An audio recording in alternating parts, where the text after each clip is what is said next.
This is the Big O Show. This is the Big O Show. This is the Big O Show.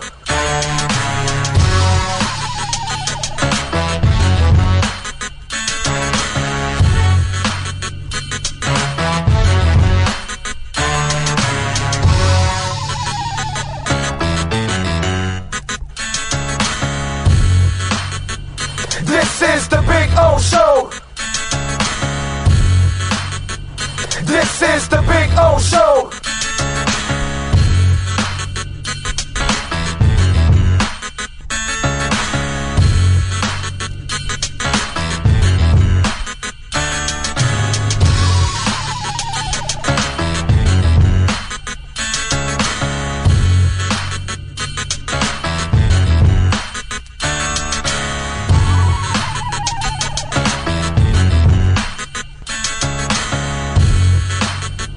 This is the Big O Show.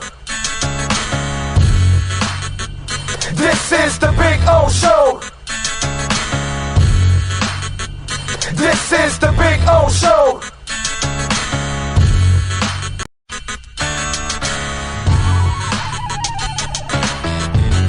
If you're a Miami sports fan, then there's only one store to go to, and that's Caneswear at Miami Fanwear in Davie. They're your one-stop shop for all your inner Miami CF, Canes, Dolphins, Panthers, and Marlins merchandise. They have hats, t-shirts, game day jerseys, and so much more. Located at 2511 South University Drive in Davie, and open 24/7 online at caneswear.com or innermiamiwear.com. Call them at 954-835-5597. Caneswear, the spot where inner Miami and all Miami sports fans shop.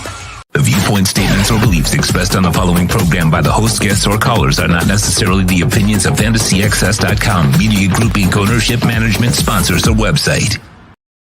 When it comes to South Florida sports teams, very few in the media have witnessed, lived, and covered it like the Big O.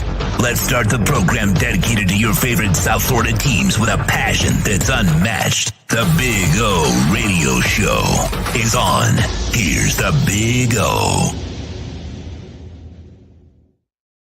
We are ready. Wait a minute. You got to do that. That would be really, really good to do that. Good morning, boys and girls. We are ready to rock and roll on a beautiful Wednesday morning. It is hump day. Yes, sir.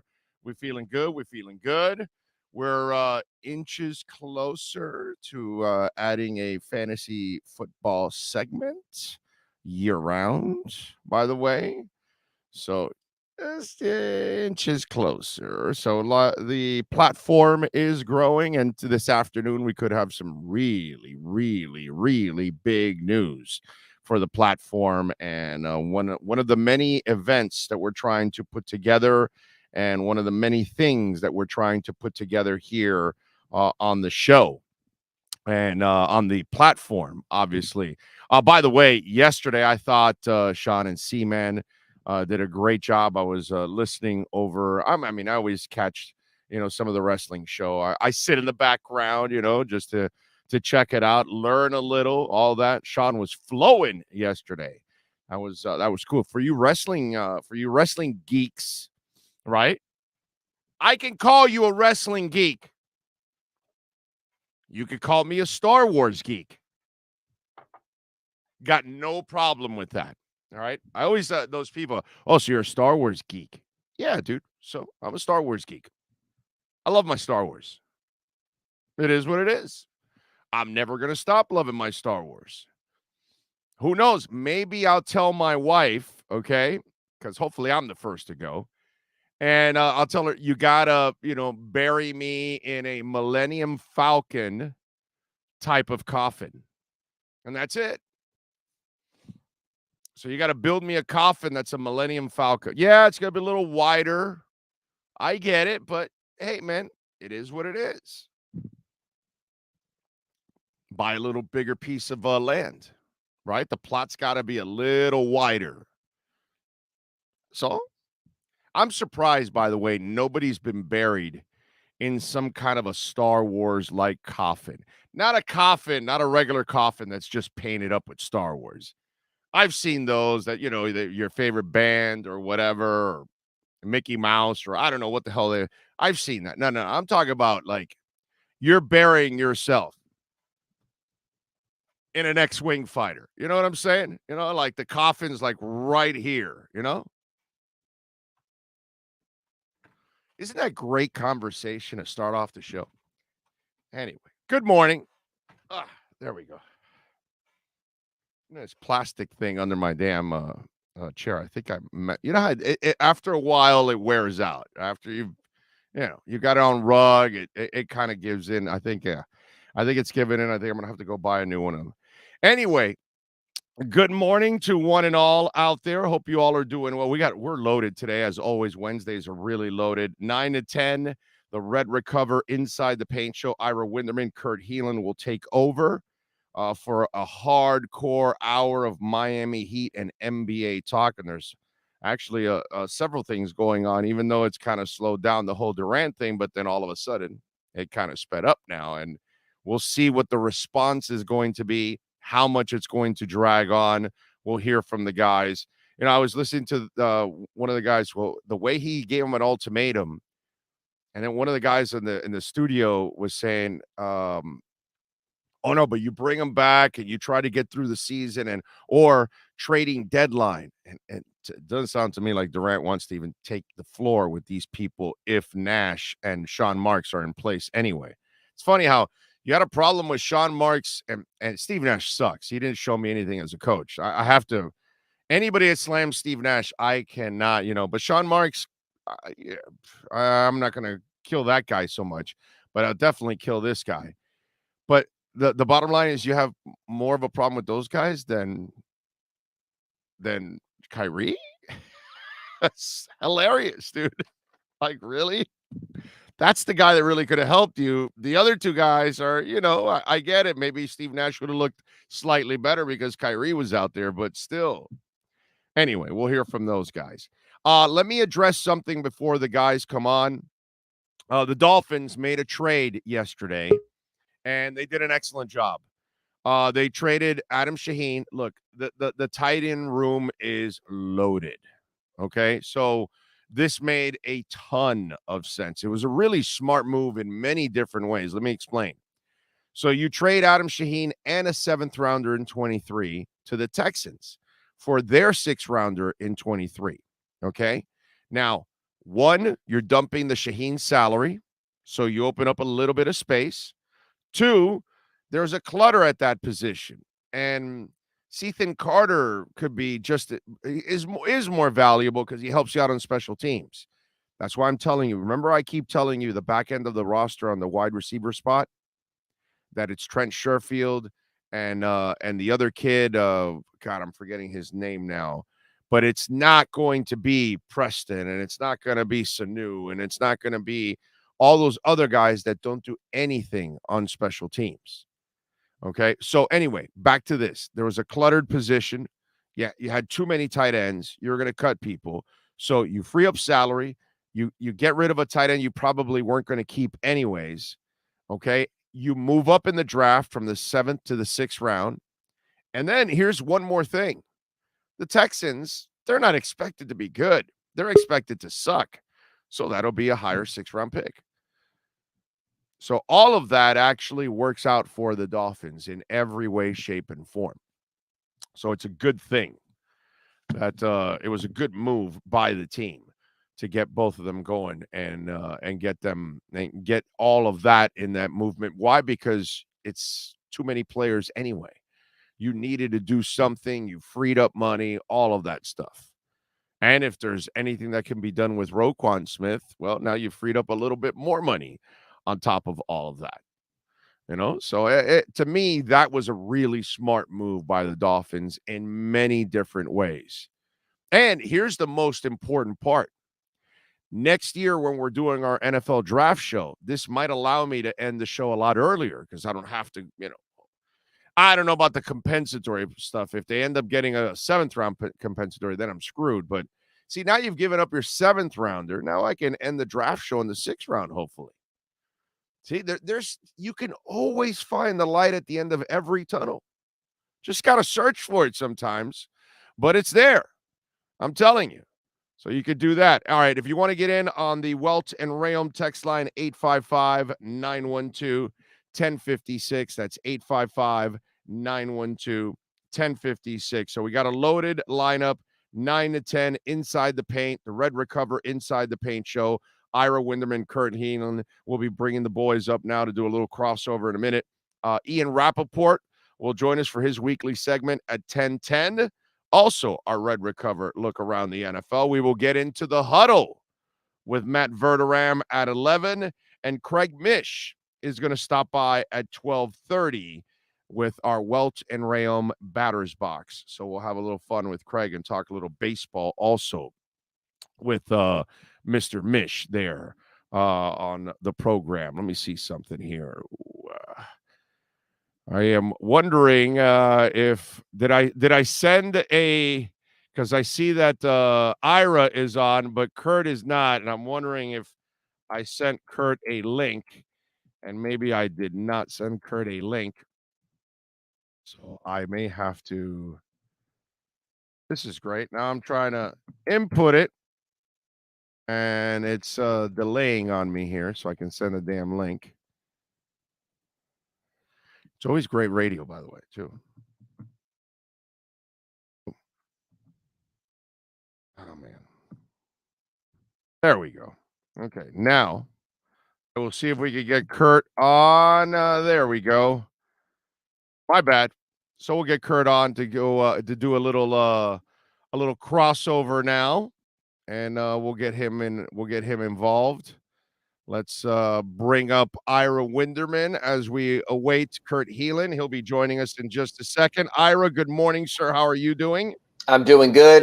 Thankfully, in his impetuousness and restlessness, Kevin Durant, again, has given us talking points to load up the NBA this week. And as I wrote at the Sun Sentinel today on your doorstep, you know, it's interesting how the Heat have gone from a favorite to Durant to out of the couple of the betting sites' top 12 odds.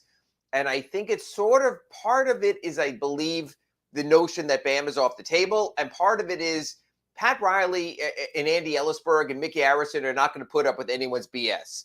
When a team is ready to make a deal, they will come to the table with what they perceive as a fair offer, but they're not going to get caught up in this another 2 months. You remember Big O, that he put out a statement about 2 weeks ago saying we're content with our roster, we're moving forward. Desperate teams have to get played. The Heat refuse to get played. So I think it is an interesting twist on this, even as the Heat remain on the sidelines, is, hey, if you're that desperate, go ahead and get played. Boston, see how much they can run up the cost. The Heat will sit there saying, hey, this is our offer now. When you get desperate and it's September 26th and you're at media day, yeah, have a good time with that, dealing with Kyrie and KD and the New York tabloid media. Yeah, although the part I find kind of humorous is you give the owner an ultimatum about Sean Marks and Steve Nash. And listen, I'm not here to defend Steve Nash in any way, shape, or form, because he showed me nothing as a coach. But you didn't have a problem with Kyrie Irving, the guy that really could have helped you on the court. I mean, that's I kind of find that part hilarious. And I'll get into it with Kurt. And the thing is, Steve Nash's hand that he was dealt from COVID, from having to deal with Kyrie, from all the BS that was thrown at him on the roster. Big O, this reminds me a lot of when Jason Kidd, as a coaching neophyte, was asked to be in charge of Paul Pierce and Kevin Garnett and Darren Williams and that team, and he wasn't ready for it. If I'm Steve Nash, I see this as an escape door. I see this as a no-win situation where you can almost be the face of decency and go, you know what? I don't want to stand between Kevin Durant, the Brooklyn Nets, and chances for future success. So because things are played out, I am stepping back as coach of the Nets. He will get another job with normal, reasonable, rational people. So I think Steve Nash has enough in his life that he can step aside and still have a full life and a full NBA life. I think Sean Marks is fighting for his NBA survival. I'm not sure, like his predecessor, Billy King, that he ever would be able to get back into the game.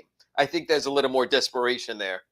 I'm with you there. All right. Kurt Helin is in the mix. He is ready to go. Good morning, my man. How are you doing, sir? I'm doing well. How are you guys doing this morning? Yeah, probably better than Sean Marks this morning. Slightly better than Sean Marks. I can't wait to hear the explanation from both of you in the next hour that Durant had more of a problem with Sean Marks, and I know Steve Nash, but over Kyrie Irving. I mean, that's the part that's like the ultimatum should have been, listen, Mr. Sy, it's me or you get rid of Kyrie, Sean, and what's it called? And the coach, you know what I mean? So yeah, get rid of Nash and then we could talk, but that is too much. All right, let's see. The boys are ready. Ira, Kurt, one hardcore hour of NBA and Miami Heat talk. It is the Red Recover Inside the Paint show. NBA fans, it's time for the RedRecover.com Inside the Paint show with Ira Winderman and Kurt Helin. RedRecover.com helps pros and everyday warriors heal on the go with our medical-grade, highly specialized devices designed for each area of the body. Use code BIG-O to get a 10% discount. Let's hit the hardwood with some of the best insiders in the NBA. Here's Ira Winderman and Kurt Helin. Well, hello, everybody, and welcome back to another hour-long Miami Heat Inside the Paint show brought to you by Red Recover, joined by Kurt Helin from Pro Basketball Talk at NBC Sports. And it's interesting because I think Kurt and I both leave the show the previous Wednesday in August sort of wondering, what are we going to do next week? What's going to happen? And then all of a sudden you get these moments and you realize, Kurt, just as you have now for years at NBC Sports, how it's such a year-round cycle and there is always something. And just when you think you've sort of hit the finish line and read everything on the internet, there's another factor. So look, everyone knows what Kevin Durant said over the weekend. Shams Charania from The Athletic, he reported that Kevin Durant basically told the owner, Joe Tsai, when a meeting in London on Saturday or Sunday, not quite sure of the dates, I think it was Saturday, when he told him, it's either me or we need to get rid of Sean Marks, the former Heat center, our general manager, and our coach, Steve Nash, and start from there. That started a whole cycle. So, Kurt, I want to start with this because I know that you're really all over the web and the people you talk to and the story you put out. So let's sort of advance the story. We're now 3 days forward from when that report came out. And yet there's not seismic movement around the NBA. And as far as I can tell, Steve Nash is still coach of the Brooklyn Nets. Sean Marks is still general manager of the Brooklyn Nets. Kevin Durant is still a Brooklyn Net. And the Heat are very much biding their time on the sideline saying, the Nets might get played. We're not getting played. We want to see how this shakes out. How seismic, Kurt, has this been around the NBA from what you're hearing? And has needle been moved at all? See, the second part of that, the needle moving? No, because, I mean, Ira, put yourself in Pat Riley's shoes or Brad Stevens' shoes or Masai Ujiri's shoes. You see this report come out. You see, I mean, it's not just like, I mean, going back to Magic Johnson, how long have players gotten coaches in trouble, right? Like trying to get them, gotten them fired or tried to get them fired. But a GM, like, have we ever seen a guy kind of like call out a GM like that before? That said, if you're one of those guys, what's your reaction to that? It's, well, I'm not upping my offer, right? Like, I'm not coming in harder. I'm not spending more of my capital. If you're Pat Riley, you're not thinking, oh, I really got to seriously consider putting Bam in this now. He's like, aren't you thinking now, I'm going to make the Nets come to me. Let's see how comfortable they are being uncomfortable as they get close to training camp. And that's the thing, whether the Nets squirm or not, Kurt, or whether they play this hardball. Again, this is not something new. The Kevin Durant trade ultimatum was issued on June 30th. We were on the eve of NBA free agency. We were thinking about everything but Kevin Durant. We were thinking about Jalen Brunson seems awfully cozy with the Knicks. My God, PJ Tucker's really going to move to the Sixers and sort of the other ancillary moves there. But no one was thinking that the Durant thing would blow up again. If you remember, even after they lost in the first round to the Celtics, Kevin Durant came out pretty effusively in favor of what Steve Nash has been through between COVID and Kyrie and vaccination requirements, and he was in his corner. You had that. You had this crazy trade on the eve of free agency where he's saying, wait a minute, the Nets are looking to bolster, and Royce O'Neal is being brought in to bolster what they already have. You had support in the Nets there. Then you also had on the eve of free agency, Kyrie had to make a decision. He could have gone to free agency. Instead, he picked up the final year in his contract. He was under contract. The Nets were sort of intact. Plus, you had very encouraging news about Joe Harris, that he was going to be coming back from last season's injury. We all knew when they played the Celtics. You were watching that series saying, the Nets really could use a three-point shooter besides Bruce Brown. They're getting that also, and everything seemed to be fine and copacetic in Nets land, and then boom. And yet, until from June 30th until August 7th or so, there were crickets and all of that, and then we heard this. So, two thoughts here. First of all, it's not that unusual, like you mentioned, when a player and a coach have differences. We know about Magic Johnson and Westhead. More recently, look, we never have the full story on this, but Kurt, even you followed this out from California. Stan Van Gundy disappeared as Heat coach in the middle of 2005, 2006. Pat Riley came in. Shaquille O'Neal got his way. Remember, he had called Stan Van Gundy the master of disaster after they lost the 2005 playoffs. Yeah. So he got his semi-regime change, not to the level of general manager. But still, this is sort of a little bit different. I'm curious about this, Kurt, because I know this is wonderful fodder for you now for the next 3 weeks and everything moving forward. Does this change the perception of Kevin Durant, of a 7-footer who can score at will over anyone, who makes his teams better, who almost a year to the date now, I can make an argument, single-handedly lifted Team USO to the 1-year delayed Tokyo Olympics gold medal with the way he played out there in Japan. So you have all of that. Is Kevin Durant himself, so let's sort of compartmentalize here.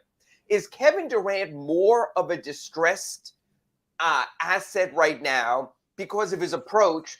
And I thought this was interesting. I hate to be long-winded here. I read Steve Bulphead's story for Heavy.com where he said all these general managers came out and said, what he is doing is reprehensible. And then Steve asked the same people, but would you take him?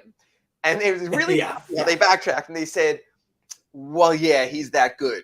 So is Kevin Durant right now, as we speak, second week in August, more of a distressed property, or is he simply still the most coveted asset out there on the NBA market right now, Kurt Helin? I don't think he's a distressed asset to other GMs. In fact, Ira, I am really curious. You know, Joe Tsai sent out the tweet not long after that. I'm backing my front office. I'm backing my coach. Because that's kind of who he is, and that's the direction they have gone this summer. And he is a guy who seems to respect authority. But how many other GMs would have looked at that, how many owners would have heard what Durant said and thought, we got so much sunk cost into this. We are already so far down this road. I'll change out my GM and coach to keep Durant happy. I think half, maybe. And that's, I think sometimes, by the way, Heat fans, I hope you guys truly appreciate what you've got in Miami, because I mean, for decades. And that comes from, Pat Riley gets deservedly a lot of credit, but let's be honest, it starts with the Aaronsons, right? Like you don't get that kind of culture that doesn't build all the way from the top down to the kid mopping the sweat up on the floor. Like the continuity within the organization starts at the very top. And going back to LeBron and the LeBron Spoelstra thing, we're like, no, you don't get to dictate this here. So many organizations would have been completely different. I don't think it does, but I will say this. You mentioned his legacy. Ira, part of Kevin Durant's legacy is I'm a baller, man. I just love the game. I just go out to play. When I show up at Team USA, I'm brilliant. When I show up at Rucker Park, I'm brilliant. Like when I'm just out there to play, it's fine now if he's doing this in the offseason. What happens when he doesn't show up to camp or he shows up and doesn't cry? Once he starts to really leverage that power in camp, I think it does start to tweak. Doesn't it start to tweak the, hey, I'm just a baller resume? You know, it's interesting because I always think there's sort of a tail wagging the dog element there. And a lot of times you see this as agent driven. The agent gives the player the playbook. We've seen it with some Rich Paul clients to a degree. Kyrie, through his various agents, has gone back and forth. How are you going to play this?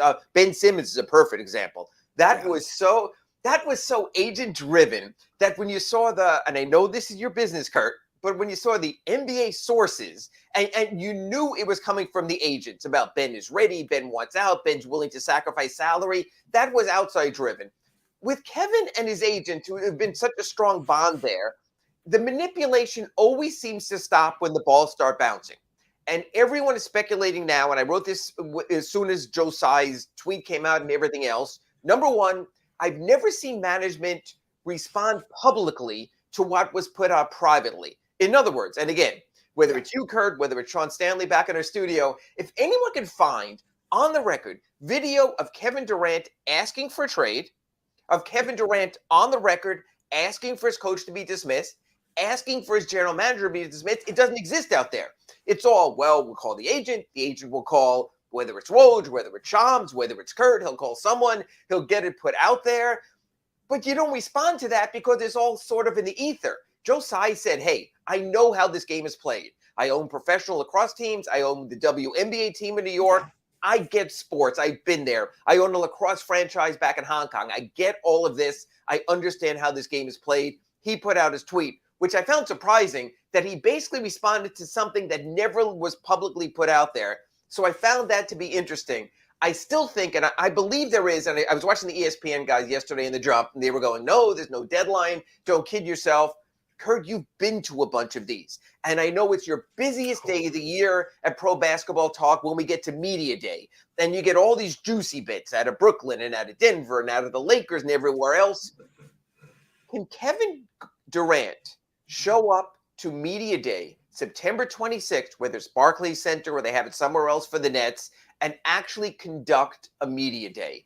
Could the Nets let it get to that? Or, and just to sort of elongate the question, or do the Nets realize that's when it can become so toxic that anything they have could be submerged there?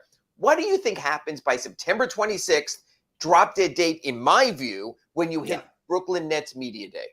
It's funny because Media Day, it is busy, but I'll also say this, it's boring. It is generally, especially for well-run organizations. Yeah. Generally.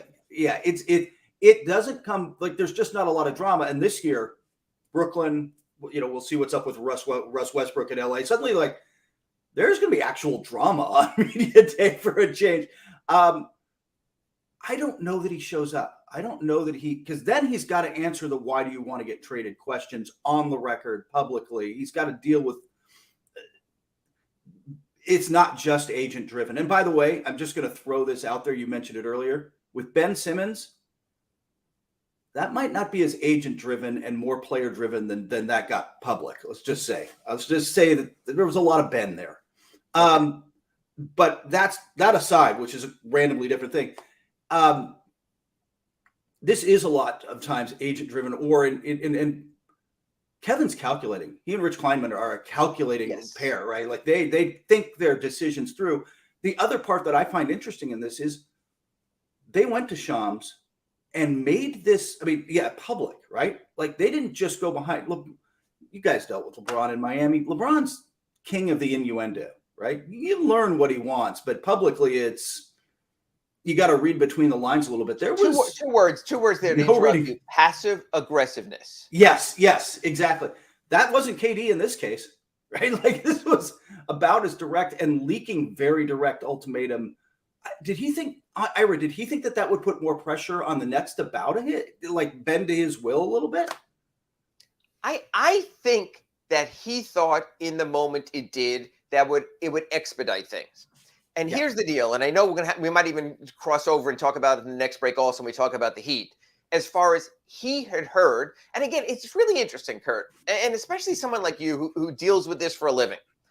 A lot of these reports get out there, and players pay attention. They tell you they don't. I'm off social media. I'm not following this stuff. First of all, Kevin Durant has enough burner accounts that if he's not following it, his burner account is following it. They say they don't follow anything. There have been so many reports of possible Kevin Durant trades. The Jalen Brown thing, everyone knows is real right now.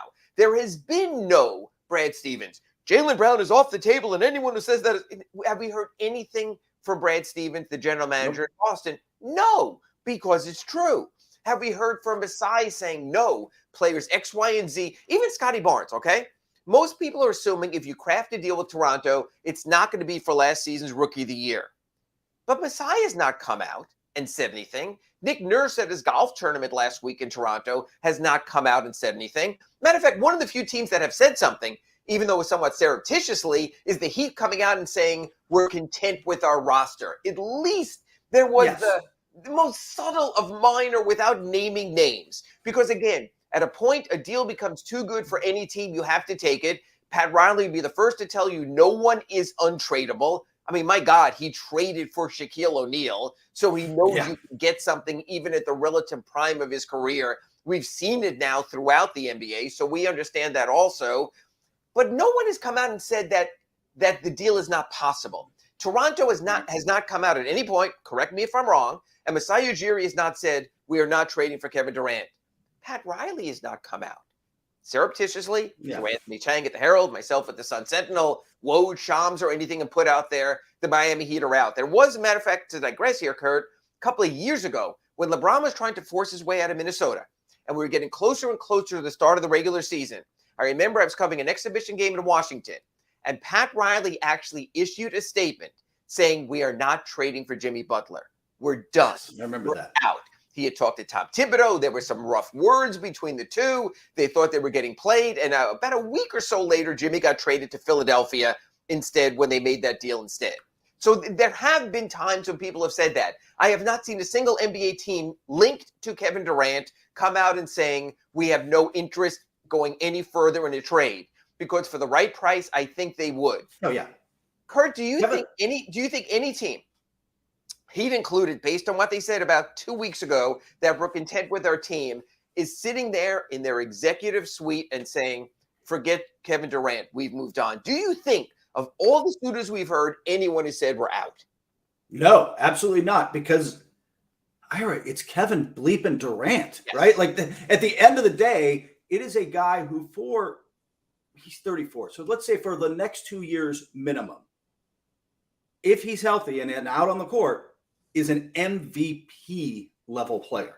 Like Correct. He is a guy who is a proven finals MVP, is a guy who can win. So if you're if you're Pat Riley and you've got your offer and you know where your line is, what you will and won't offer, and you know, we can speculate on where Bam fits on that and all the rest of it.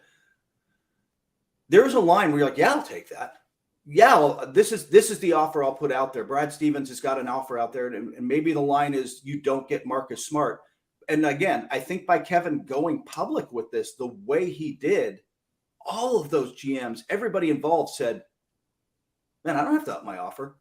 Brooklyn's got to come to me now. Like, they're the ones who I can sit out. I can wait it out. I would like to watch that. I would like to watch their media day, whether Kevin Durant is there or not, and watch those guys say, like, I'm going to sit back and let that happen because it's easier for Pat Riley or Eric Spoelstra on media day to kind of, I love my roster. I'm very happy with the guys who are here, and dodge that question that they're not going to be able to dodge the same way in Brooklyn.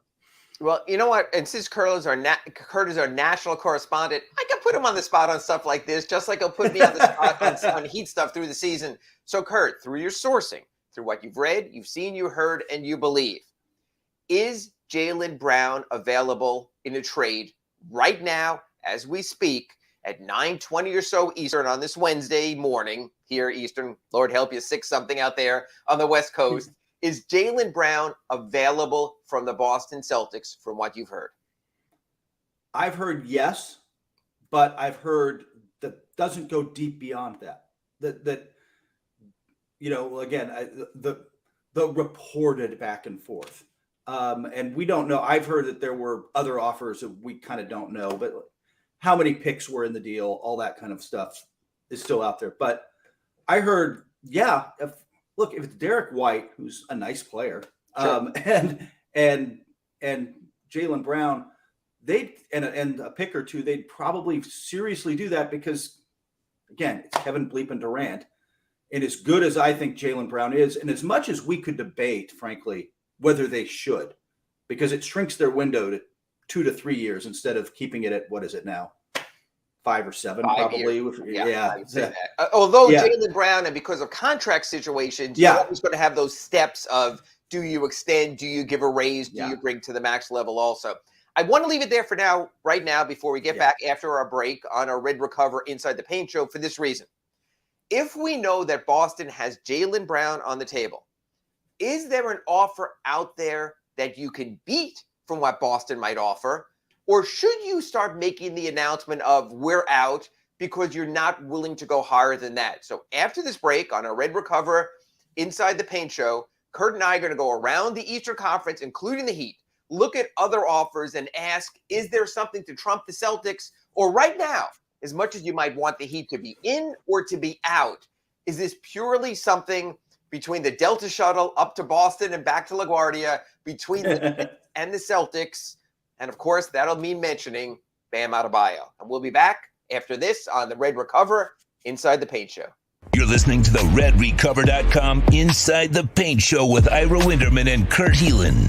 RedRecover.com's wraps and pads are designed to deliver maximum benefits with each treatment, anywhere you go. Use the code Big O to get a 10% discount.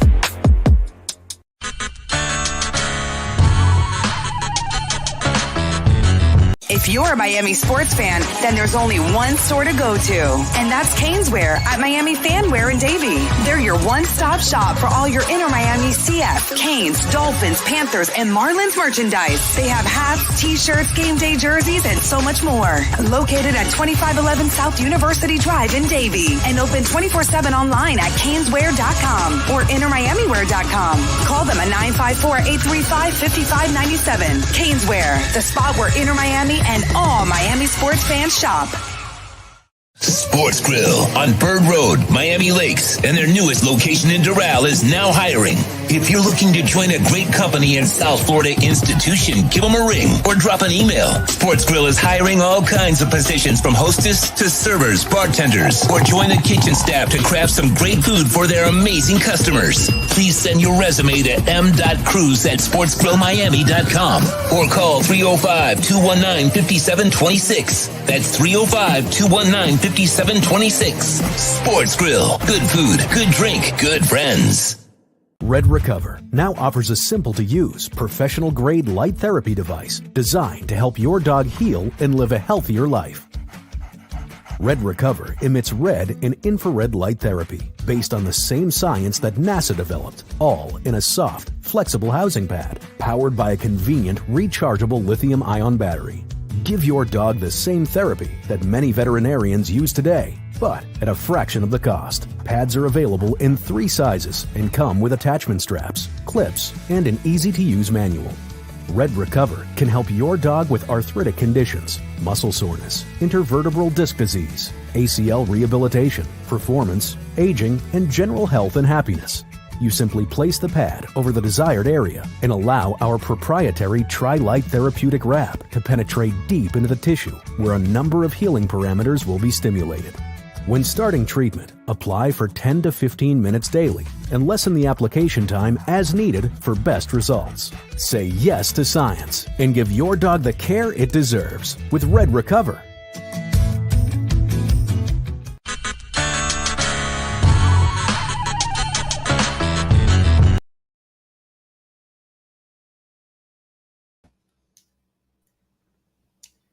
And Kurt's there as well also. There we go.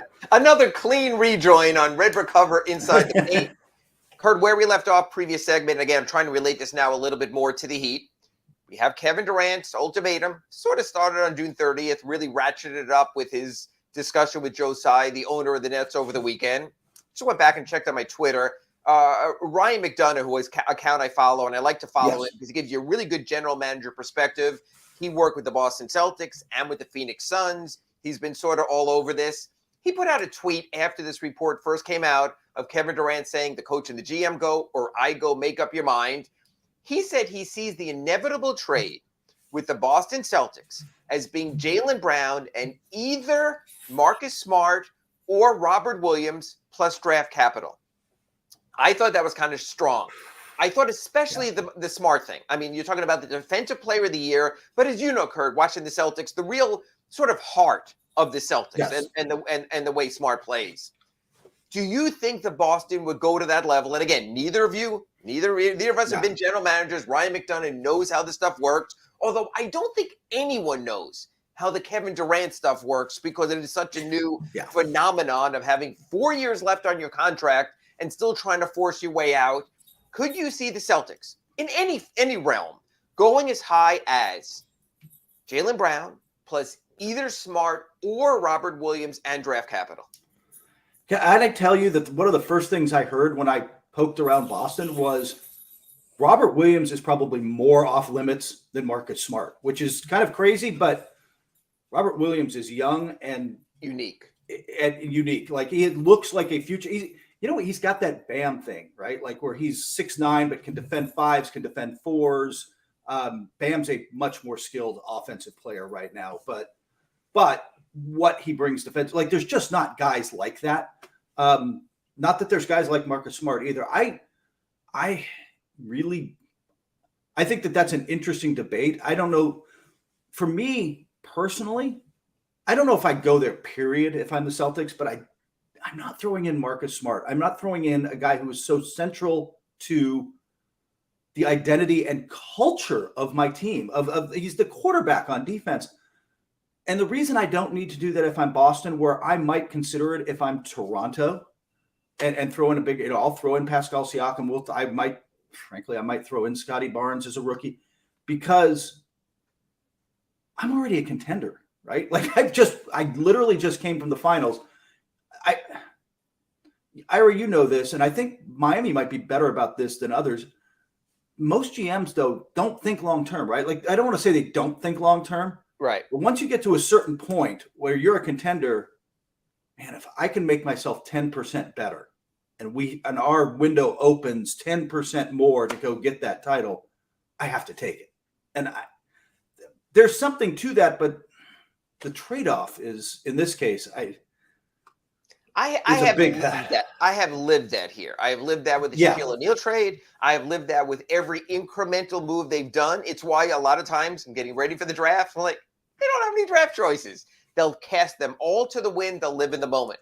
It was interesting when I was preparing for the show with Kurt last night. He mentioned to me windows. And he mentioned to me that the Celtics right now, we mentioned it in the previous segment. You can go back and listen to the podcast of our first segment here on Red Recover, Inside the Paint. And he mentioned how the Celtics probably now look like, with a nice young core, a 5-year window team, which is a really good place to be, where you know you're going to be in the playoffs. You're not going to be a play-in team. You have a chance to go deep every year to really keep that fan interest up, to sell your merchandise year after year after year. Sell the tickets.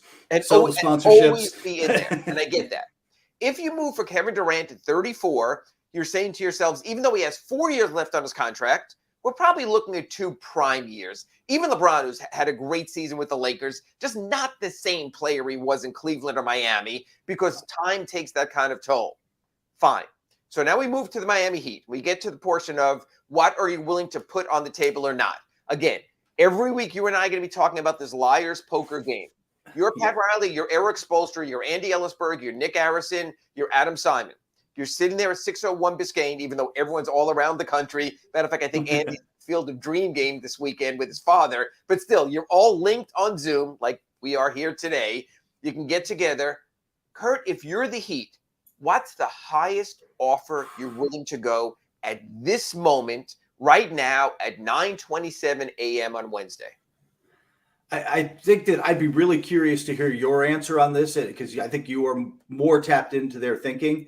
From the outside, to me, Jimmy, obviously, and Bam are off limits. And outside of that, every pick I've got, and I'll talk to Oklahoma City and tweak it so it's 3 clean first rounders plus, like I think we talked about last week, we can have you can flip Tyler into first rounders. You can flip Duncan Robinson, frankly, into a first rounder. Into some sort of draft capital. Yeah. You can, if that's the goal, but although that's not really again, I don't think Brooklyn's goal is to tear it all the way down a la Utah, because they don't have their own picks. Their own picks all belong to Houston from the James Harden deal. There's no point in going all the way down. So I think that they're looking for players who can help them. And they've got, by the way, even if they trade, Brooklyn trades Durant and Irving, you still got Ben Simmons. You get a Tyler Hero back, or you get whoever else back from what. Look, we're talking about good players from every team mentioned. You're still competitive, and it's building from there. So I don't think they go all the way down. The reason I asked you all this is I think the Heat have to ask themselves, is the Jalen Brown thing real? And if the Jalen Brown thing is real, I think they know in their heart of hearts they can't trump that. Yeah. Well, so they can. Real quick question here. Would they put Bam in? Excuse me? But they could, because I think Bam would be more valuable. Before I get to that, my question to you is this, and I think it's a pretty obvious answer, and I know Heat Nation might disagree. Kurt, of 30 NBA general managers or even front offices, how many do you think that Tyler Hero is a better player right now than Jalen Brown? Zero. Probably. Zero. I don't. And you know what? I'm not going to play the hometown card. I'm going to have to agree with you. I think Jalen Brown's the better player. By the way, I think Hero. We don't know exactly how good Hero is going to be, because I think Hero can be the high end for Hero is good, but I'm not sure if if you're high on Hero, I'm still not convinced. Do you think Brown's a better two-way player? And that's what kind of separates him. He won't be the offensive force, but he is going to be and is now a much better defender. So then you ask me for part two. So if I know I'm Pat Riley, and I know that basically there is a team out there that I've heard through the grapevine that seems blatantly obvious that Jalen Brown can go in a Kevin Durant deal, and you work out all the ancillaries, because no one's going to let the small stuff get in the way of something this big. Yeah. Goes back, I mentioned last week, the Heat deal for Shaquille O'Neal, when they had to throw in Caron Butler. The Heat sign and trade for Bosh and LeBron. They didn't want to throw in the extra picks, but they weren't at the last minute, at the 12th hour, going to let that stop. They gave picks to Toronto. They gave picks to Cleveland. They wound up paying for that later. You're not going to sweat the small stuff. So the Heat now knows that Jalen Brown trumps Tyler Hero, like we're playing Uno or something. Okay, so that the cards are on the table there. So I think the decision for the Heat comes down to whether you put Bam Adebayo into play or not. And I think as much as Heat Nation loves the fact of how unique Bam Adebayo is, how he's helped this rejuvenation of the Heat, it all comes down to this. Do you want a bridge to the future? Because with Tyler Hero and Bam Adebayo, you have the Jimmy Butler and Kyle Lowry grouping now. They're old. Kyle's 36, Jimmy's 33. And then you can bridge to the future, and 2-3 years down the road, your core is going to be Tyler Hero and Bam Adebayo. Or are you true to who you are as the Miami Heat and go, F yeah. If I got Kevin Durant and I got Jimmy Butler and I got Kyle Lowry, I'll find a way to work.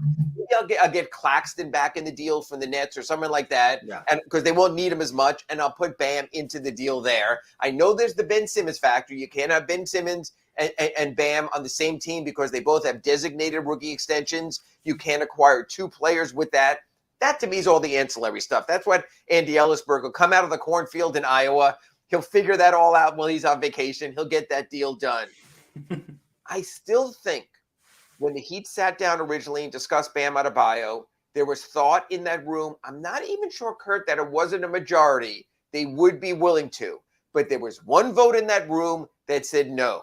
And in that room, the powers that be, whether it's Arison, whether it's Riley, whether it's Spoelstra, to a degree, Ellisberg, a veto means a lot there because of the very continuity you and I spoke about. They all work together so well. No one wants a fracture. No one wants Dee Snider narrating their breaking of the band. You know, that, it was this moment in the Heat room when one person broke the team because they realized this was a step beyond. I still think the Heat would be willing to put Bam Adebayo into a carefully crafted trade that maybe brings them back a big man piece so they don't have to worry as much about Dwayne Dedmon and Omar Yurtseven as their lone big guys and doing it. So, for the moment, we're just going to play this debate show because that's what we do here Wednesday mornings on Red Recover Inside the Paint.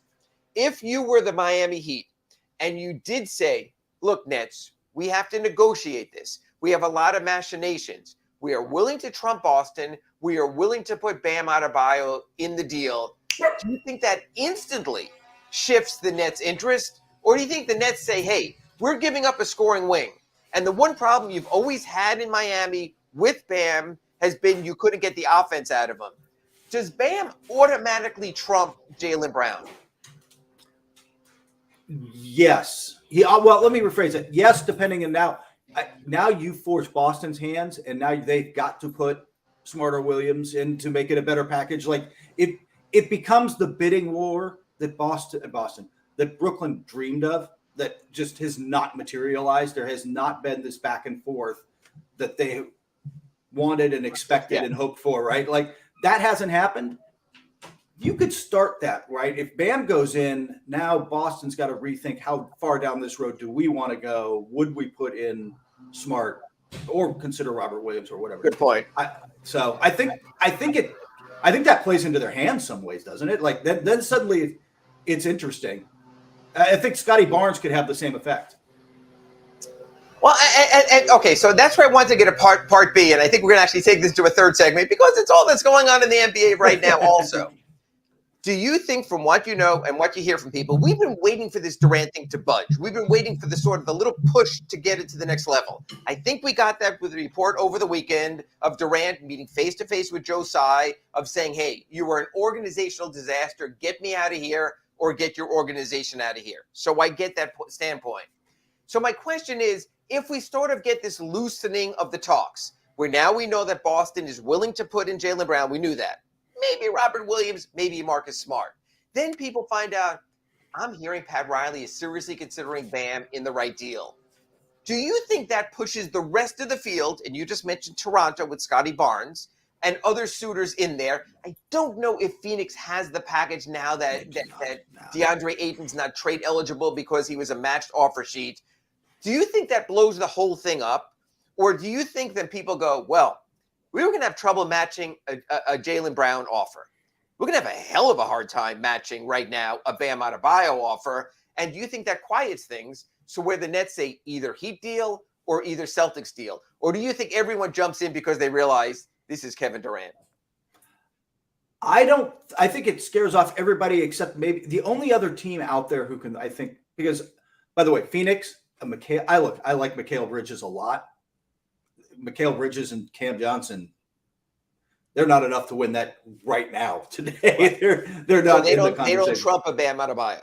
They don't trump Tyler Hero. I'm not sure that they win that battle right now, right? Like they're not in it as of today, and I think they realize that. The only other team, by the way, on paper that is interesting to me, and I'm not the first person to talk about this, but I thought the idea of Brandon Ingram and a Brandon Ingram-based deal in New Orleans is fascinating. They've got good young players. I mean, I demand Herb Jones out of there. But you can play again. You can play with the ancillary pieces, right? Draft capital also, right? Yeah. Now there's the whole. Yeah, how long can you keep Kevin Durant in New Orleans? A question with that organization. If he wants that 4 years left here, he'll ask out with 3 years left there. Certainly. Yeah, exactly. So that they've got that problem, but I'm not sure who else is out there. Like, there's not somebody else with. Let's be blunt. What they want is a under 25 star player. And how many of those are that are available? I mean, Luka is an under 25 star player. He's not getting traded, right? That you can get. Bam is in this conversation. Jalen Brown is in this conversation. Maybe Scotty Barnes is in this conversation. How many other guys are there really? I mean, there just aren't. So I think it's a small pool.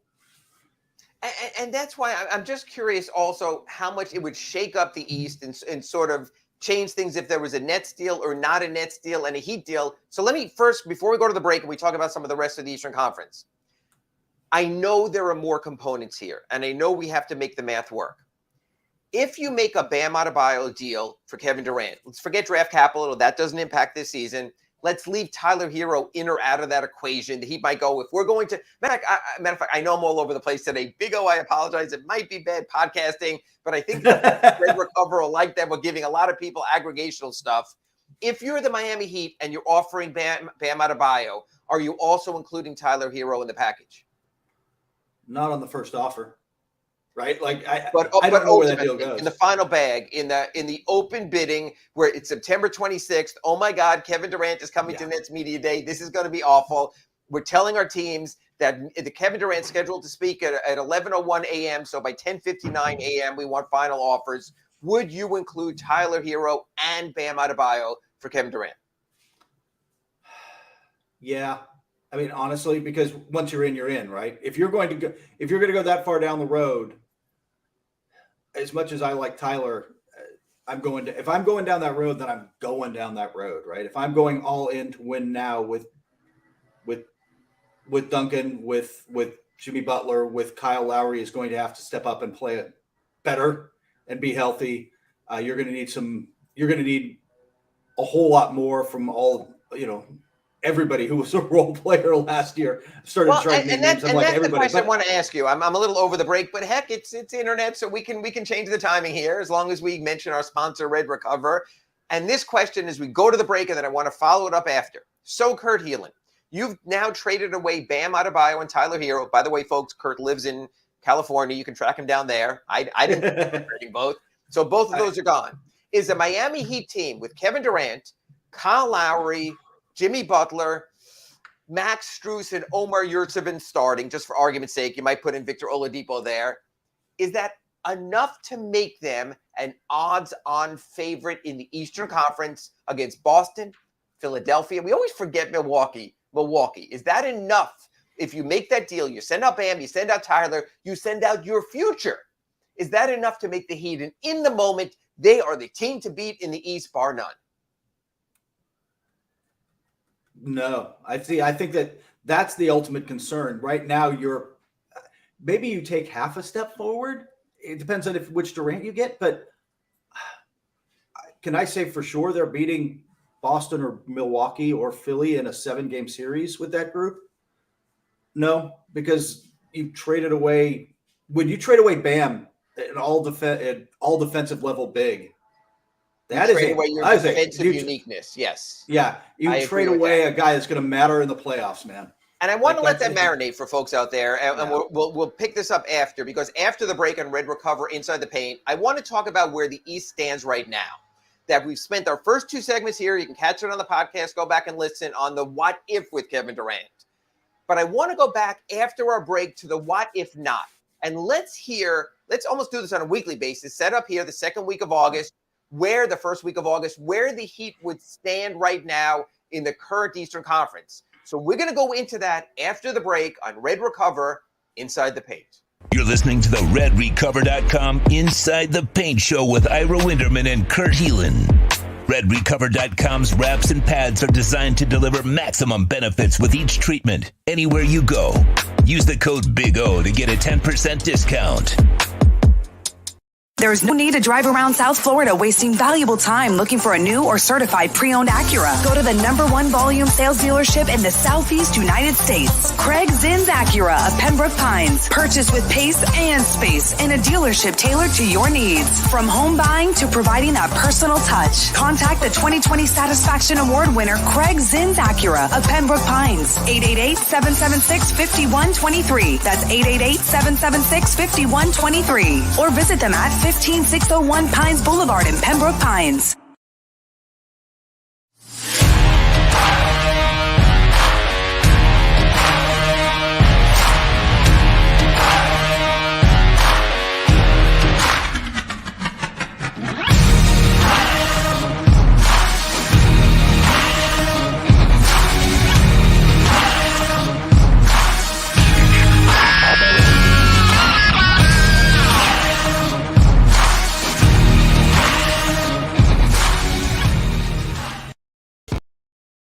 Welcome to Red Light Therapy, a revolutionary technology perfected by NASA to aid in muscle strengthening and recovery.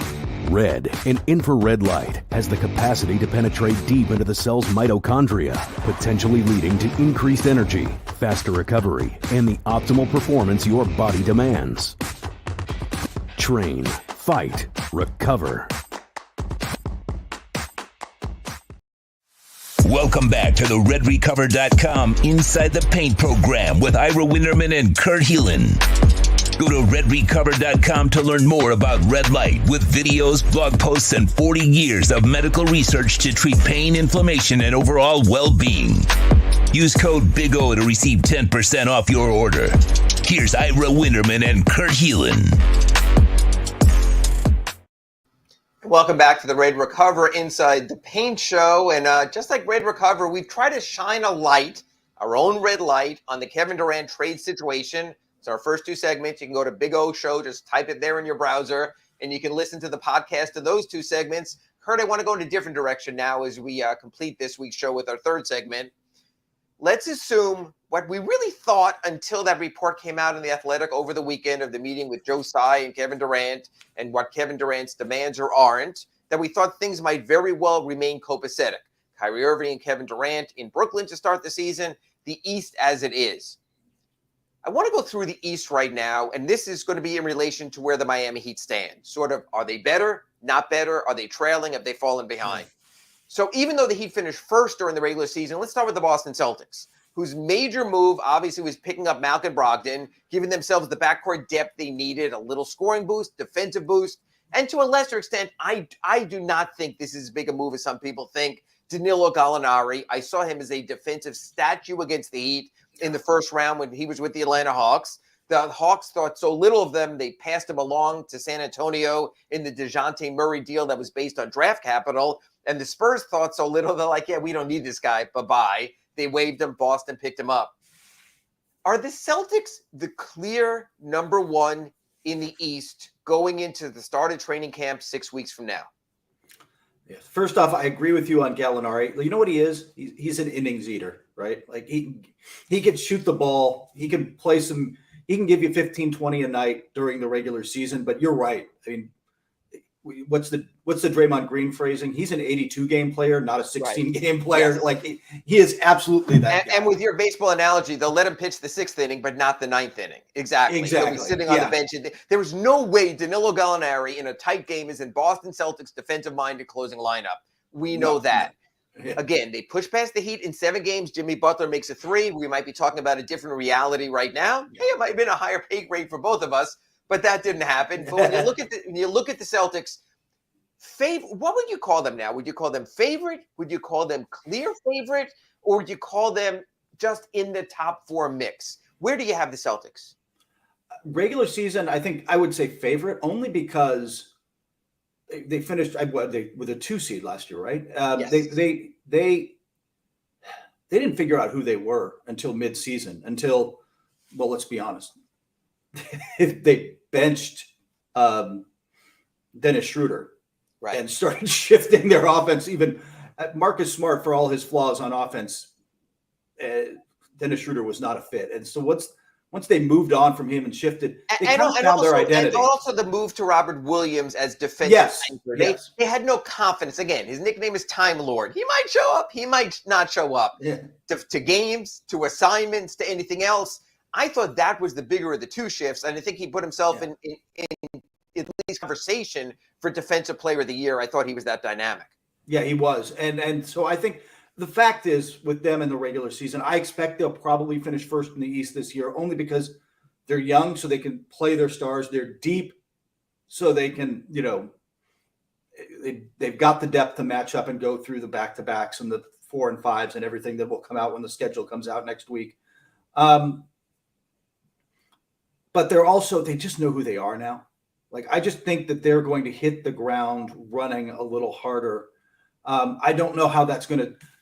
I think when you get to the postseason, and then I think those top 4 teams, Boston, Brooklyn. Brooklyn theoretically. No, Boston, Miami, Milwaukee, Philadelphia. Then I don't know what the order is going to be. Like, I want to say, in the regular season, I still think it's Boston. I think Can the Miami Heat beat this Boston Celtics team in a best-of-7 series, considering Boston has added Brogdon, really lost nothing, considering Miami has lost P.J. Tucker? Best-of-7 series, we're getting rid of the regular season. We're moving right into May at some point. The Miami Heat, as constructed now, not will they, but at least could they beat the Boston Celtics in a best-of-7 series? Yes, could, but you're going to need a lot more things to go right without P.J. Tucker there. you're going to need. Except last year, you also had Tyler Hero hobbling during the playoffs, was not himself. And you had Kyle Lowry coming off this disjointed season between personal leave, conditioning, and then the quadriceps, I believe it was, or hamstring at the end of the year. So you had those issues. I want to go to the second team that we always overlook. And I sort of was reminded yesterday when I watched Giannis Antetokounmpo play in an exhibition game ahead of Eurobasket. He played against Spain. And like, oh my God, the guy is still great. You look at Chris Middleton, was injured during the playoffs, was not his true self against the Celtics in that series when they had that going on. Drew Holiday has been one of the best fit pickups in the NBA in the last couple of seasons. Are we sleeping on Milwaukee? There almost seems to be this notion Milwaukee's time came and went with their lone championship. They would sort of be like the Raptors were with Kawhi. They had their moment, they move on. Where, in comparison to Milwaukee and the Heat, I mean, those two teams, do you see them standing? Shoulder to shoulder. I still think that they're right there. They didn't make any big moves this offseason, outside of particularly bringing the band back together, right? They re-signed Bobby Portis. They re-signed Connaughton. There's something to be said, though, for continuity. And, yeah, they're still contenders. Look, honestly, if Chris Middleton's healthy, they could be back-to-back champs. They could have beaten Boston. I still think that they're that good. I still think they're absolutely in the mix, and it starts with just what you mentioned. Okay, Giannis Antetokounmpo is 27, man. Right. He's in his peak. Yes, and when I saw him play against Spain yesterday, I'm like, you just forget about how unique he is, and don't tell me you have a Giannis stopper and Bam or anything like that. There are no Giannis stoppers. And again, the problem I have with Milwaukee, the Heat versus Milwaukee, is this. I don't mean to sort of condescend here right now, but Giannis is better than Bam. Not that Bam isn't very, very good or even great. You'd agree Giannis is better than Bam, right? Yeah, Drew Holiday is better than Kyle Lowry. Is that fair? I think that's fair. Yes. At this point in their careers, yes. Jimmy Butler is better than Chris Middleton, but maybe not by the margin that those other two were better than the Heat's other two. So what I'm saying is that's when you really have to get into the weeds of Tyler Hero having a breakout series, another supporting player stepping up, maybe Victor Oladipo, sort of the missing Heat player. So I think Milwaukee's interesting. And again, we're doing this all as if there's no Durant trade. So the other team in the Big Four there outside of Miami, Boston, Milwaukee is Philadelphia. Philadelphia made they made an interesting move on draft night with Memphis that I think has been understated. They made a move in free agency with PJ Tucker that I think has been overstated for a 37-year-old power forward. Philadelphia versus the Heat. We saw what it looked like last season in the playoffs. It was almost dominant by the Heat because of how bad James Harden was. Philadelphia versus the Heat right now. Have the Sixers made gains on the Heat? Where do those two teams stand versus where they stood when they met in the second round of the playoffs? Gains, yes, but I'm not convinced they passed them. And gains in the sense that you saw, and you mentioned it in that series. How many guys could they really trust in that postseason run? Like that they could really lean on, and leaving out Harden because you're going to play him. Maxey was great. Embiid's always great. Yeah, and then look, Tobias Harris is the same overpaid, nice player. Tobias Harris. You'd like him if any team is looking for a fourth option. Yes, a very nice fourth option. That's what he was in Orlando and Detroit and all his previous NBA stops. And then people said, well, what if he's a 3? What if he's the 2? And we've seen what he's been. My thought is this. I could see Philadelphia coming out this season hell-bent on the regular season more than before to trying to make a statement. I still don't trust James Harden in the playoffs because he has given me no reason to trust him. So it's almost like when they used to do it in the G League, you got to pick your playoff opponents. If I'm a team in the East and I'm looking at seeding, and it might be this way. Remember last year, I think it was the Heat games up, Boston and Milwaukee, I think tied, and it was a tiebreaker. Philadelphia was like a game behind or right there in a 3-way tie for second place. If you're choosing your opponents in the second round of the playoffs, and I could play Boston or I could play Milwaukee or I could play Philadelphia, I'm taking Philadelphia every day of the week. Want to go to the other team? You mentioned this. Let me jump in one quick thing on Philly though.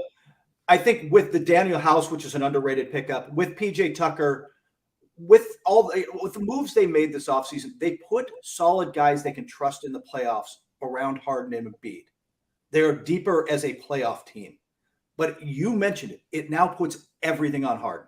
Right. This is Harden. This is your legacy, man. If you want rings, it's now on you. You have to be the guy in the playoffs that he just simply hasn't been in his career. And I'm with you. Of all those teams, I'm taking them because I don't trust him to play at a level that I know Giannis will. I know Jimmy Butler will. I know I've seen now that the Celtics can. Like, I don't trust Philly to play at that level.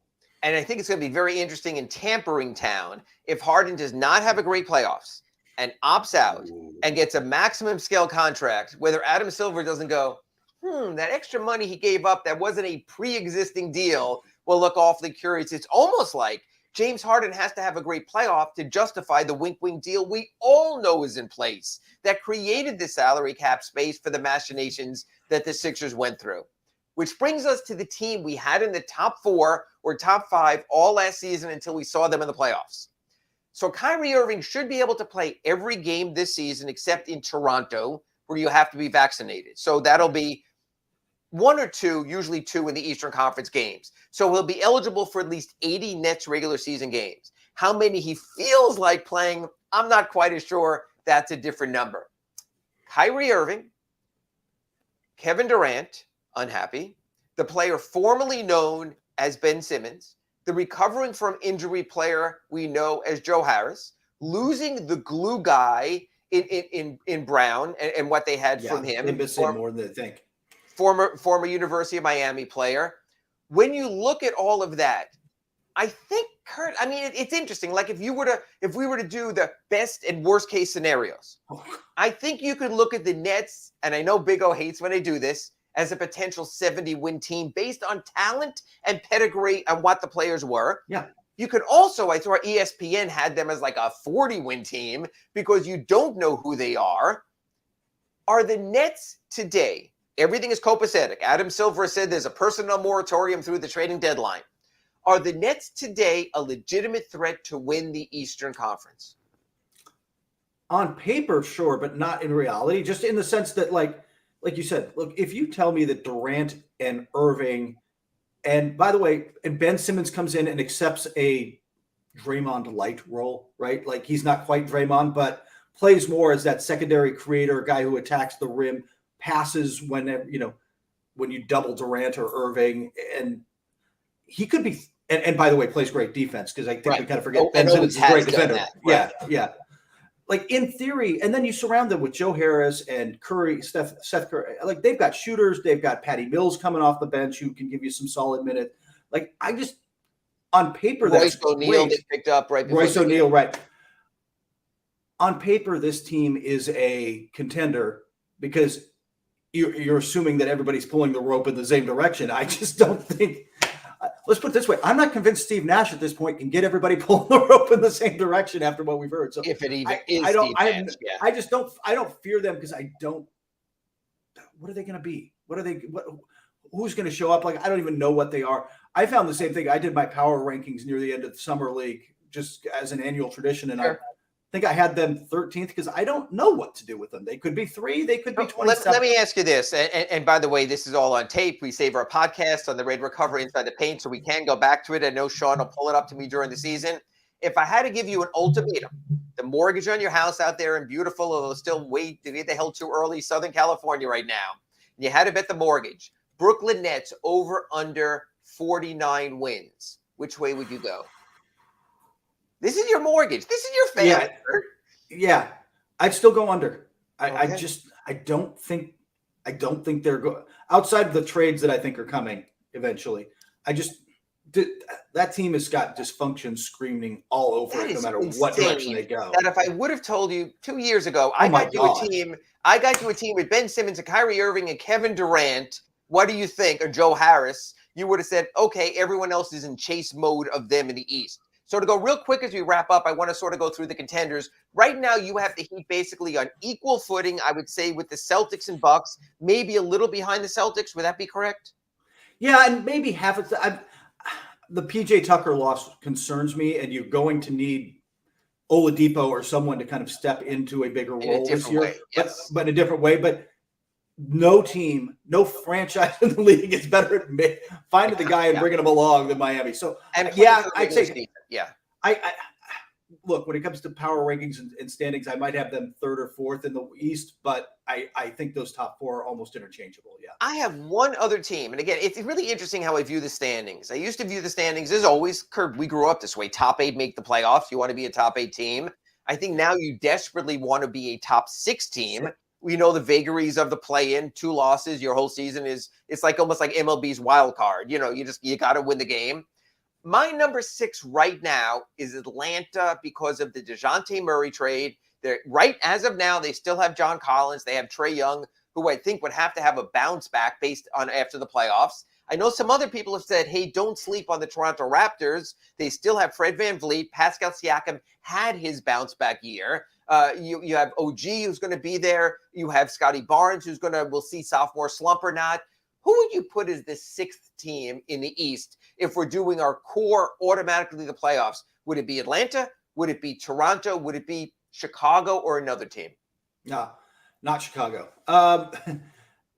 I would probably put Toronto in the regular season, as much as I think it's really close with them in Atlanta, because that's a hard team to play against. They are different than every other team you go up against, and it's a Pat Riley dream in some ways if he could put together this kind of beside roster, right? Everybody is 6'7" and switchable. Like they're all 6'4" to 6'9". They can switch everything. They play hard. They are, and they're offensively much the same way. They move the ball. Nick Nurse is very creative. They're just hard to play against, and they're different than everybody you play against. And that gives them a regular season advantage because I don't think it ever gets discussed enough, Ira, but you know this, being around the Heat for so long and be around the NBA this long. Teams don't practice, man. It is right. Teams don't practice. They talk through stuff. Look, every GM, every coach, everybody in the league will tell you it's a recovery league. They should be using more Red Recover equipment. Like it is all about recovery in the NBA. They don't practice. They get film. They watch stuff. These guys are pros. They absorb verbally what they've got to do. They know players pretty well, but they don't practice. And then you go up against a team in Toronto that's not like everybody else, and it just messes with you.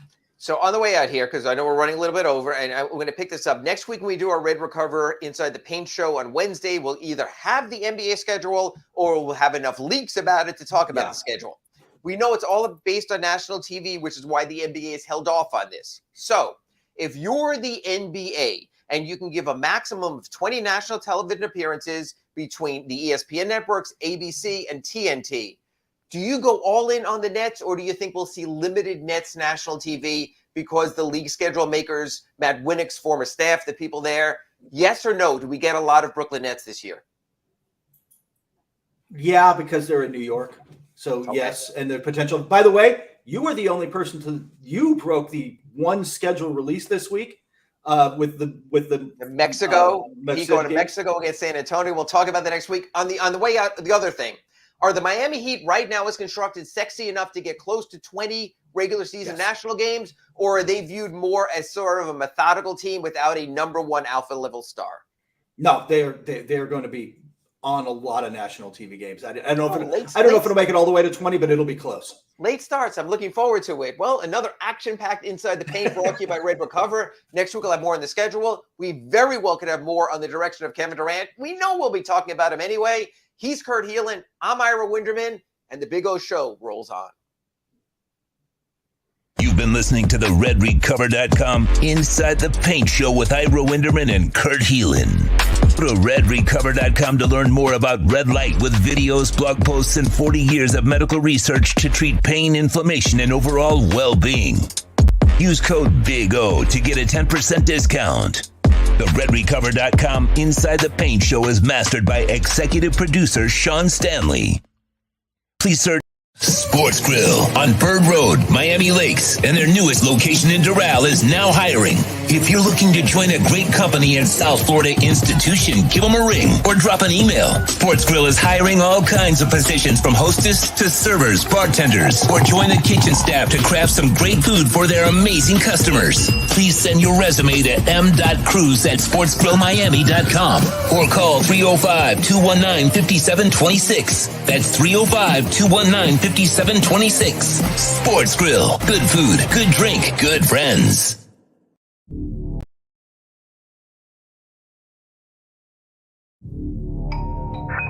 I think I know what this is. Houston, we have a package. Hello? No matter where you are, the Sloman Shield home security system guards your home. With next-gen perimeter protection, 24/7 monitoring, and interior motion sensing. And right now, get a free Sloman Shield security system and doorbell camera, all professionally installed, for free. Shield your world, the Sloman Shield. The viewpoint, statements, or beliefs expressed on the following program by the host, guests, or callers are not necessarily the opinions of FantasyXS.com, Media Group Inc. ownership, management, sponsors, or website. When it comes to South Florida sports teams, very few in the media have witnessed, lived, and covered it like the Big O. Let's start the program dedicated to your favorite South Florida teams with a passion that's unmatched. The Big O Radio Show is on. Here's the Big O. Hey, yes, sir. We're back after the boys. We're rocking and rolling for an entire hour. I love it, man.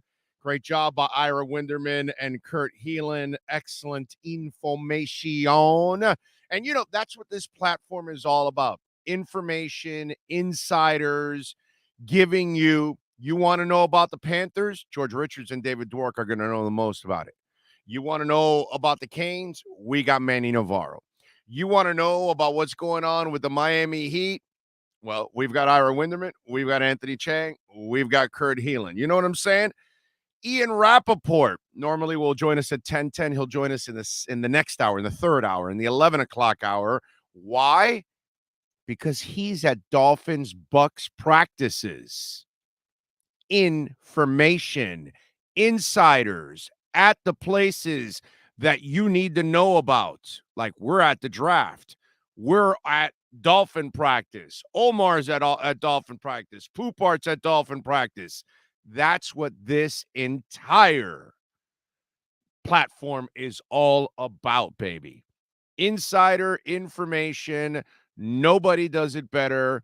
Not even close for South Florida sports than our platform here. And we're really proud of what we're building and all of the people that are joining in and becoming a part of this family, like Edge Energy Drink, like Red Recover, like Acura Pembroke Pines. You know, it's just, and you got to thank them and please use them because that's the reason we're able to build all of this. And we're really, really close, as I told you earlier, adding our fantasy football segments. You guys wanted fantasy football? Well, guess what? Andy Behrens and Scott Pianowski are coming back, and it's going to be year-round basis. We're it's like we're about to cross the finish line pretty much. And today I have another meeting set up that if everything goes well, the Dolphin Roundtable will be happening. And we're working on 2 Miami Hurricanes programs also for you. And if you are a sponsor that wants to step up and become a part of our Hurricanes broadcast and shows that we want to do, well, then, we've got a business line, and you can reach out to us at 786-754-4664. That's 786-754-4664. So make sure you check it out there. There you go. Andy says, great show. Why would anybody listen to? Well, I mean, there's no resources there, dude. They've got nothing. You know what I mean? So it's, Joe does a really good job of keeping like real sports talk alive. But, it's just one of those things. It's very limited on QAM. What are you going to do? They have no money and they got good people there. What's left? But there's no resources, and they're on the brink of filing for bankruptcy. So, it's, as I told you over a year ago, that they would be filing for bankruptcy and it would happen. You know what I'm saying? And let me tell you, it is going to go, not that one person is going to make a difference because it's an entire company, but when Joe retires at the end of this year, oh my God, did they lose a lot. By the way, we are going to have Mike McDaniel's press conference for you also as he addressed the meteors, and we'll break all of that down. Sean, do we have it ready to go yet, or tell me when we can play it for folks and I can, we can pause and I can go over some of those comments. Do we have that yet? Because I know that you were working hard behind the scenes getting that press conference. Do we? Yay or nay or what? Yay, nay. I see Sean.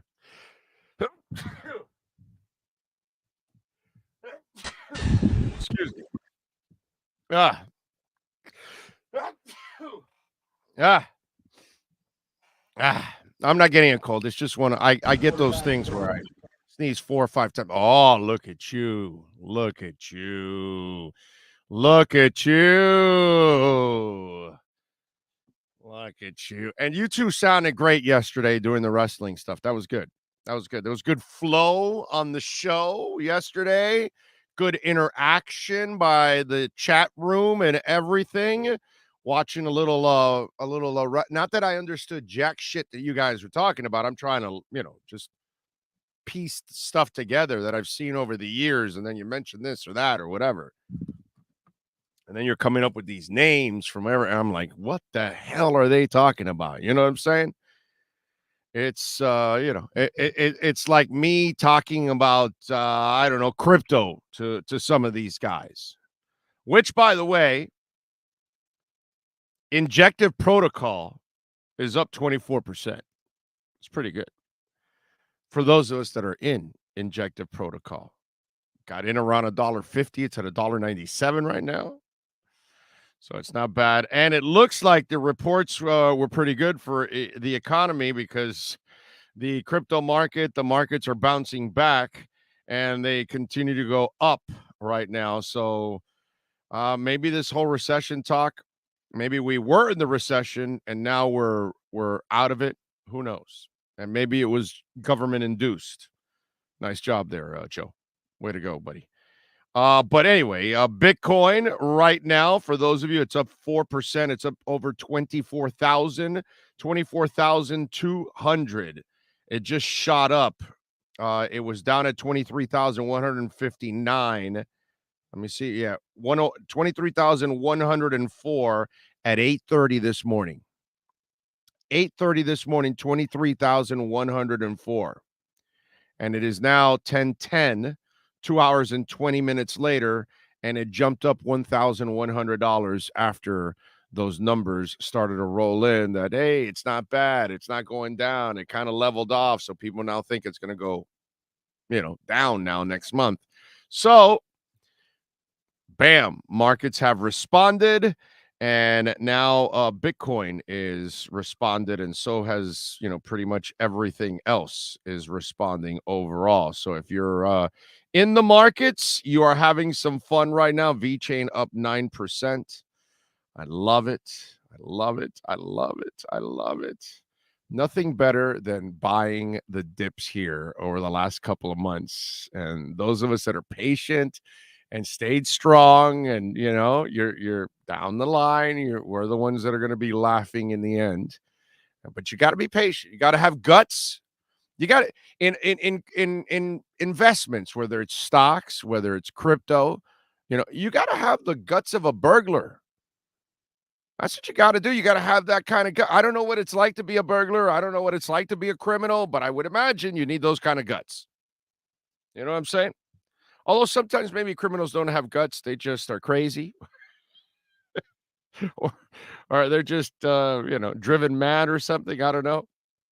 But anyway, so if you stayed strong, you have more stock in Tua or Bitcoin? Wow, that's a great question, Pingaling. Damn. Pingaling. Wait till my wife gets home. Honey, come play with my Pingaling. Pingaling. It's a good question, Pingaling. I have more stock in Bitcoin because it means more for my family. But listen, nobody has more stock in Tua than I do. So I don't think anybody's put more stock in Tua than I have in the media. Is there? Media, real media. I don't think there's anybody that's put more stock in Tua than yours truly. I've never been concerned about Tua, the football player, ever. Was I concerned about his body? Yeah, that's the one thing I was terrified in the draft that maybe would have made me stay away from the guy is the injury history. But playing, I've never been concerned about the player. I watch the guy, man. It's just you either have it or you don't, and he has it. That's why I go out on a limb so much for Tua that I say he's Joe Montana. That's who that's who I liken him to. I think he's that kind of player. That's the way I look at him. He's not Steve Young. Steve Young was a runner, a tough guy. He'd take on blockers. He's crazy. He was crazy until he figured it out. I got to stop running. Okay? And then they brought in Lawrence Phillips, and then that ended his career. But that's a whole different ballgame. And he's not Drew Brees because he's actually a little bit more athletic than Drew Brees, but he's not going to run. So if anything, he's more like Joe Montana, who could move around back there and was a clutch-ass player and didn't have a gun. Same dude. I think he's that same guy. I know, call me crazy, call me an idiot, call me a moron. Go for it. It's all good, man. It's all good. But, yeah, I got plenty of stock in Tua, plenty of Bitcoin in Tua that he is going to be an absolute star here for the Miami Dolphins. There's no doubt in my mind. I think he's one of those crafty QBs. I think he's one of those guys that every time you think you have him, you're not. He's going to find somebody. He's going to figure out a way to make a play and all those kind of things. I just think he's that kind of guy. But you've got to give him people around him. You know what I'm saying? You got to have competence also. I've seen great players. I saw Walter Payton for many years just do nothing until there was a team around him. Archie Manning played on a terrible New Orleans Saints team, and he was a very good quarterback. Good enough that he could have gone to a Super Bowl, maybe win it, but he never had the team around him, and the player alone is not. Steve Bartkowski had all the talent in the world to be a very highly successful quarterback in the playoffs and maybe even a Super Bowl. But Steve Bartkowski never played with the kind of team around him that could allow him to possibly have that stage. And players like that, Barry Sanders and so on and so forth. And we've watched all kinds of players. I watched Steve Young kick ass for the LA Express, then just absolutely suck ass with the Tampa Bay Buccaneers, and then go to San Francisco where they had structure and one of the great coaches. Wow, what a concept. He's gonna be a good player. No shit. And to me, football is not as simple as, well, no, the one player is going to carry you. Bull, man. It's the ultimate team game. This isn't basketball where you need 2 stars or 3 for sure you're in. But if you get 2 stars, you're going to be one of the great teams in the NBA. The NFL's not like that. Everybody needs help. And if you don't have the proper front office, if you don't have the proper coaching, and if you don't have the proper players, then you'll be like Dan Marino. And you'll put up 40 points, but your defense will give up 43. And this week I put up 32, but my defense gave up 35. And here I am. I'm in a 31-31 tie against Richard Todd. Huh?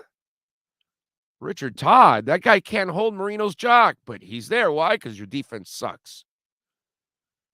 Everybody needs help, dude. Marino was a multi-winning Super Bowl quarterback, but Shula failed. I know it's blasphemous to say it, but I got to say it. He failed. He failed to do what he did in the 70s where he had balance. He gave Marino no balance. He never figured out the defense. He never figured out the running game. He never figured out the right side of the offensive line, and you were never dominant. And you kept hanging on to the guy's arm and the Marx brothers. And you can only go so far. It's a team game. And what Tua's gone through the last 2 years, to listen to some of you, blame it all on him, it's just asinine. And yet he still threw more touchdowns than interceptions, still won more than he lost, still made enough plays to show you there's something there, dude. It's just there's nothing around him. Now we got something around him. So I got I've held strong in crypto now. We're approaching 2 years of being an investor in crypto.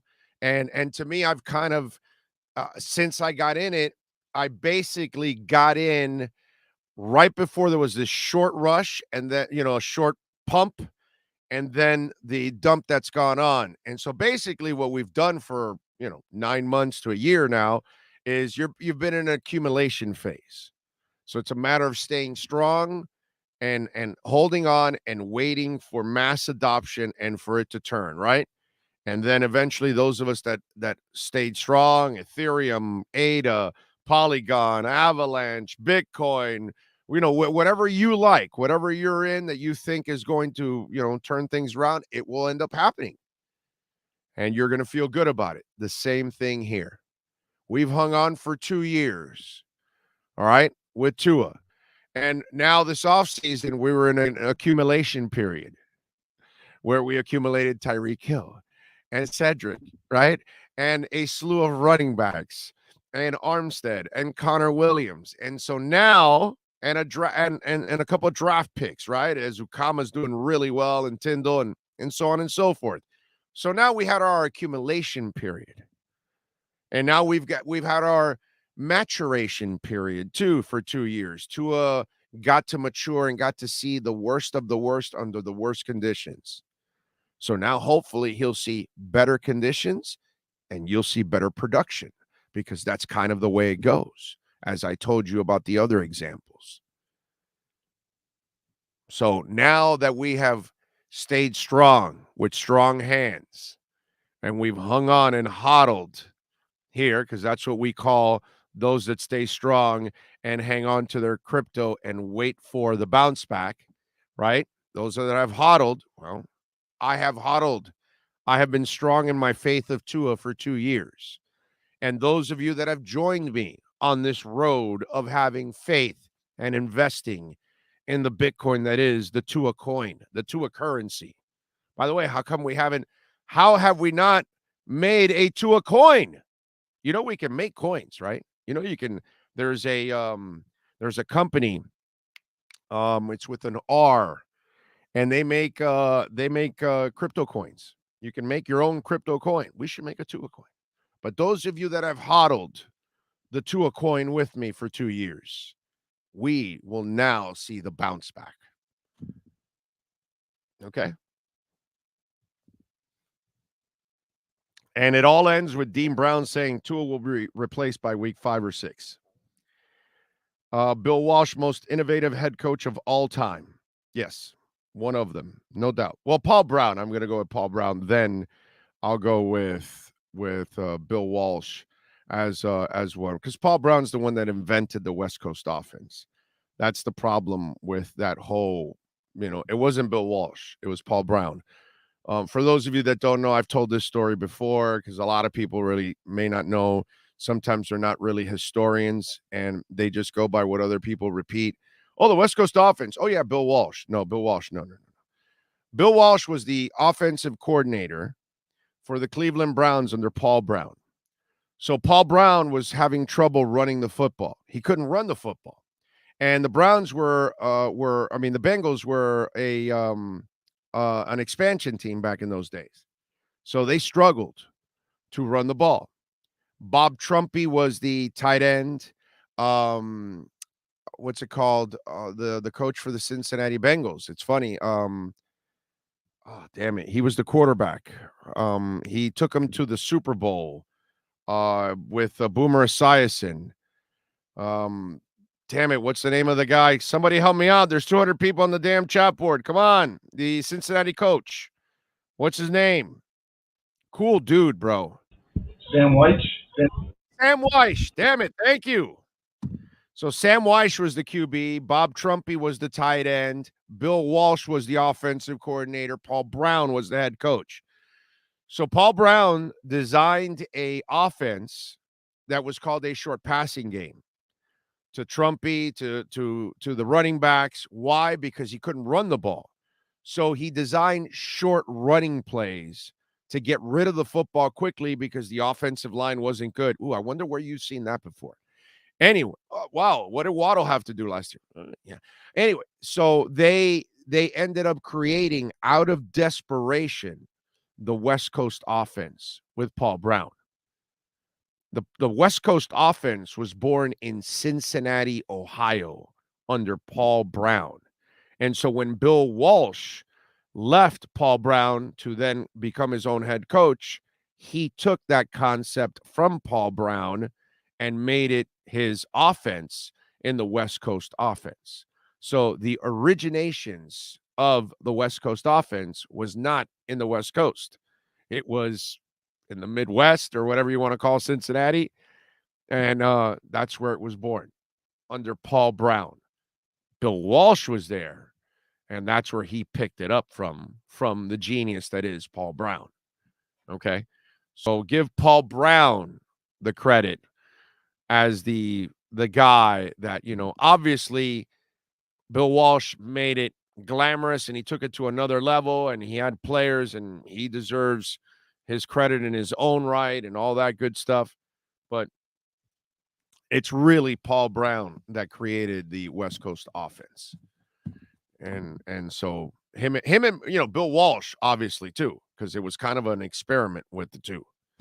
But yeah, there you go. That's where it was born, in Cincinnati, not in San Francisco. Bill Walsh and Paul Brown in Cincinnati. Just interesting stuff. Dolphins and Raiders fans with their offseason additions, their leftover players and new coaches should be hell of excited for this season. Yeah, I would say so. I mean, the Raiders are coming off a pretty good year, although they had some losses, obviously, that they lost some stuff there, but overall, I mean, they've got a pretty damn good team. They got a shot at going to the playoffs. That's a hell of a division, just like this division. I don't look at the Patriots as the threat that everybody looks at, and the Jets are not nowhere near anything. So, but that AFC West, holy crap, that is one hell of a division. That is, although I think Denver's a little overrated. I don't believe their defense is as good as it's been in the past, and I think that Russell's going to have to do some of his magic that he's done in the past. Oh, true. I always enjoy when Big O talks football history. All gather around and listen.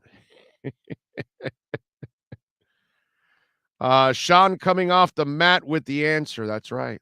That's right. What else? Big O, people say Bill Walsh because of Madden. Really West Coast offense. Yeah, no, I know, but it's one, because that's where it exploded. Nothing in Cincinnati. Cincinnati doesn't really mean anything in the lexicon of football, right? There's no history there. There's no nothing. Cincinnati's always looked at that team that, once in a while they pop into the Super Bowl. Oh, hi, Ken Anderson. Nice to see you. Nice to know you. Oh, hi, Boomer Esiason. Way to go. Nice to see you. Is Stanley still in a cocaine haze in a Miami hotel? Okay, see you later. And so, like, Joe Burrow showed up, and I said this when it was happening. Is Joe Burrow, Ken Anderson, and Boomer Esiason? Because this is what Cincinnati does. Hey, nice to see you. Nice to show up. Way to go. See ya. We'll find out. Because that's been the history of the Bengals. They have no history. They've won nothing. You know, they're the upstart team that gets there and surprises you, but really is not good enough to get it all done. And and that Boomer Esiason team with Brooks and all those cats, that was a hell of a team, dude. What was that middle linebacker that they had? That big sumbitch, man. Was it Fulcher? Was his name Fulcher? Like, they had this big mountainous linebacker that he could, like, I think the guy got like 150 tackles every year or some crap like that. Stud. Absolute stud. I forgot the guy's name. Maybe it's Fulcher, something like that. But that's the thing with Cincinnati. Can they do it? Let's see what we got here. Josh Tito, thank you for the love on the super chat. He says Big O has been consistent as F. It's Tua time, baby. That's right. That's right. I'm loyal and I'm sticking to it, and I'll live and die with Tua. And if Tua goes down, then so be it, man. Then I was wrong. What can I tell you? Robert Triana, thank you also for the super chat. He says, Big O, keep up the good work. See you soon at Sports Grill in Doral. Ended up reinstalling YouTube on my phone to resolve the issue. Thanks again. So then it wasn't us.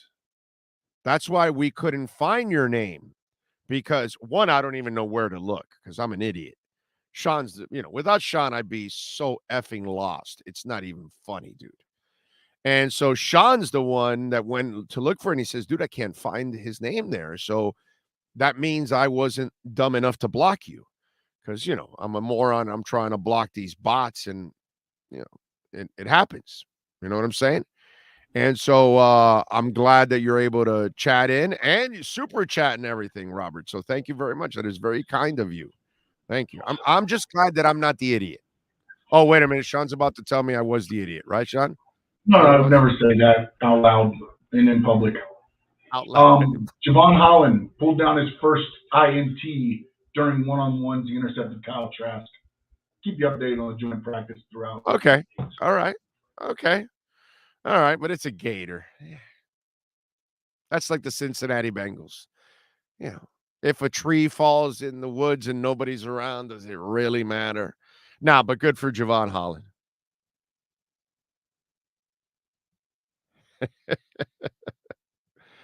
I am seeing the boys at Cutter's Edge. They're watching the show in the meeting room. I love it. I love it. That is fantastic. Also, Dieter returned to practice today. Elijah Campbell and Flagellum as well. Wow, I like it. Dieter back at practice. I wonder if they easing him in with individuals and not teams or things like that. That'll be very interesting. That'll be cool. Okay. I like it. Okay. Very good. Very good. So Sean will keep us updated on what's going on in practice. Ian Rappaport is going to join us at 11:30. Matt Verderam will stop by at 11. Craig Mish at 12:30. So you got basketball, you got baseball, and you got multiple football reports. What else? What else do you want? You know what I'm saying? We are trying on this platform, and we're this close to adding fan. And by the way, if the fantasy football does officially get done here in the next day or two, it'll start in 2 weeks. Okay. We will get Andy Behrens and Scott Pianowski from Yahoo Sports. And for those of you that are new to the platform, we do fantasy football a little different than everybody else. We do fantasy on Tuesdays and Fridays throughout the regular season. Then and then we've got a plan for the off season also, whether it's playoffs, Super Bowl, free agency, the draft. All of these things affect fantasy, keeper, dynasty leagues. So we're going to follow the progress of the entire NFL season and off season for all of you fantasy geeks out there. And that way you can kind of keep up with it. But it'll start in 2 weeks, and we'll get that going with some draft shows and all that good stuff. So we've got all of that going on for you. Big O doing watch parties no preseason watch parties. Now, if there's a sponsor out there that wants to step up for the preseason for a couple games, let's do it.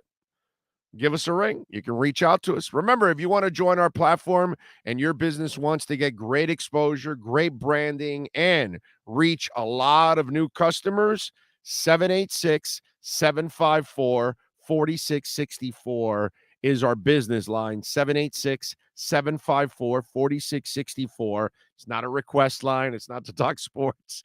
Okay, that's for sales folks are going to answer that. So that's what it's all about, 786-754-4664. Whether it's local, statewide, or national, or international, our audience is at all of those stages.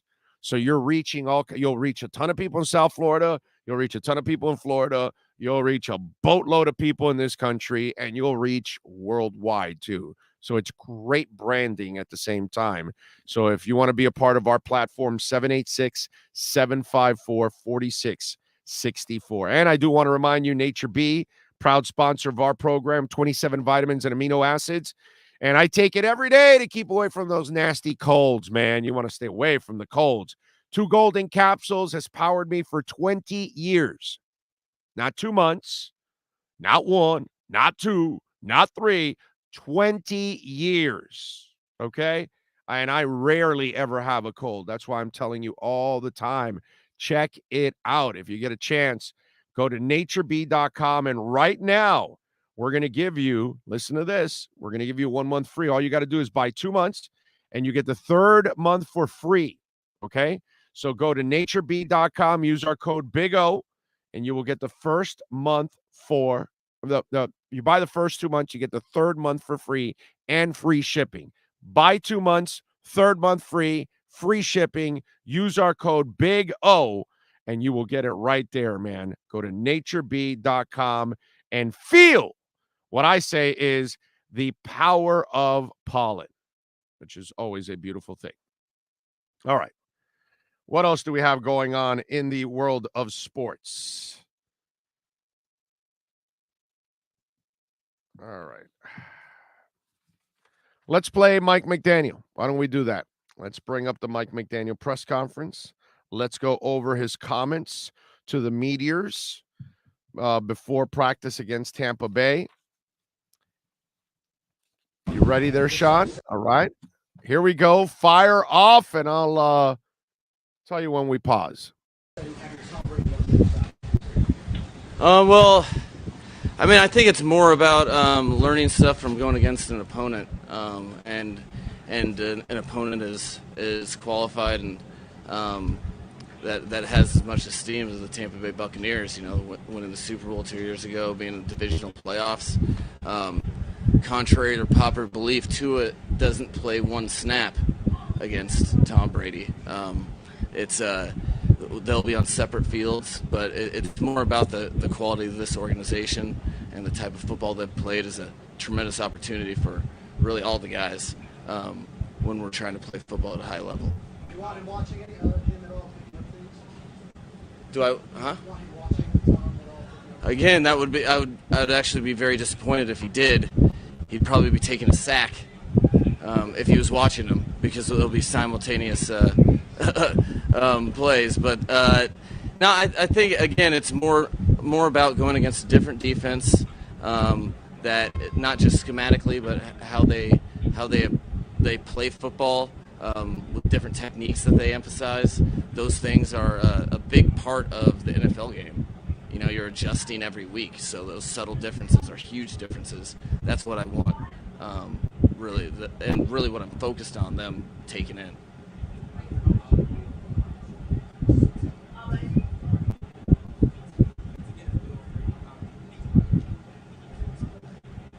The first part of it is it's a big deal. You know, you're going against another team, so you want that rep. Guys are sick of going against each other.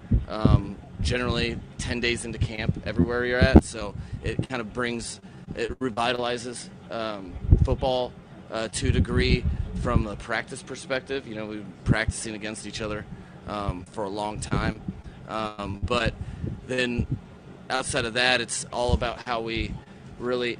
I'm not even that concerned about the actual outcome of anything. It's more whether it's a successful play or if it's a negative play.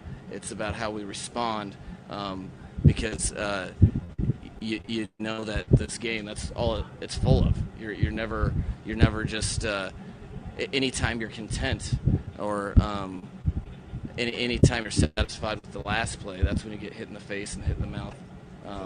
Moving forward. Hey, it's okay. I'm eager to. Mm-hmm.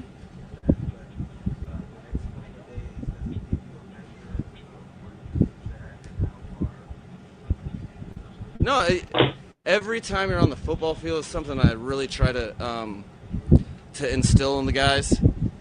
Every time you're on the football field is telling you where you're at. Everything else is fake.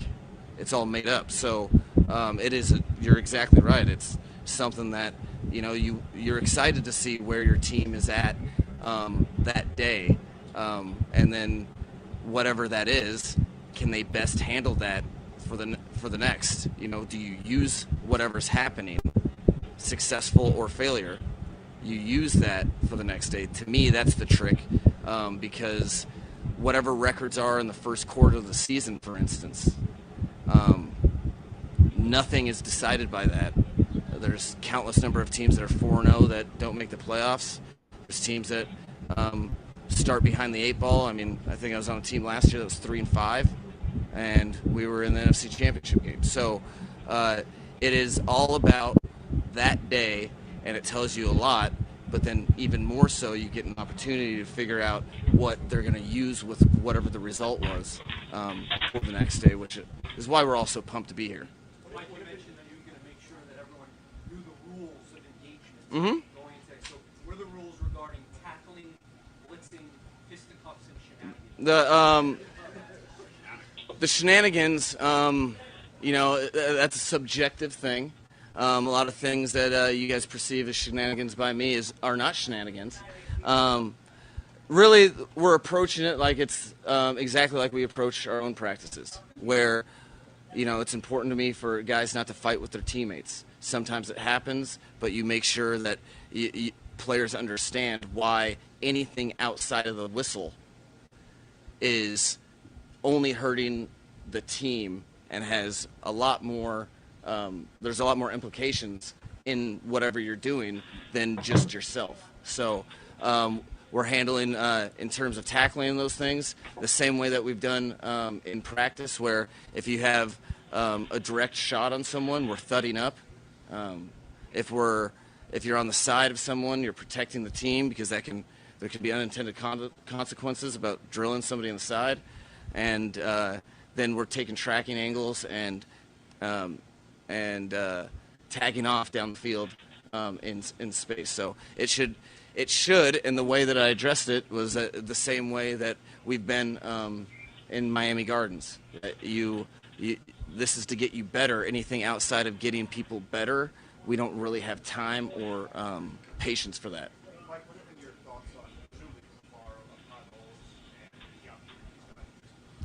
Well, I've been familiar with Todd for a while, and I have nothing but the utmost respect for his defense, his coaching ability as a head coach. He commands respect, but as himself, I really respect that. And the bottom line is, his teams play hard. They always have, whether he's been a position coach, coordinator, or head coach.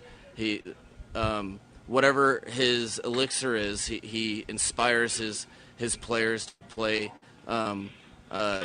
very inspired football, which is why it's a great challenge for us to bring our energy and our commitment to each other out here against this whole opponent who's extremely formidable, and it should be outstanding work for all of us.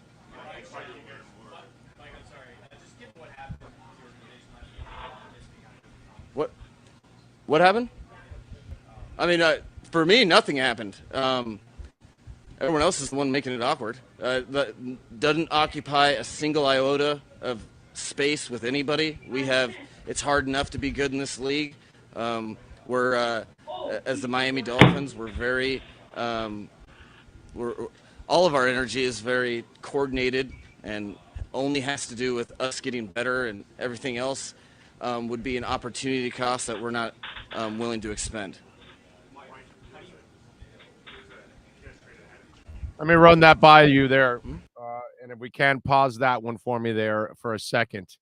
And really what the question was all about the Tom Brady stuff and everything going on in the offseason. And for him, he's right. This has nothing to do with him. And let me reiterate why this has nothing to do with him. Okay, I'm going to reiterate this. I'm going to talk about it over and over again. I don't give a shit what anybody else tells you about this. Here's the letter of the law. Okay? As Nino Brown would say, it's the law. If you watched a little New Jack City back in the day, the feeder bobblehead falls a lot. Anyway, so bottom line is, Flo wanted Watson, not McKenzie, not Allen, not Greer. Okay, they were fine with what they're doing. They know how they've built football. They're the only ones that have built football teams here. Okay, not Flo. And then the Brady crap came from Bruce Beal and Stephen Ross. That's why Bruce Beal's got the 1-year suspension. So these are the guys that are trying to play general manager. Even though Flo, Bruce Beal, and Stephen Ross don't resemble a general manager in any way, shape, or form. Okay? Especially with Flo, who wanted Jordan effing Love. And all they had to do was look at 2 years of being around Jordan Love, and they said, Aaron Rodgers, please, you're an asshole, but don't ever leave us. And so they gave him the contract. Okay, that's how in other places they draft a guy and they're convinced and they're like, Payne, we love you. A creak in your neck. See you later. We got the love. No, you know what I'm saying? Other places, Garoppolo, yeah, no, we're going with this guy. You're out of here. Most places when they get the heir apparent, they go to the heir apparent. But when you go see the heir apparent for 2 years and you say, please don't leave us, and then it just changes. So that Flo screwed up there. And Bruce Beal and Stephen Ross, they don't even know what a football looks like, much less they even know the game, clearly. And they're terrible. Thank the Lord these are men that actually do like legitimate jobs, because we all know that Bruce Beal and Stephen Ross would be, the worst criminals in the world, robbers, thieves, whatever. They would get busted right away. Mike McDaniel needs to feel fine and not worry about it, because the guys that are there are the guys that are supporting him, not the owner. The owner now is on an island by himself. Now the owner owns, but everybody looks at him like, yo, dude, we can't trust you. Because if you're Chris Greer or Mike McDaniel, it's gone, right? It's over. You two are on an island by yourselves now. Marvin Allen, Reggie McKenzie, Chris Greer, and Mike McDaniel are on an island by themselves, because they have an ownership group that has no loyalty whatsoever. And the worst part about it is they have no intelligence to go with that loyalty. They might be incredibly intelligent businessmen, but they're also incredibly stupid football people. So Mike McDaniel knows he's on an island by himself with his staff, his players, and those 3 guys in the front office. And they know they're all on the same boat. And they all know that they all have to perform to solidify their status and to make it so obvious that the 2 bozos that own the team don't go out and make a change that they don't need to make. Because maybe you didn't need Brady and you didn't need that, because Tua will be just fine.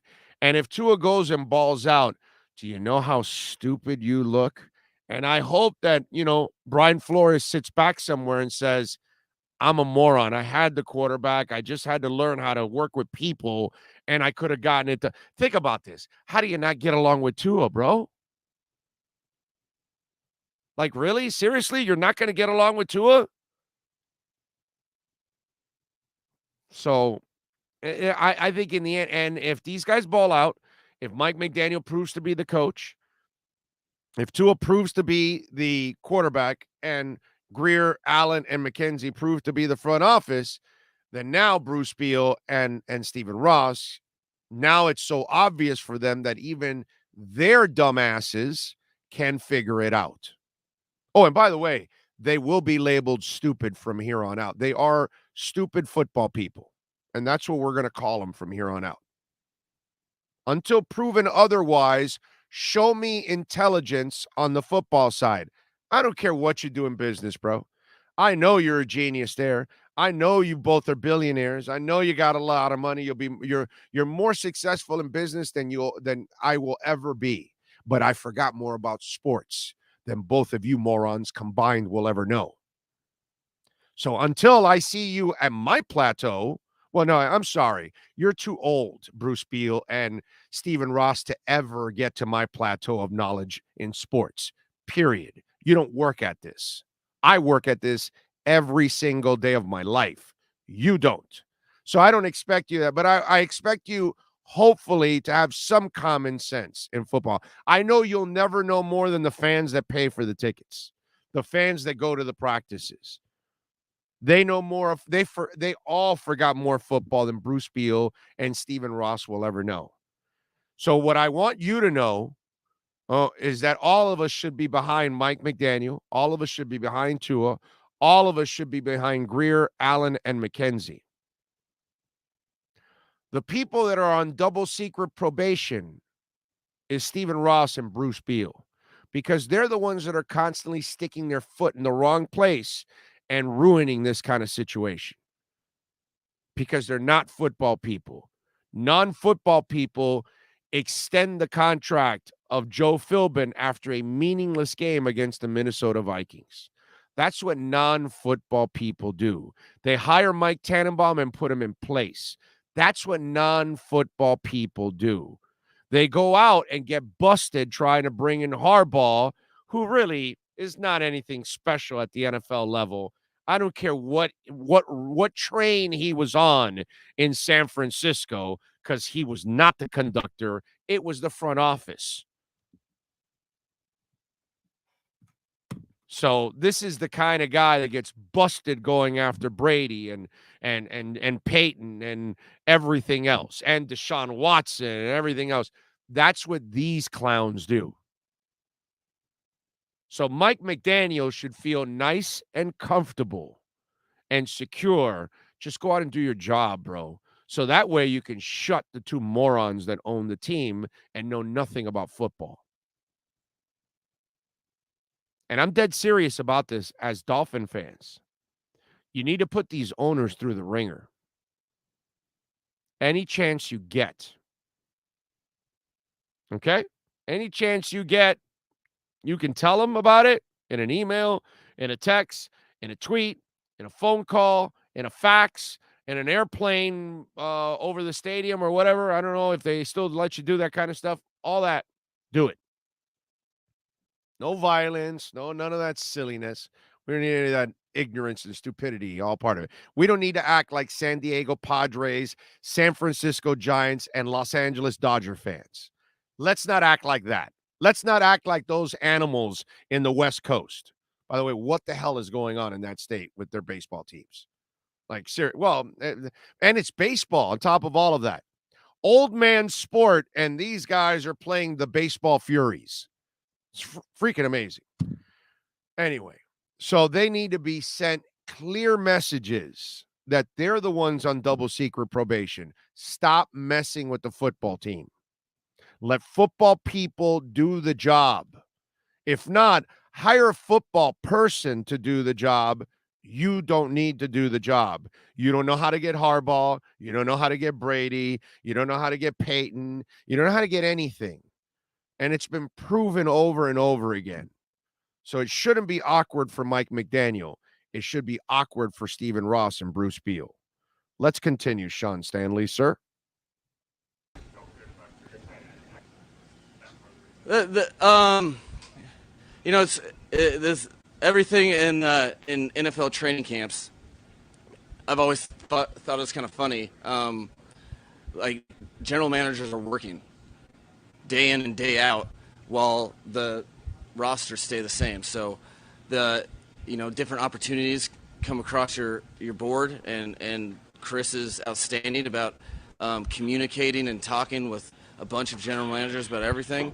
And the bottom line was, to Adam Shaheen's credit, he's a well thought of NFL player, as he should be.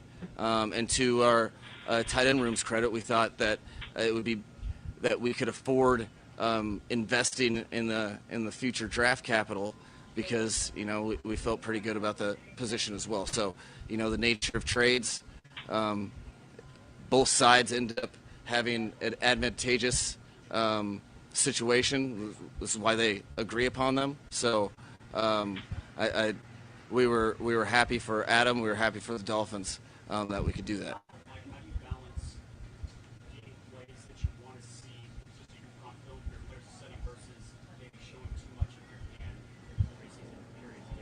No, it's always you're always thinking about it. There's a million different types of decisions that you have to make as a result. I think, but the main focus, it was a little easier for me and our coaching staff with this joint practice, because we just really want our players to go out and compete with a winning organization and put our best foot forward. So.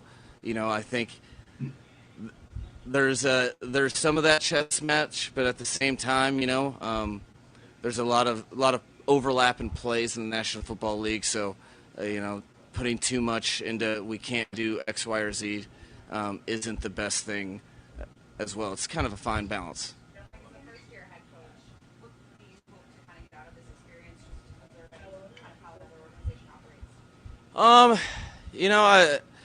Whether it's fortune or it's unfortunate, I've been in this is my 7th different franchise. So I feel like the biggest thing is I just want the players to go through the emotions of what a joint practice is, especially against a good team. When you're fortunate enough to practice against a good team, guys want to do well. And in that process, one of two things are going to happen. They're either going to do well or they're not. And either way, it's our job to make sure that they understand that how do you use whatever happens to benefit you moving forward. So I just want to see a group of guys that are committed to this practice, which I think we all will see that. And then I want to just play the hand that's dealt after the fact and after we watch the film.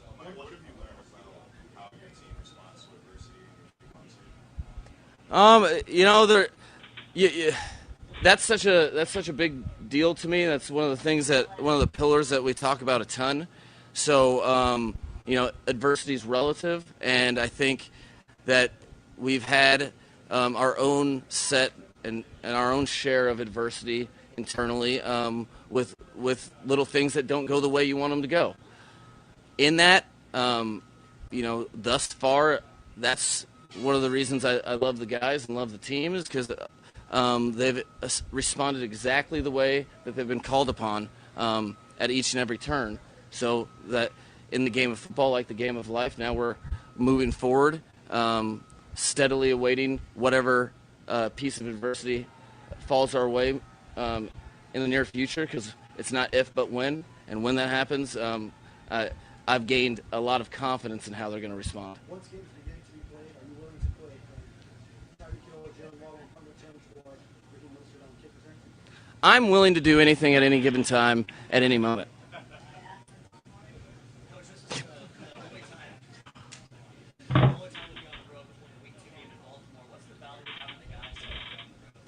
Tremendous value. We traveled down here on Monday before Players' Day off.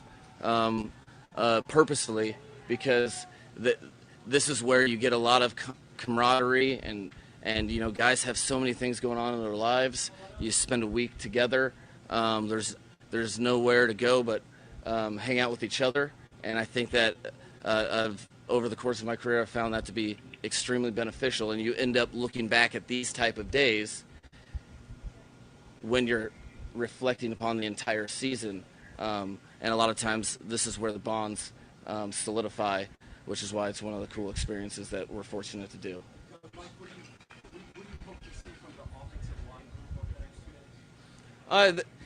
That's a great question, because there's, you know, like any NFL defense, you know, the offensive line play is a game of inches, but every NFL defense has a different way that they play football. You know, it's not just X's and O's on paper like structure, it's how do they defend blocks.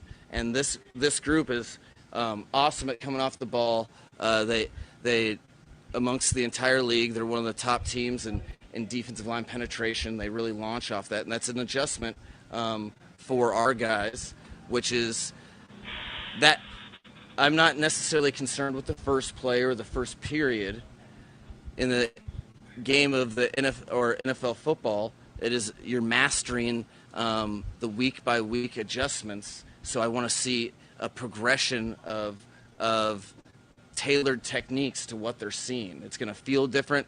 You watch tape, you know that it's different, but you don't get the true feel until it's live bullets. And I want to see guys progress as we go and adjust their techniques to fit who they're going against, which is will be the name of the game in the regular season. How would you describe the offense and what has stood out to you so far?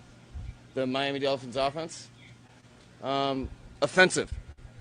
I think it's a hungry group of individuals that are really getting into playing 11-on-11 football. And what I mean by that is really started to see in the last week or two, every play you guys watch, you see 11 guys working together unselfishly for the sake of the offense. I've seen, you know, we have some speed on our offense, everybody knows. But what I've seen is coordinated efforts to establish techniques, and as far as defining it, hopefully the idea is that we're a good offense. But for anything like anything in life that's worth anything, that's hard to do, and that it doesn't really matter if we're executing on the Sunday, the last time that we practiced against each other, or we're executing against Tampa. We're building all of it. We should be building towards week one, and then after week one, we should be building to week two. And in that process, it will the players and the play of the players will define it. Something that I don't have a cool, catchy phrase to really define, I guess. But it's hopefully good.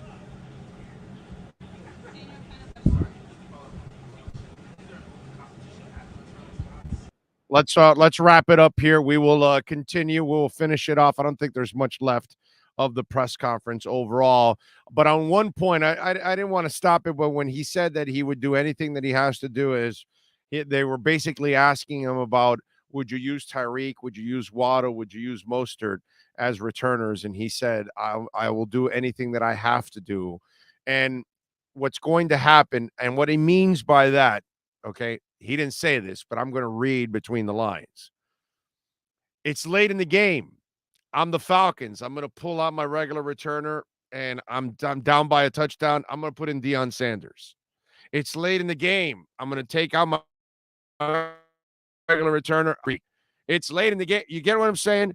So I don't believe Tyreek or Waddle is going to be your every time, you know, returner or anything like that, or even Mostert coming off a knee injury. But if you're at the end of a half and you've got 45 seconds in the half left, well, maybe you want to use one of your explosive returners to try to get a real big ass chunk play to start, you know, that drive at a favorable spot so you can try to score. So that's what he means. I will remind people over and over again Zach Thomas got Jack Del Rio cut in training camp. In the first week of training camp, Jimmy Johnson walked into that room and said, 2 guys have made this team. Everybody looked around like, huh? And Dan Marino and Zach Thomas. And so Zach was the guy that made it early on. He knew it, and he let Jack go so he can go find a job because it was still early in the whole process. That's how much respect he had for Jack because he brought him over from Dallas, that he was with him with the Cowboys. So he let him go because of that. I want to remind you, Jimmy Johnson, Jason Taylor, and Zach Thomas were starters from the get-go. They played on special teams all the time for the first 2 to 3 years of their careers. Jimmy's philosophy was always, I play my best players, even if it's on special teams, because he always wanted to win special teams. While everybody was worried about the regular offense, defense, of course, but Jimmy was one of those guys that was fanatical about winning on special teams. So I think that's what Mike McDaniel's saying. I think that's what Andy Reid will do, and we're going to talk to Matt Verderame about that, who's a monster KC fan. But I think that's what he meant by, so don't take it like, oh, my God, he's going to put Waddle and Tyreek out there all the time. No. You're going to put them out there when you desperately need it because they are the secret weapon. All right, 3 hours down. Let's get to hour number 4. Matt Verderame starts out hour number 4 right here on the Big O Radio Show.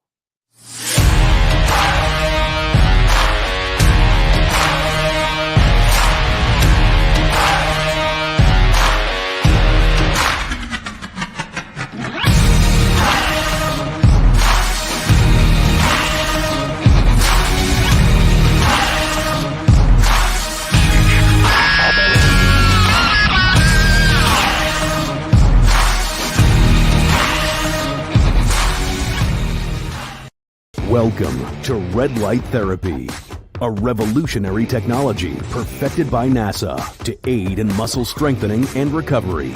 Red and infrared light has the capacity to penetrate deep into the cell's mitochondria, potentially leading to increased energy, faster recovery, and the optimal performance your body demands. Train, fight, recover.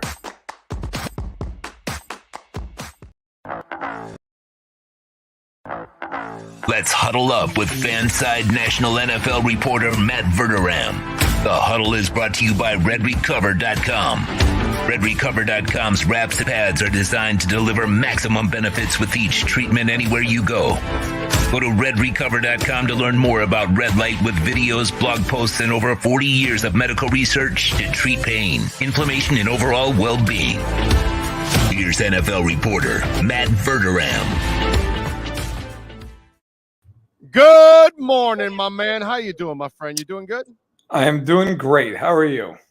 Exceptional. I cannot complain. And I know you were on right towards the end of that, and you would agree with me, right? That the great coaches, if they've got that great player that is a starter like Tyreek or Deion Sanders, or even last year in Jalen Waddle, who was Miami's number 1 guy, but wasn't the number 1 returner.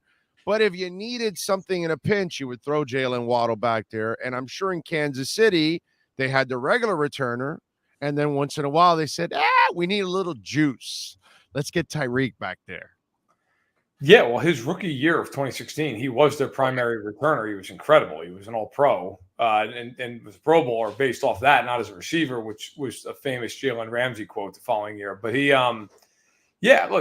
slowly moved out of that role. And McCole Hardman took over that role. And so then Hardman became a Pro Bowl returner. And yet in the playoffs, there are a good bit of times over the last 3 years where Tyreek Hill has gone back there to take a punt. Right? It's like, you go look at their Bills game last year, that crazy overtime game they had. Tyreek Hill was the punt returner in that game. So, yes, I think a lot of coaches will say, hey, we don't want to risk him getting hurt on 6 returns a game. But if there's a big moment where it demands his testimony, so to speak, you have to do it. He will be back there. And so, look.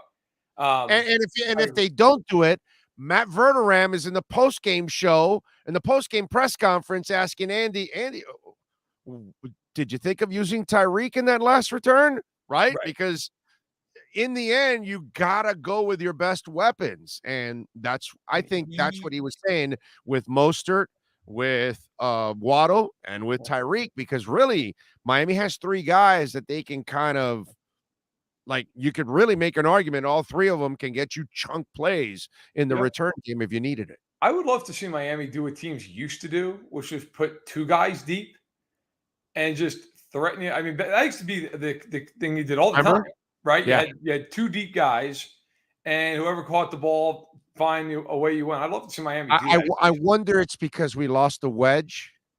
I wonder if that's why we lost that advantage on the return game, which was like a killer and causing injuries and all kinds of stuff, because it was a crazy ass play. But at the same time, it was a great blocking scheme. And maybe that's what stopped the 2 returner thing. And you've got to put one more guy up front to try and pick up the blocks to try to free the guys up. You're probably right, but I would love to see Miami put Waddle and Hill back there occasionally, and you could run some kind of some trickery. I'm not saying you do that every time, obviously, but once in a blue moon it'd be fun. It's funny. I remember Hill was an amazing returner in Kansas City, and they put him back there once in a playoff game against the Texans, which they famously fell behind like 24-0 in, and they put him back there, and it was supposed to turn the game around, and he actually muffed the punch. The only time I can remember him muffing a return, he fumbled. They put Hardman back there, and the next one, Hardman went 60 yards, and they took off, and Hill ended up having a huge game as a receiver that afternoon. But my point is, the only reason I bring that up is it's the only time I can really ever remember him fumbling on a return. I mean, he has great hands. Obviously, once he has the ball, he's incredibly explosive.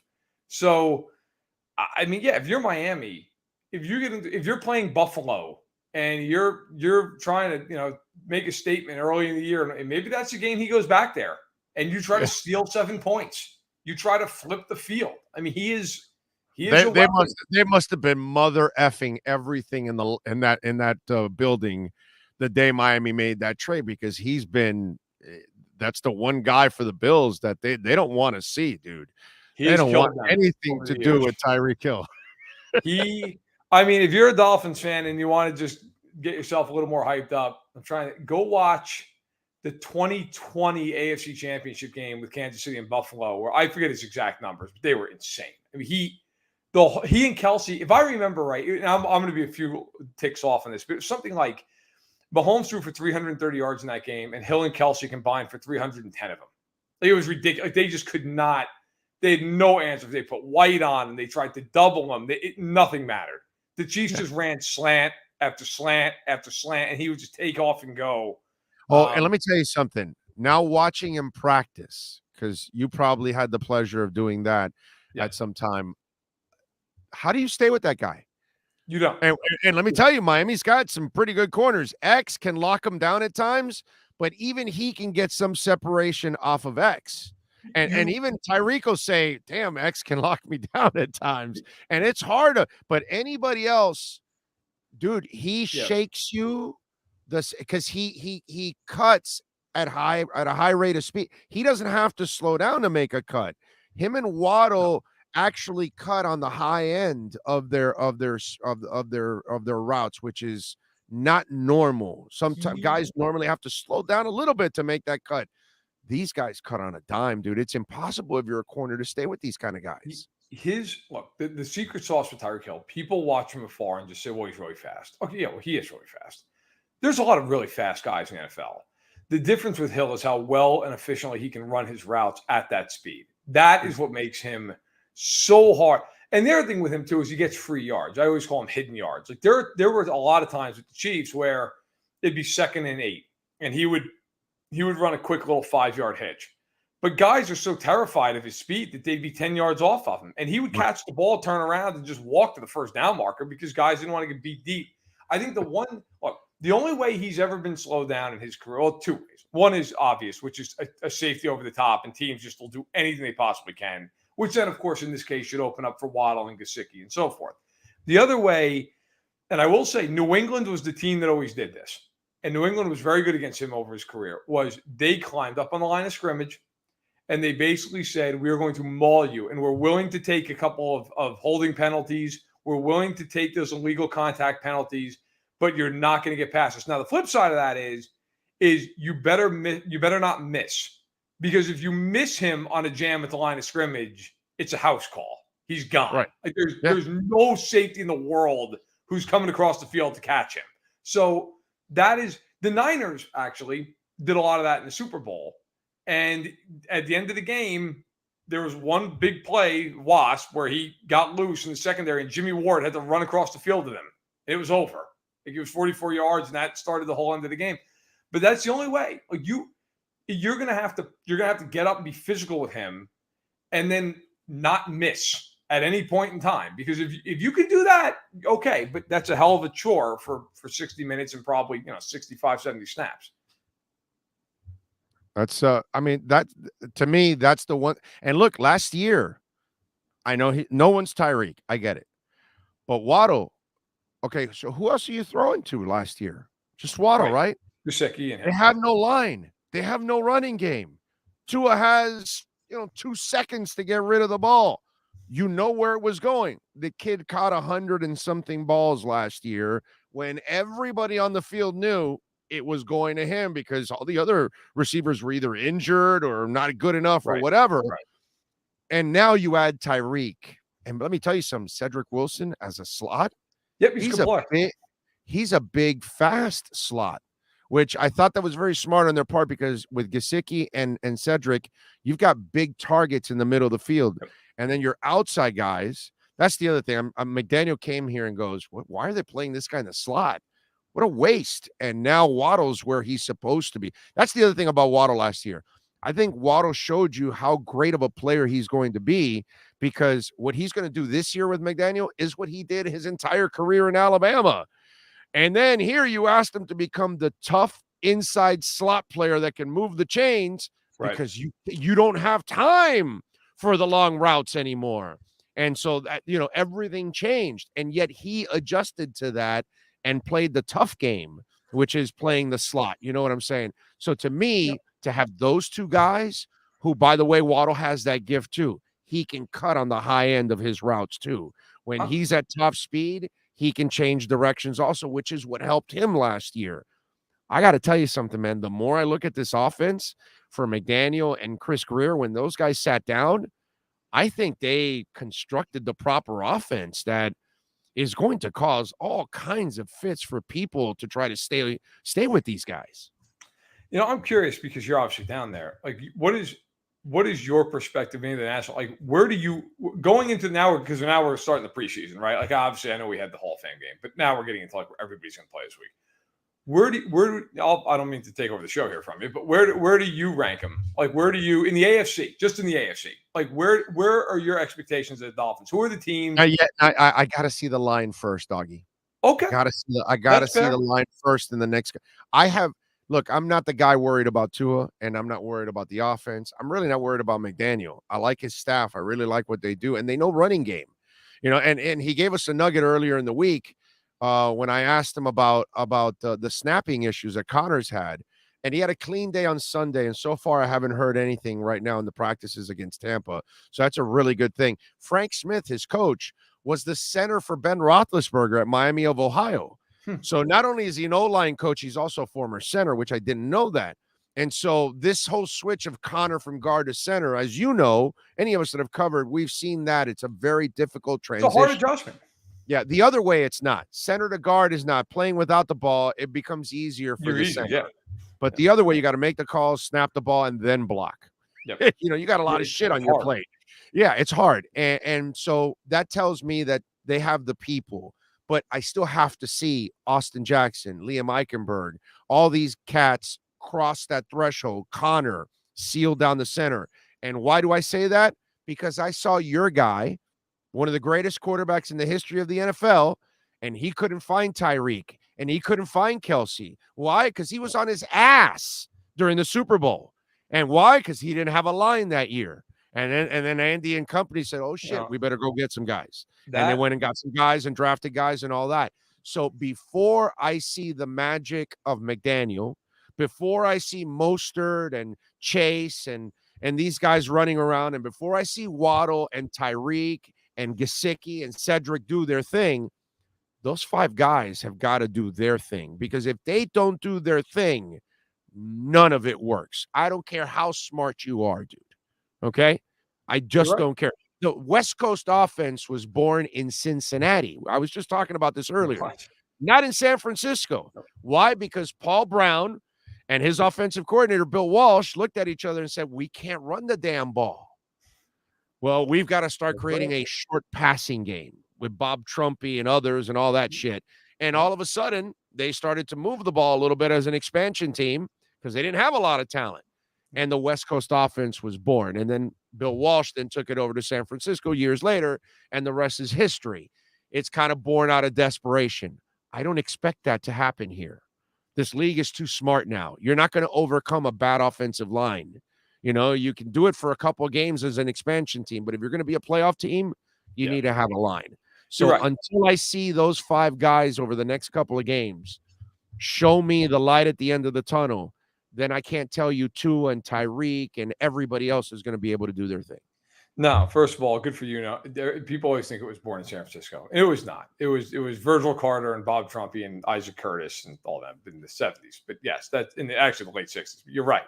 No, I think you're right. And, you know, look, the Chiefs rebuilt their whole offensive line last year because they knew, even with Mahomes, they're screwed if that line is going to play. I mean, quite honestly, it's a miracle they got to the Super Bowl and lost 1 game that year with an offensive line. And they just had Tampa Bay was the worst possible matchup. They could just rush the pass with 4 guys.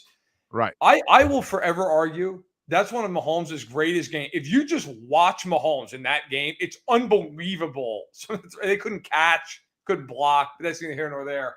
And they beat him up, bro. And they beat him up in that game. They killed him. I mean, it was insane. But no, look, you know what? You're right. The AFC is just so interesting. The reason I asked that is just think about this. That was Tua for 2 straight years. You're running for your life. No, you're right. I mean, look, no argument. Anybody who, whether you love Tua, you're concerned about Tua. I mean, if you don't admit that, you're a fool. They've had no line for years. But nothing. And no running game.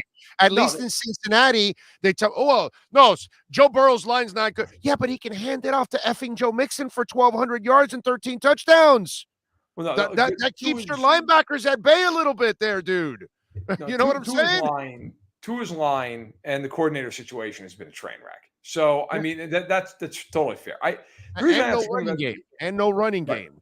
Because, you know, when you have a like I've seen a decent line with Ricky Williams make it an 1,800-yard season. Of course. But it wasn't because that line was that good. It wasn't the early Dolphins of the 70s, brother. It wasn't the mid-90s Cowboys. It was that Ricky Williams was special, just like Barry Sanders in his day, or Joe Mixon. Give him some credit. Yes. He's a pretty damn good back, and he made those Cincinnati linemen look better than what they are. And he helped Joe Burrow also there because, dude, it's nice to have a guy back there that can go 1,200 yards and 13 touchdowns. I think that's what's going to be, and it's the reason I asked about the AFC and where you thought, because I think, look, the AFC, I mean, it's as loaded a conference as I can recall. Every team in the West is at least good, if not really good. Yes. The South, I expect the Colts to be better with Ryan instead of Wentz. Tennessee, look, I mean, I think Tennessee took a step back, but they were the number 1 seed in the conference last year. I mean, that's just going to roll over. I just don't buy the quarterback. When I don't. And you have to put the ball in his hands, it's over. Unless the big horse is running you over constantly. To me, Tennessee's never, because Tannehill's never going to be the guy that's going to be the difference maker in the moment you need. He can be a facilitator for you. He was the difference maker last year, just not the way they were home. He's Kirk Cousins. Don't put them in the position where they have to try to win the game for you. Put them in a position where they can facilitate, and then they're fine. I'm concerned with them. I mean, going into the year, I did a whole prediction piece I do not even have them in the playoffs. So I'm one of those people that has doubts. But now I'm more concerned because you're hearing all this stuff about Treylon Burks coming out of camp. That's not exactly positive. So you look at him and go, okay, well, if he's not ready, then who are they throwing the football to? I mean, it's going to be Robert Woods coming off a torn ACL, and who else? I mean, they have nobody. The North is the division that fascinates me. Like I know the West is going to be really good. I think you're going to have at least 2, maybe 3 playoff teams out of that. See how much they beat each other up. The North, you have the Bengals, who are they as good as they were a year ago? Do they take a step back? The Ravens, they had a million injuries last year. Oh, they spent money on the O-line. I give them credit there. Yes, the Bengals. I think I'm someone who believes in the Bengals. I think the Bengals are very good. Okay, the Ravens. I think of all the teams in the AFC. Now we've talked a lot about this, you and I. I think in the playoffs they are very limited, but in the regular season, that they win a lot of. That's it. But they win a lot of games in the regular season. Yeah, they're built. They're built for the regular They are season. built to They're run not built over for bad the playoffs. teams. Yeah. And but then they get to the playoffs and you get against good coordinators and good defenses, and it becomes Same as Tennessee, doggy. Yes. Henry runs you over during the regular season, and then they say now you play the better defenses in the playoffs, and then the better defense say stack in the box. Podcast, stack in the box at the line. Yeah. Don't allow Henry to beat you. Force 17 to beat you, Yes. and then what happens? 17 can't beat you, Yeah. even with AJ Brown. So just to give you more meat to the matter. No AJ Brown now, and no Jonnu Smith, and so It's a problem. It's a problem. I mean, you think when they went to the AFC title game a few years ago, they had Corey Davis and Jonnu Smith and AJ Brown, and none of those guys exist anymore. They're all gone, right. Which I don't understand why that front office allowed it to happen. Well, I think they're turning the page. I think they're Bob Seger. I think they're Bob Seger, dude. I mean, we're looking at a situation that if Tannehill doesn't play well this year, I think Malik Willis, if he shows anything, has a good chance at that job next year because they're not going to move. Why would you continue to pay Tannehill $30 million a year? You're not going to do that. That'd be insane. This is his last year. This is last year. He's moving. They're moving on. By drafting Malik this past year, they announced this is his preparation year.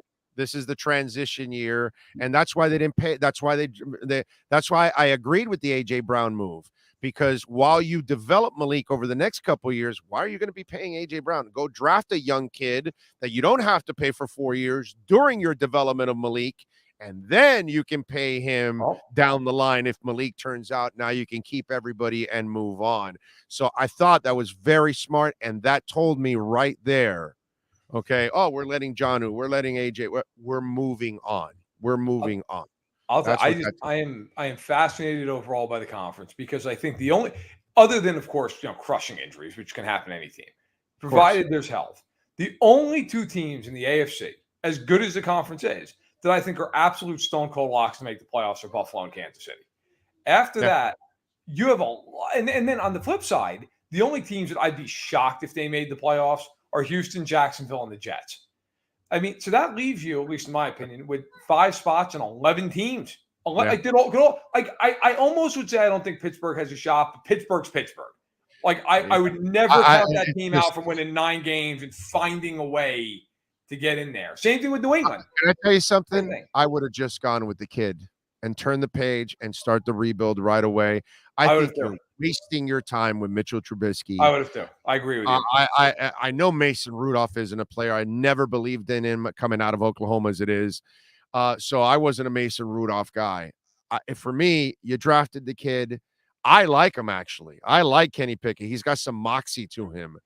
I just start him, man, because your team is good enough that it can support him. If it was a bad football team, then no, I don't want to throw a young kid in there. But it's a good football team with a good head coach, good staff. Man, get the transition going. That's where we're headed. Does anybody believe Mitchell Trubisky's the guy you build a team around? No, he's not good.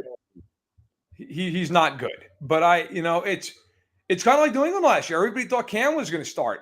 And lo and behold, Belichick was like, nope, he's cut. We're going Mac Jones. And it worked out. They went to the playoffs, and Mac Jones, to his credit, had a good year. He was fine as a rookie. Look, I put Pittsburgh and New England in the same category. I don't think either team is I think Pittsburgh's actually more talented than New England, frankly. I don't think either team is unbelievably talented, but they're talented enough. And with those coaches, you think if the quarterbacks even play reasonably well, they're going to play meaningful football in December. They just will with those coaches. Yeah, they will. All right, follow him on Twitter at Matt Verderam. Tell him about the Stack in the Box podcast and the article that came out yesterday.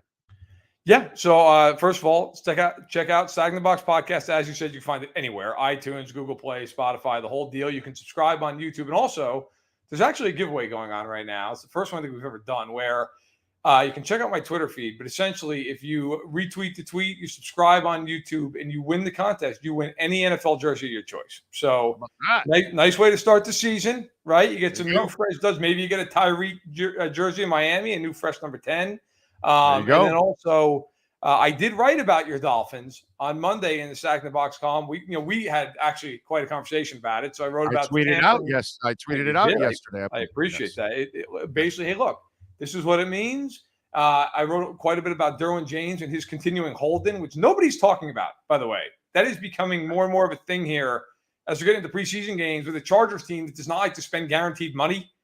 And that just keeps going.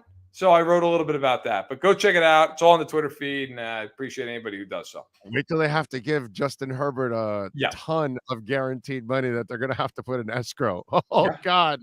Not good. That cheap outfit, man. That is just, and it's just, it's like watching in the NBA to see the Sonics, the fans lose their team, and to watch the Chargers lose their team, or to watch the Browns in the middle of the night leave.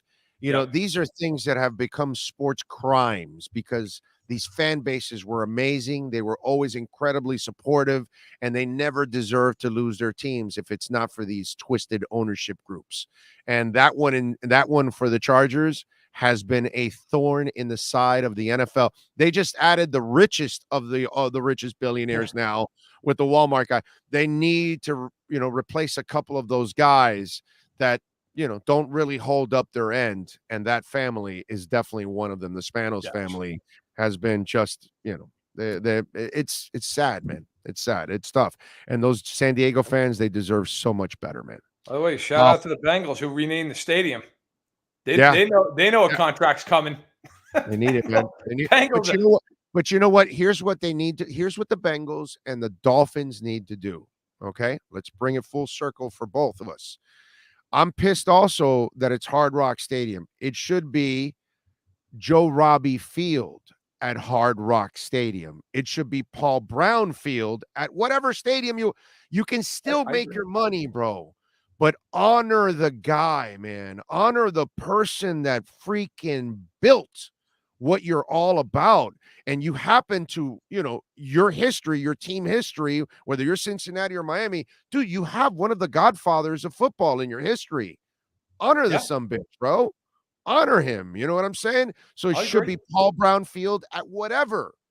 Chevrolet Stadium, Acura Stadium, Rolls-Royce Stadium, whatever the hell you want to call it. And just like here, it should be Don Shula Field at Hard Rock Stadium. That's it.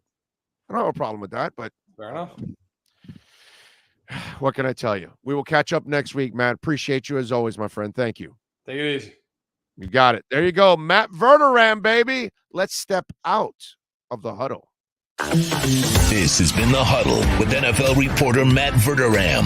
RedRecover.com helps pros and everyday warriors heal on the go with their medical-grade, highly specialized devices designed for each area of the body. Go to RedRecover.com to learn more about Red Light with videos, blog posts, and over 40 years of medical research to treat pain, inflammation, and overall well-being. Right. Thank you. Cutter's Edge, too. Welcome to Cutter's Edge, a new sponsor on our program. And if you are looking for landscaping that will take your home to the next level, you got to go to Cutter's Edge. They'll be working on our yard very soon. Looking forward to seeing, and we're going to show you the end result of Cutter's Edge, and you're going to see something pretty cool. Looking forward to it, man. I like it. Great job, as always, by Matt Verderam. We are awaiting Ian Rappaport. He's about to join us here on the program, so we'll definitely talk to Ian, and we'll get the latest. He's out there at camp, and he is watching what's going on over at camp, and we'll break that down for you, and we'll get his thoughts on everything else. Keeping up with what's going on in camp, by the way, just so you all will know some of the things that I've seen. Needham had a breakup of a Brady pass, 7-on-7s. Tua was 4 of 5 passes to Smythe, Waddle, Mostert, and Lovett. an incomplete to Gesicki, and a coverage sack. Oyefusi, by the way, was the one that put that up. Holland had a second deflection of Brady of the day. Julio Jones burns Iggy. Carlton Davis, an interception of Teddy. Trent Sherfield couldn't complete a catch, what would have been a long touchdown from Teddy Bridgewater. And we're going to get Ian Rappaport pretty soon. Daniel Oyefusi says that offense driving the length of the field, Tua was 4 of 6 with completions to Ingold twice, Waddle, and Wilson. Couldn't get Owen end zone last pass, but was a little late to Gesicki. Nice breakup by Levante David. Keon Crossan with another play on the football, saving a TD and a pass breakup. Brady seems frustrated, according to Omar Kelly. I believe he just went up to talk to Bruce Arians. Looks like Arians, but he's in a straw hat and not a Kango. Threw me off. Tua had Gesicki on third down by Travis Wingfield, but Levante David gets his hands on it and breaks it up on that play before. Craycraft caught one just out of the back of the end zone working on Carlton Davis. So there you go. Mike Gesicki hasn't gained any traction in the offense yet. Pass attempt from Tua was broken up, says Joe Shad. So you got some of that stuff there. Pocket collapses on Brady. Ryan Sealer talking crap to the Bucks line and flexing. All right. Tampa Bay just got called for an offensive pass interference. Brady's frustration levels seems to be growing. Dolphin blitzes seem to be bothering him. Let's see what else. Edmonds with a nasty route. Tua's timing is perfect as it's coming out of the break, puts a move on Devin White, and he's off to the races. So, listen, you know what's good? Because, we have these negative dudes out there that they're like, oh, yeah, now we'll see today the Dolphins will look like crap, right? And guess what?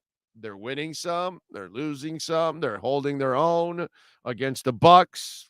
So there's a lot of things to feel good about, ladies and gentlemen. This is why, you remember the other day, the dude, well, I know Teron Armstead's only going to play 6 games. He's going to miss, 11. So we've got to plan for it. Remember that guy that chimed in? It's like, yo, dude, where did that come from? Like, seriously, like, why do we have to play that game right now? Can't we talk about the good things as they come, just like any of the bad things?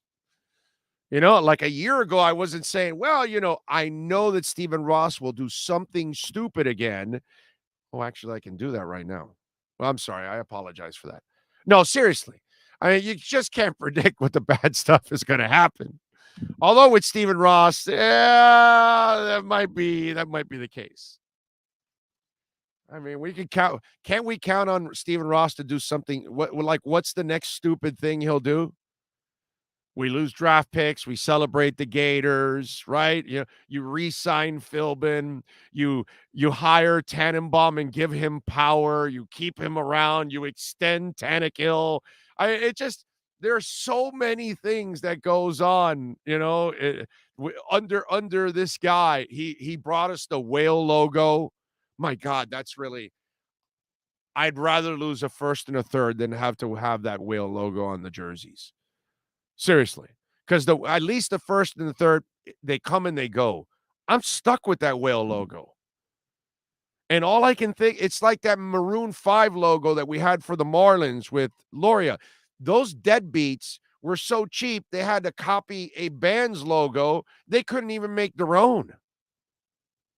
And if those of you that don't know, go put Maroon 5 logo and Miami Marlins logo. Not the new one, the Loria one. Go look at it for those of you that don't know. I mean, come on. Give me a break here. What the hell is going on? Bro, Tua looking strong.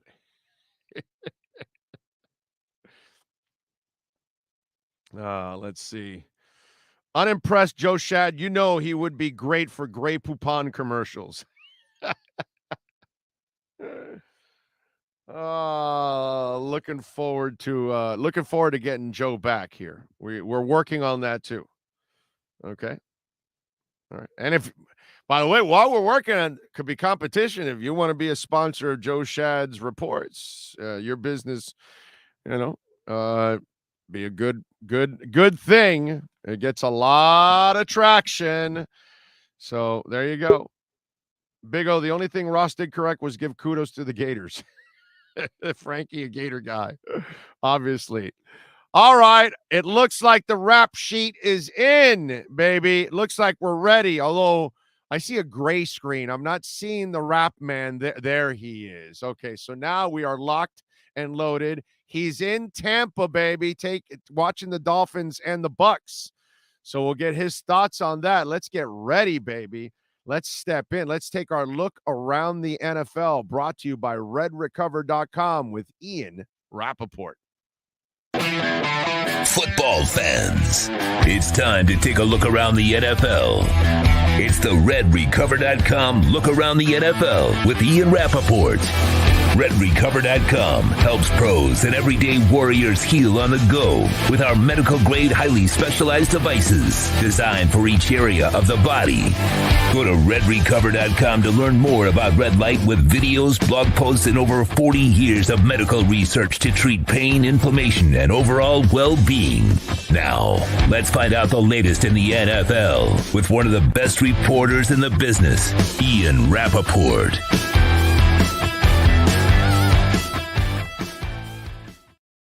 There he is. He's locked and loaded and ready to go. What are you, hiding in between something here to get away from people? What's the deal? I am at practice. Can you hear me okay, by the way? Oh, yeah. We got you. Go ahead. I'm at practice. We are not allowed to shoot practice. So I will stand here in front of a railing and we will talk, and then I will not get in trouble, which is really good. No, it's good. It's good. Ann, who runs the show here for the Dolphins, she'll tell you right away. Now, I don't want to see any practice on social media because then Ann is going to crush you completely. Whatever Ann tells me, I listen to her. No doubt. Yes, and you better listen to Ann Norland, okay? She will kick your ass if you don't listen to her. Plus, she always looks so slick with those glasses. She always has, like, really cool shades. You ever notice that? I mean, she's rocking them today. Yeah, looks extremely cool. Much cooler than I usually look. So that's good. Yeah. Oh, yeah. Much cooler than all of us. That's just the way she rolls. All right. So, by the way, some of the negative Nellies are all worried about it. How's Tua looking? Talk to me. Looking pretty good, I thought. I mean, it's tough to tell. It's a quick snapshot, and we're kind of on TV, kind of doing stuff as well. But I think it looks pretty good. Made a couple deep throws, a couple really nice throws, getting rid of the ball quick. And it's an intense. It's a lot of ones versus ones, and you're kind of seeing, I think, what you hope, which is him putting the ball in the hands of the playmakers with a defense that is really intent on stopping him. So I would say the early returns, at least from what I'm seeing, pretty positive. Listen, I'm the president of Tua Non, so I'm not a guy that's ever been worried about Tua. To me, it's the stuff around him that's been an absolute disaster. And I think that Mike McDaniel and company are going to fix that. But in order for McDaniel to work his magic, and Tyreek and Waddle and Mostert and all these guys, it's those 5 guys up front.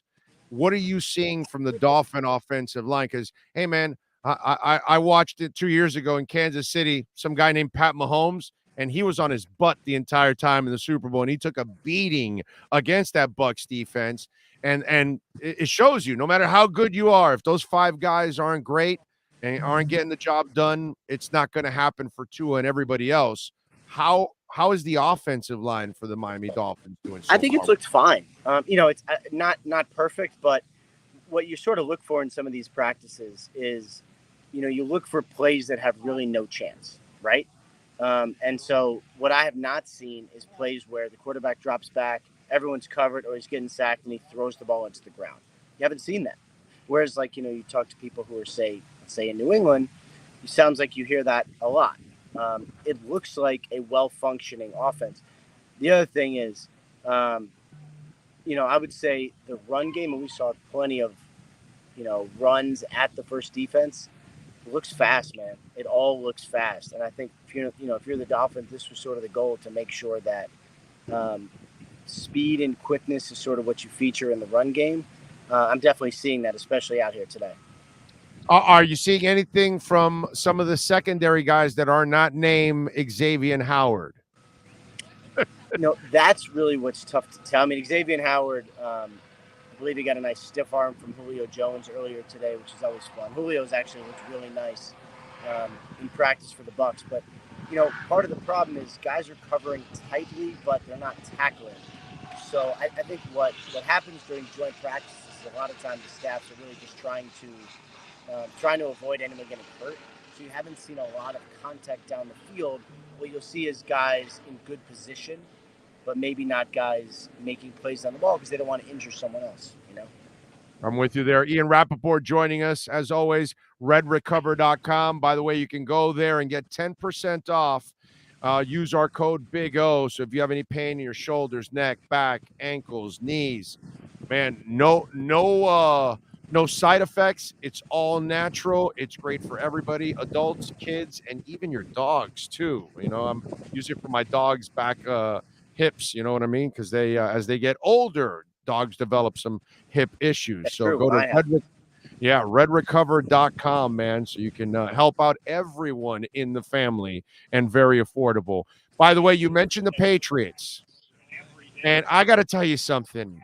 When I hear that Matt Patricia switching over to offensive coordinator, that sounds very loosey-goosey, like it's something that's simple. And this is a guy that's been a defensive coordinator for a long, long time.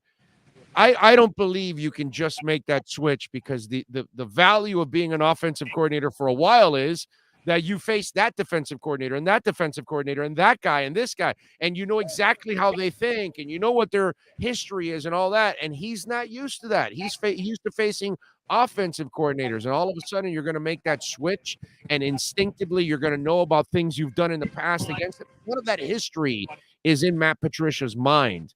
I have and then when I hear about all the dysfunction that's going on, it makes all the sense in the world to me that there would be dysfunction. So how much are you believing this? I would say I would hold the phone a little bit on Matt Patricia being the offensive coordinator. And I know some people have reported it, and I know he's reading plays into a headset at practice. I know the Patriots. I covered them for 3 years. I've covered them from a national sense for like 10 years. What you see is not always what you get. Right. First of all, I would expect Bill Belichick to be extremely heavy-handed. In the play calling, he's the puppeteer. You're saying he's puppeteering. He's puppeteering the whole thing. Yeah, I mean, I would say he's definitely going to be involved. Now, will he be the one calling plays? Honestly, maybe. He's Bill Belichick. He could definitely do it. I know Joe Judge is heavily involved in the quarterbacks. So when you have someone who's involved like that in the quarterbacks,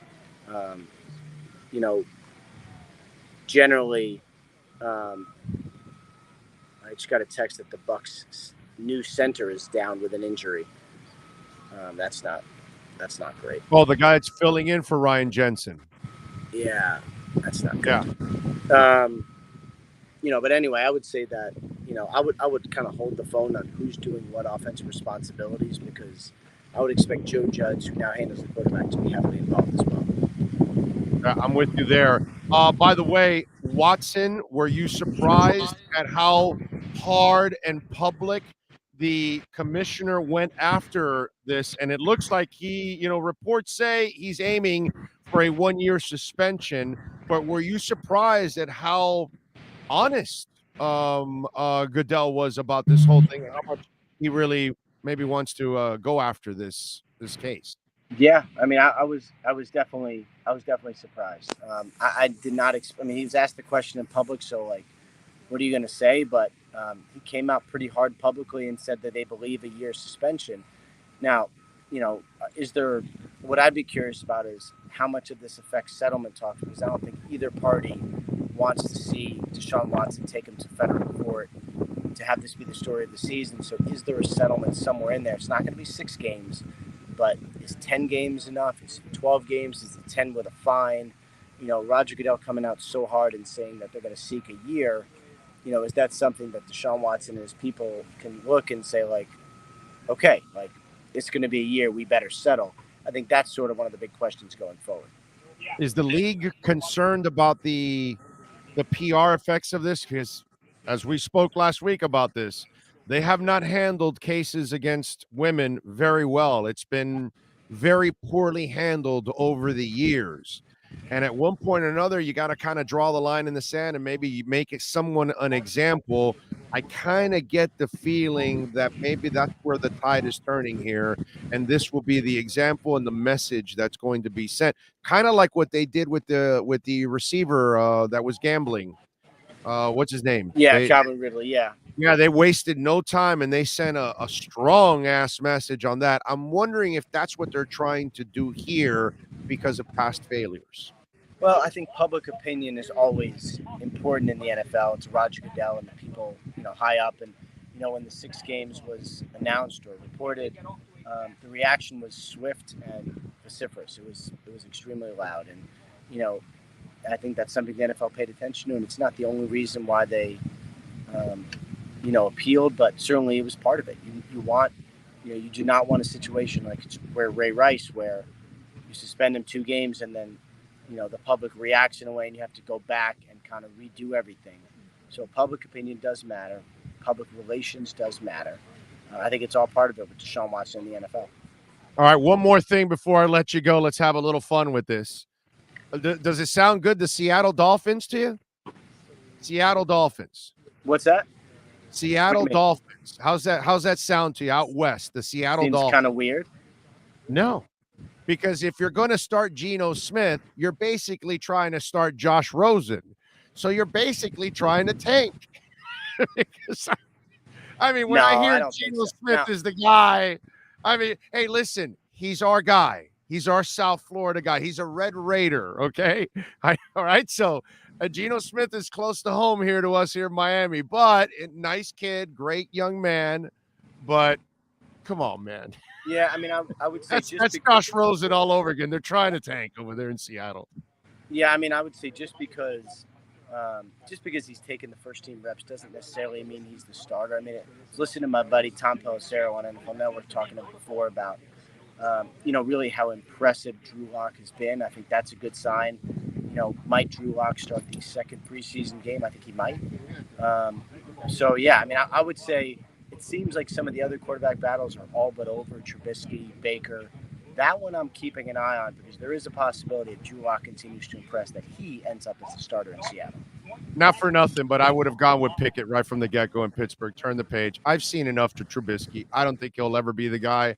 I was never a Mason guy coming out of Oklahoma anyway.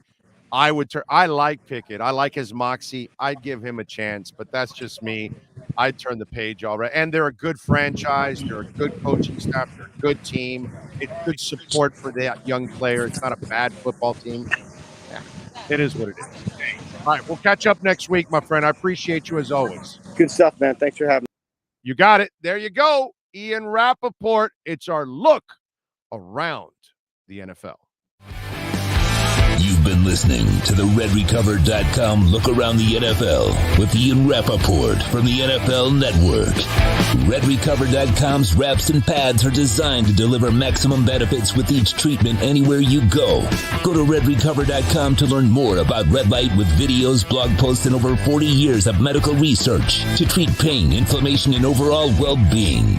Use code BIG-O for 10% off.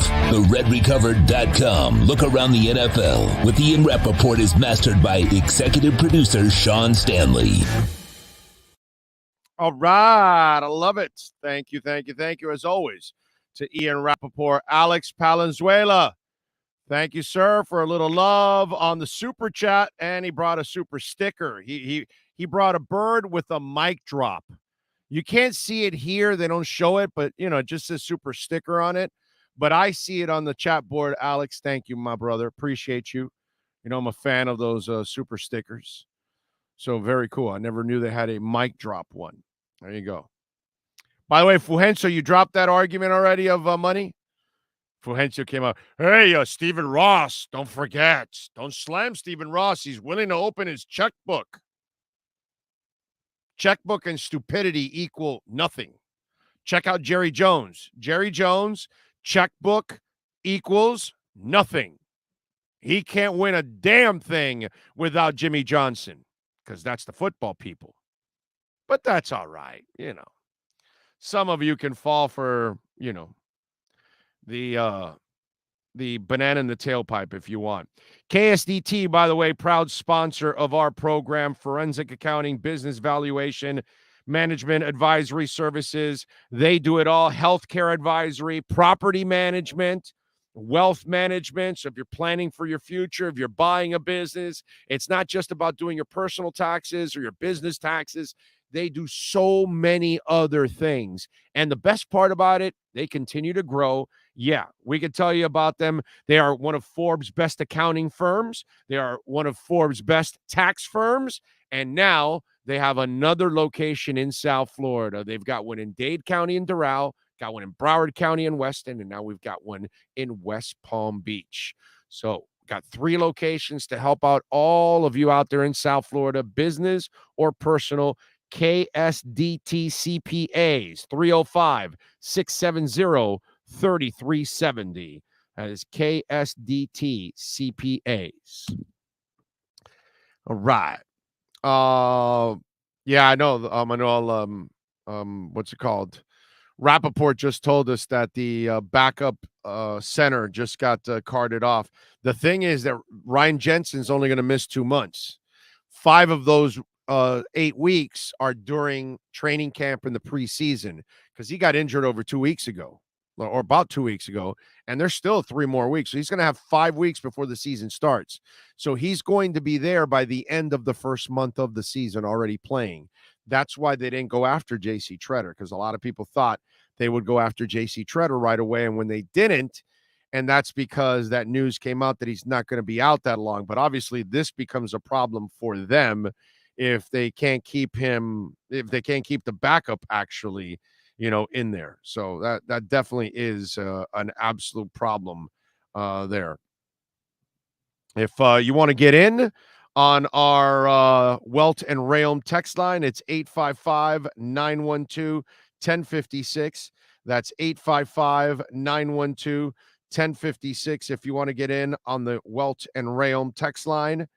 Robert Hainsey leaves with what looks to be a leg injury, helped off by a trainer. Leverett slides over to center now. All right. According to Marcel Louis-Jacques, Dolphins defense brought energy today. Was nothing like their regular season performance versus Tampa Bay. Emmanuel Ogbah and Brandon Jones in particular stood out. Let's see what else. Travis Wingfield says, my very unofficial scorecard gave a slight edge to Miami's offense over the Tampa defense, but a decided win for the Fins D over the Tampa O in team periods. Whoa! Yeah, Wingfield! Brady was an unofficial 5 of 8 against the Dolphin defense, kept everything in front of him until Noah allowed a chunk play to set up a field goal, had Ogbah with a sack off the edge. And so, what else do we have? Noah Igbenogany had some tough plays out here versus the Bucks today. This is good work for him, man. He needs to have this. And he needs to come back again the next day and again and again. And that's how he's going to get better. I didn't expect him to start off this smoothly. But overall, team looks good because you got to figure Jones would be there instead. Ogbah immediately wins and has a would-be sack on Brady. Brandon Jones is all over in this period, finding the football and making an impact. Listen to that, but I argue with Omar, and he doesn't think that he's that dude. It's like, I get it, man. I get Brandon has to improve in the passing area as a coverage guy. But my Lord, how is anybody going to argue with me that guy, Brandon Jones, has a knack to make plays?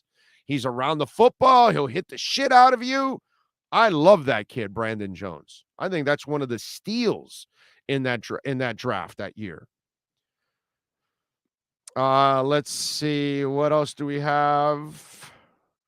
Brandon Jones popped a Bucks defender, and it created a chippy pushing match. That's it, Brandon Jones. I like it. He'll knock your pecker into your sock. What else do we have? Bucks fan. Tyreek's going to be so bad in this offense. 5 seconds later, Tyreek catches a pass over the middle for a chunk gain. That's awesome. Daniel Oyefusi tweeted that out, that a fan said that, and then 5 seconds later, there goes Tyreek. It's so stupid because all you got to do is go out to practice or watch a couple routes, and you're like, holy crap, how do you stay with that guy? He is so good, man. Really is. All right. I like it. I like it. And we'll get the guys on tomorrow. Okay? We'll get some of our insiders on tomorrow to talk a little bit about this. We still have Craig Mish joining us at 12:30 to wrap up over there and talk a little baseball. Well, speaking of that, I got to give you my liquor split matchup of the night. Yeah, man, we're 25-10 in our last 35 selections. I don't know, but what do you think? What do you think, Sean, when you're 25-10, you're 15 over 500? Is that all right? Is that a decent record in your last 35, right? Okay. He says it's like this. Okay. So let's see if we can do better. Let's give you our liquor split matchup of the night. It's time to tap that app. And no one loves to tap that app like the Big O. Here's the liquor split matchup of the night. Listen, if you're in downtown Miami, you're in Coconut Grove, you're in Little Havana, you're in Miami Beach, you're in Key Biscayne, you got to tap that app, man. Tap that app. You got to do it. You're in Overtown, tap that app. Liberty City, tap that app. Little Havana, tap that app. Little Haiti, tap that app.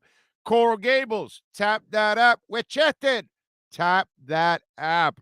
Download it, iOS or Android. Flat fee of $2.99, and your liquor gets delivered to you. They've got some smokes. They got some snacks. Keep the party going. We don't want you drinking and driving. $2.99 flat fee. Come on, man. It's worth it. You don't even have to get in the hassle of getting in your car, going to the liquor store, and if you happen to be drinking, which I don't want you doing that, all right, please don't do stuff like that. Don't be Marshawn Lynch, all right? Don't drive your Cobra around on its rims. Don't be doing stuff like that. So download the app, iOS or Android, your Budweiser, your vodka, your whiskey, your rum, whatever you need, a little Edge energy drink. You can get it all there. Liquor split, first order. You're going to get 15% off. Use our code BIGO15 so you can get 15% off your first order at Liquor Split. All right, so last night we improved to 25-10 against the spread. In our liquor split matchup of the night, we told you to go with the Phillies minus 1.5 runs, and they ended up winning 4-1, rain delay and all. Zach Wheeler, 6 innings, 5 hits, 1 earned run, 8 Ks in the process, and former Marlin JT Realmuto hit the home run number 13, number Marino of the year for him. Tonight, Sandy Alcantara is on the mound. 10-4 with a 1.88 ERA. For the Phillies, Noah Syndergaard back. He is 1-0 with a 7.2 ERA. So far, not starting off very strong for Noah, but we know it's Noah Syndergaard. So eventually, he could get it going. The line, it's Phillies favored against Sandy, minus 1.5 runs. The over and under 7. And Miami is plus 105 on the money line. The Phillies are minus 125 on the money line. So let me tell you, Sandy, last time he pitched against the Phillies, April 14th. Well, one of the 3 times he pitched against the Phillies, April 14th, he won. He went 6 1/3, 7 hits, 2 earned runs, 5 Ks. Okay. June 13th, 7 2/3, 6 hits, 2 earned runs, 3 walks, 5 Ks. July 15th, 8 innings, 4 hits, 2 earned runs, 12 Ks. What have you noticed in his outings? Every time he plays the Phillies, he allows what? 2 earned runs. So today I have 2 plays on it. Okay? We're going with Miami plus 1.5 runs because Noah Syndergaard is not sharp Miami's offense sucks, but he will. I'm talking about Sandy coming off a shutout after having a terrible outing. He's going to be motivated. And for him, allowing 2 earned runs in his last 3 outings against the Phillies is not acceptable in his eyes because he's Sandy. He's the man. So Sandy's going to want to even limit them to less than 2 runs today. That's why he's going to go, damn it, I give up 2 runs every time against these guys. I just shut out some fools. I'm going to shut these fools out too. So I'm going to take Miami plus 1.5 runs here today in my liquor split matchup of the night. But oh, wait a minute. There's more. We've got 2 selections. And guess what we're also going with? Because Miami's offense sucks, Noah Syndergaard gets a break. Because Sandy can control, I think, that offense, I am going with the under 7 runs. So I've got 2 plays today. I'm going Marlins plus 1.5, and I'm going under 7 runs. Phillies, Marlins tonight, 7:05. That, my friends, is your liquor split matchup of the night. Hour number 2 or 4. Hour number 5 is next. The matchup of the night is brought to you by Liquor Split, Miami's own online liquor store. Liquor Split. Download the Tap That app and get your favorite liquor delivered to you for just $2.99. No risk, no drinking and driving. Tap that app with Liquor Split.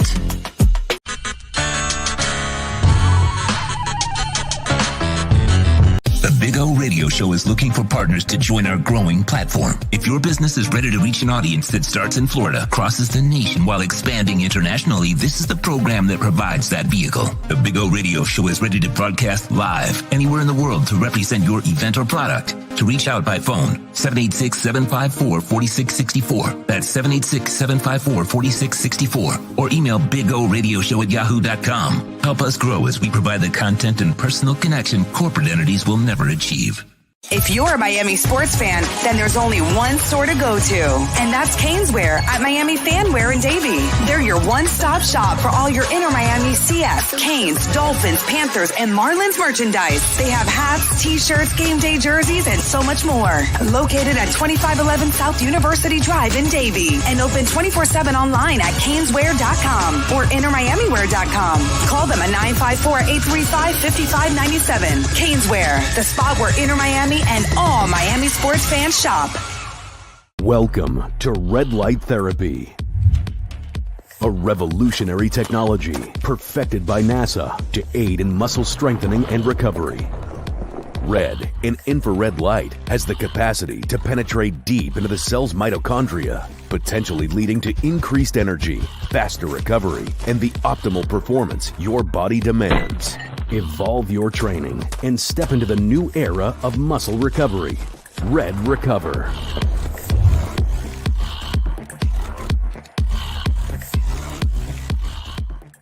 Why is it that you get locked out in the worst moments of your life? Where are my car keys? Man, I can't find my house keys. In those frustrating moments, you need a locksmith you can count on.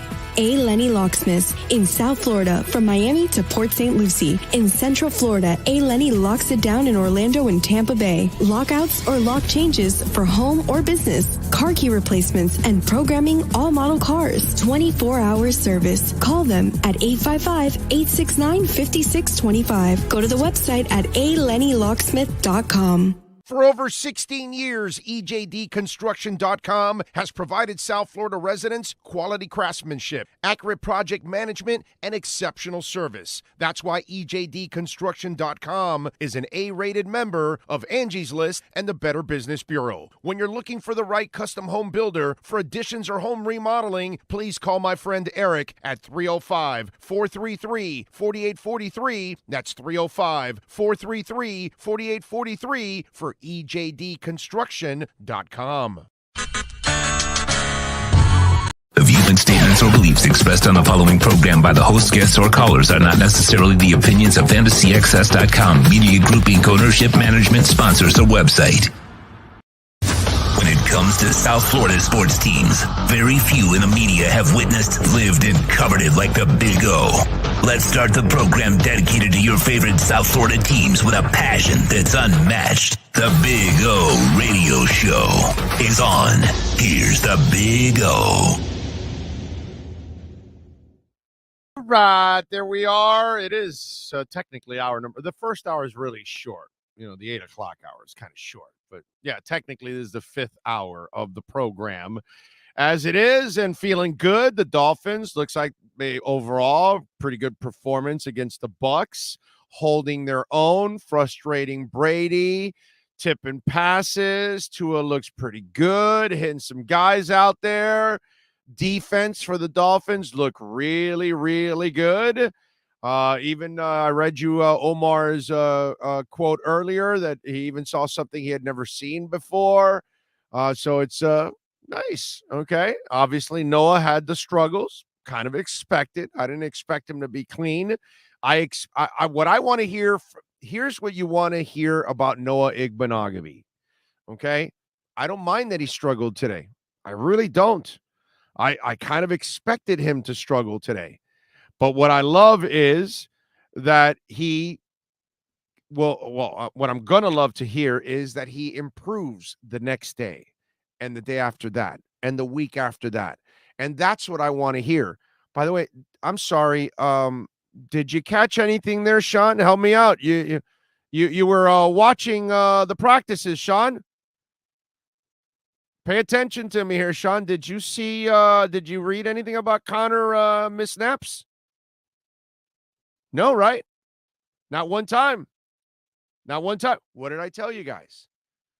Right? I told you not to panic yet. Be concerned, but not panic. What you want to see is improvement. And what was it on Sunday we talked about?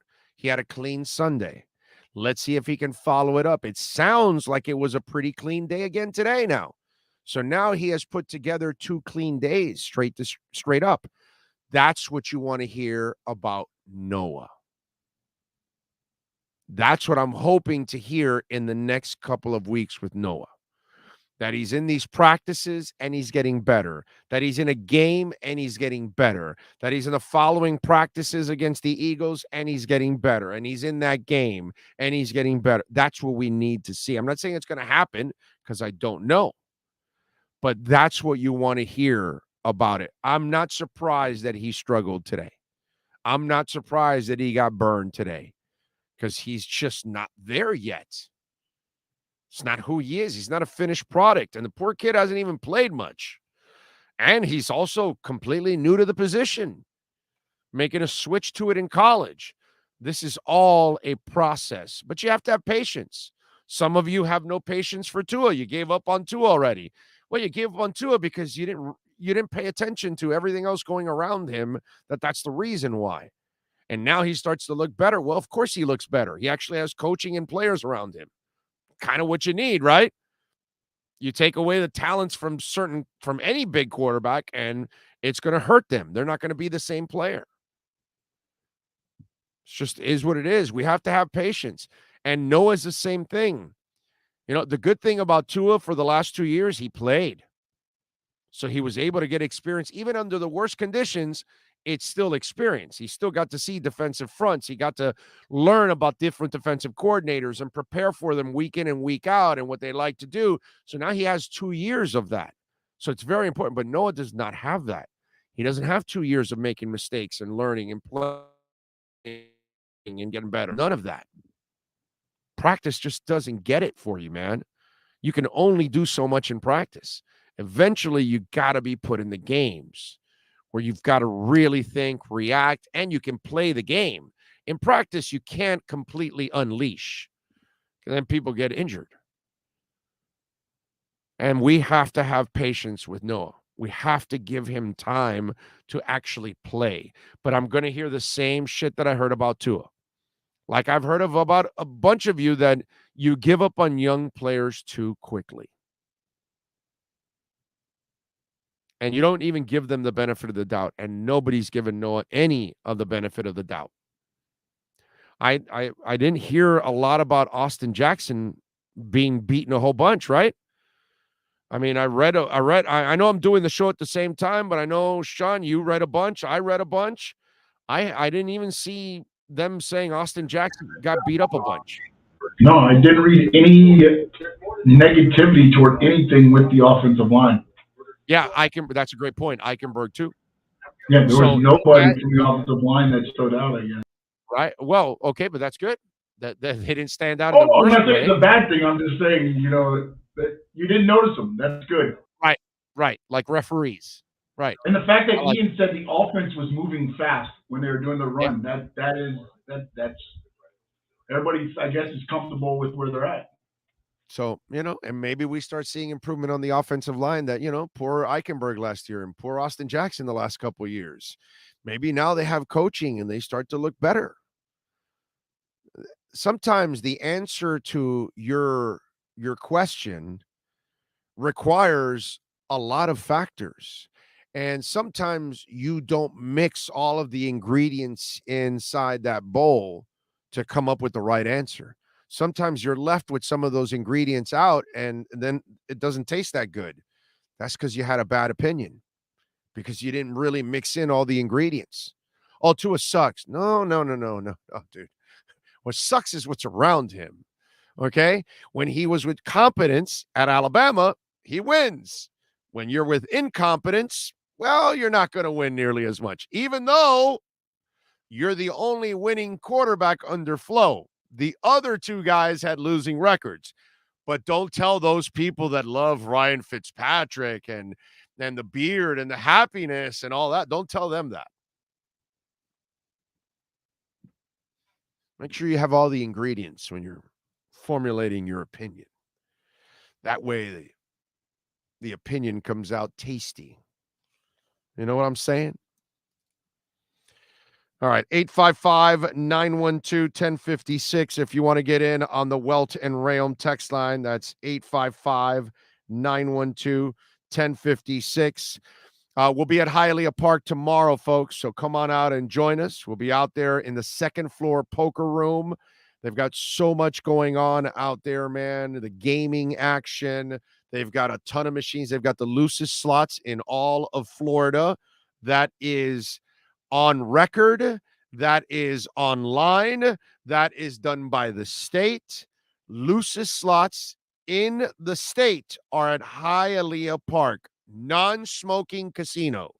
Now they have the smoking hot slots on the outside, and they've got it under roof and fans and all that, so you can go out there and enjoy your cigs and your cigars, and if you want to play your gaming machines, you can do that. And it's a comfortable atmosphere, by the way.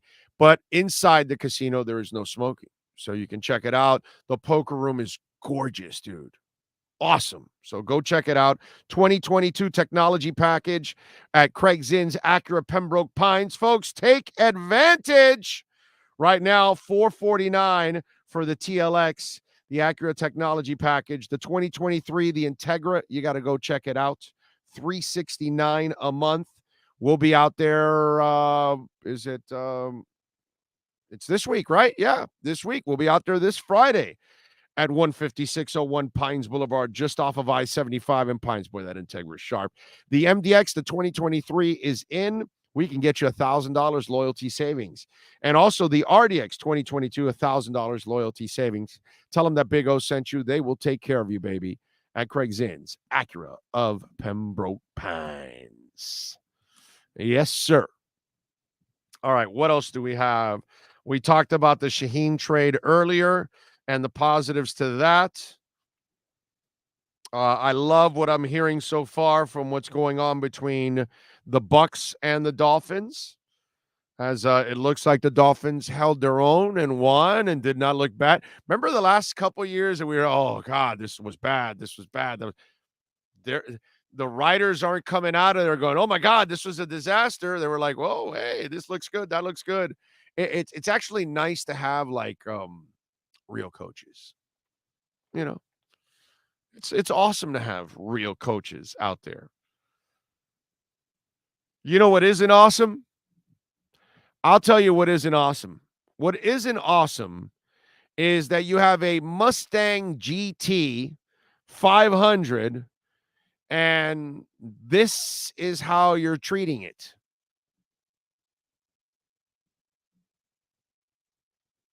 Yep, that's Marshawn Lynch.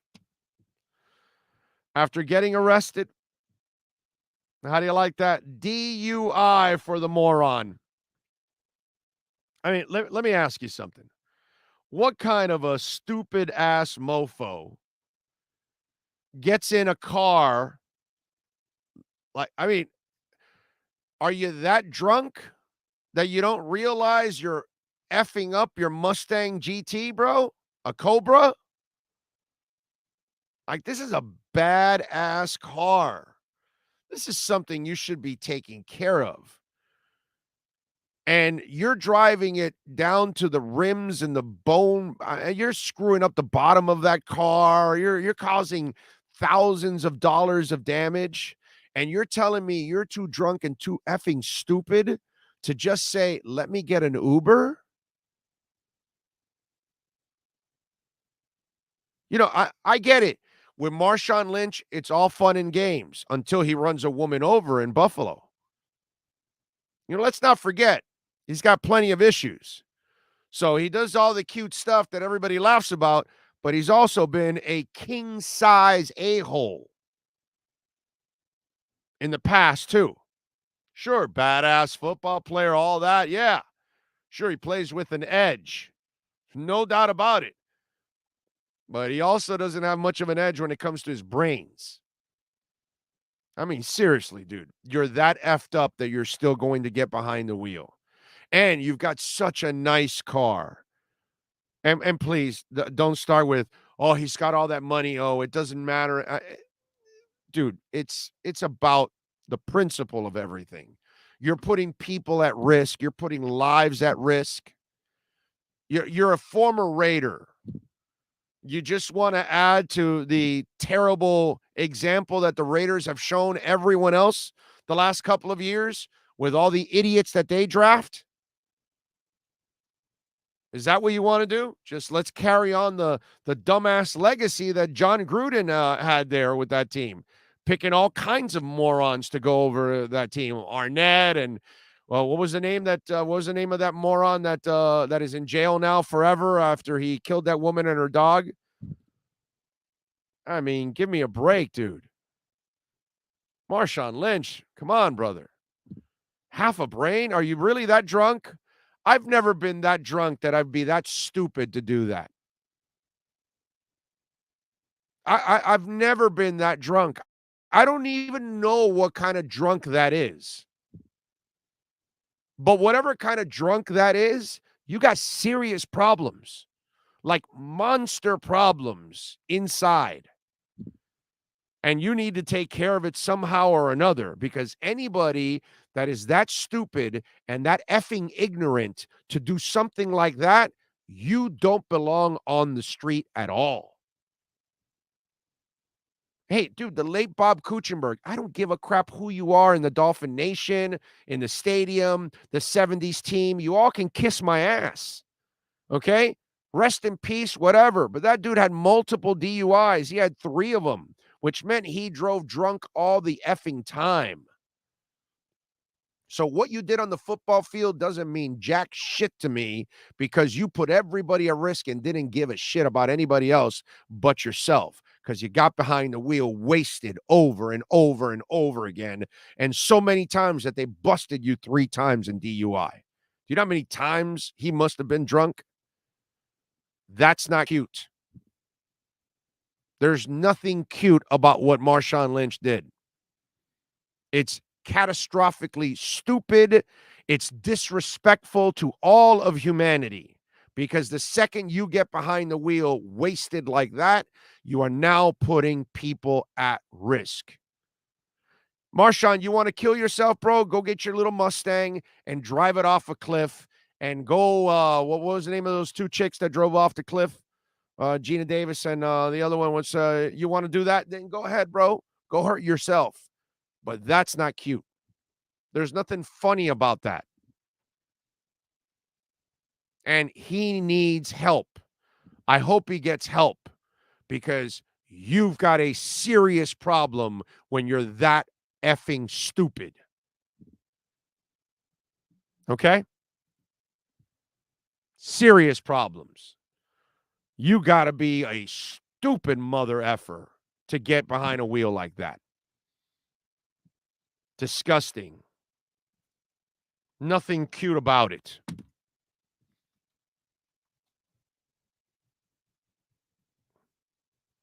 Anyway. Frank Gore, by the way. Although this one's a little different. I need to see it to kind of believe it. I hate to say it because Frank Gore, but you never know. And nowadays, you never know.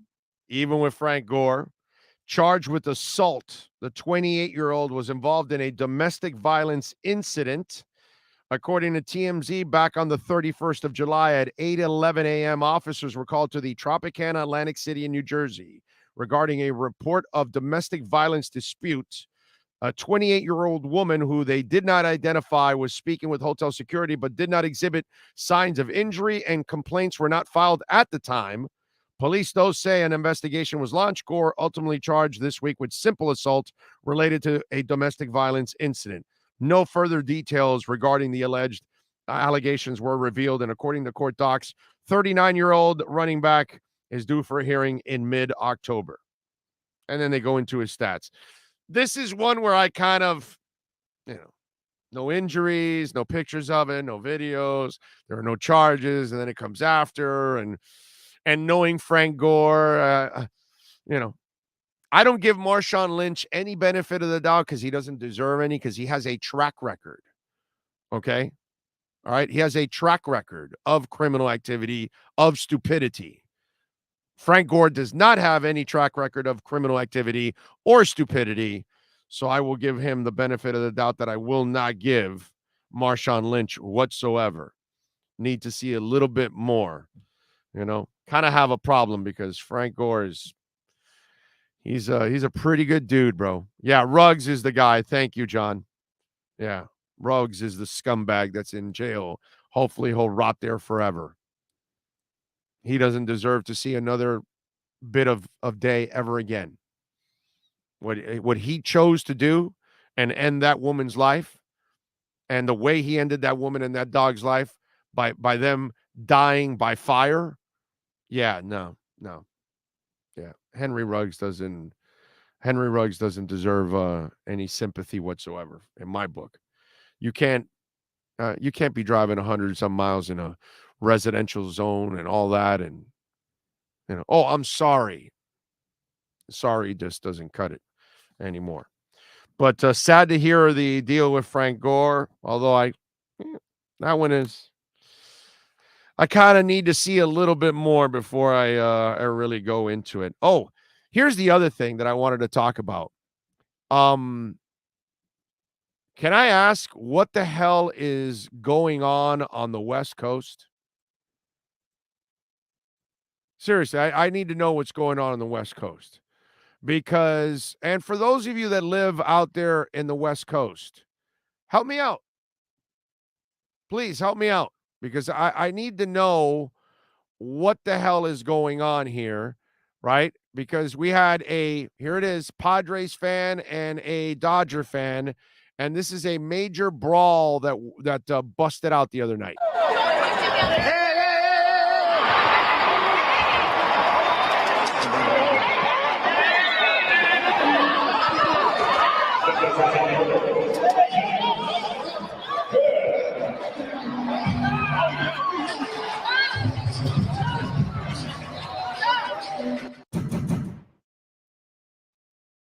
So,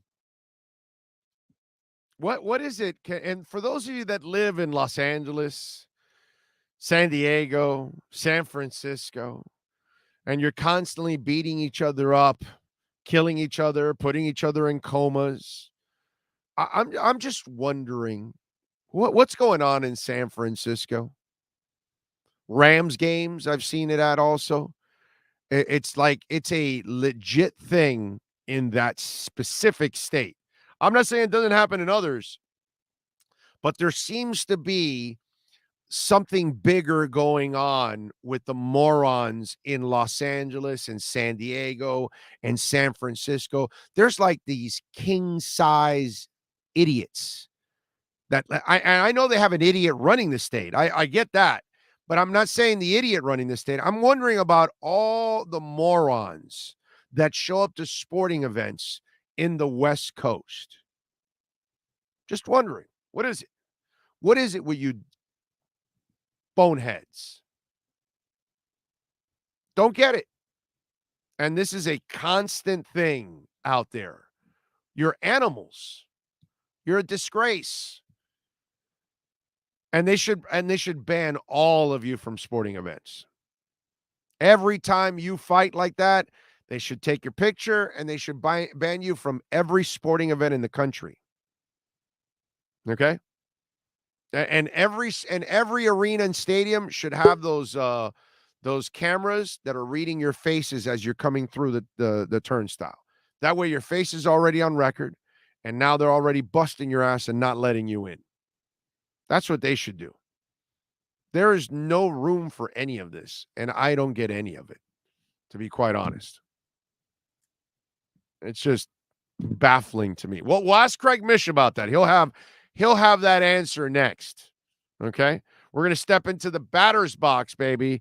The Welt and Rayom batter's box with the Mishmeister next.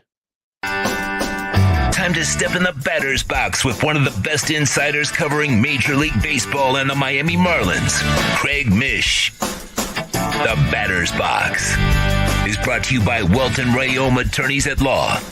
Personal injury, bankruptcy, or criminal defense. Call for a free consultation. 954-966-4646 or go online at WRFLAlaw.com. Here's insider Craig Mish. And how you feeling? You feeling good? I'm doing great. What's going on? Great to see you. You were in Los Angeles for the All-Star game, weren't you? I was. Okay, so can you explain to me what the hell is going on out in the West Coast with, Dodger fans, Padre fans, Giant fans?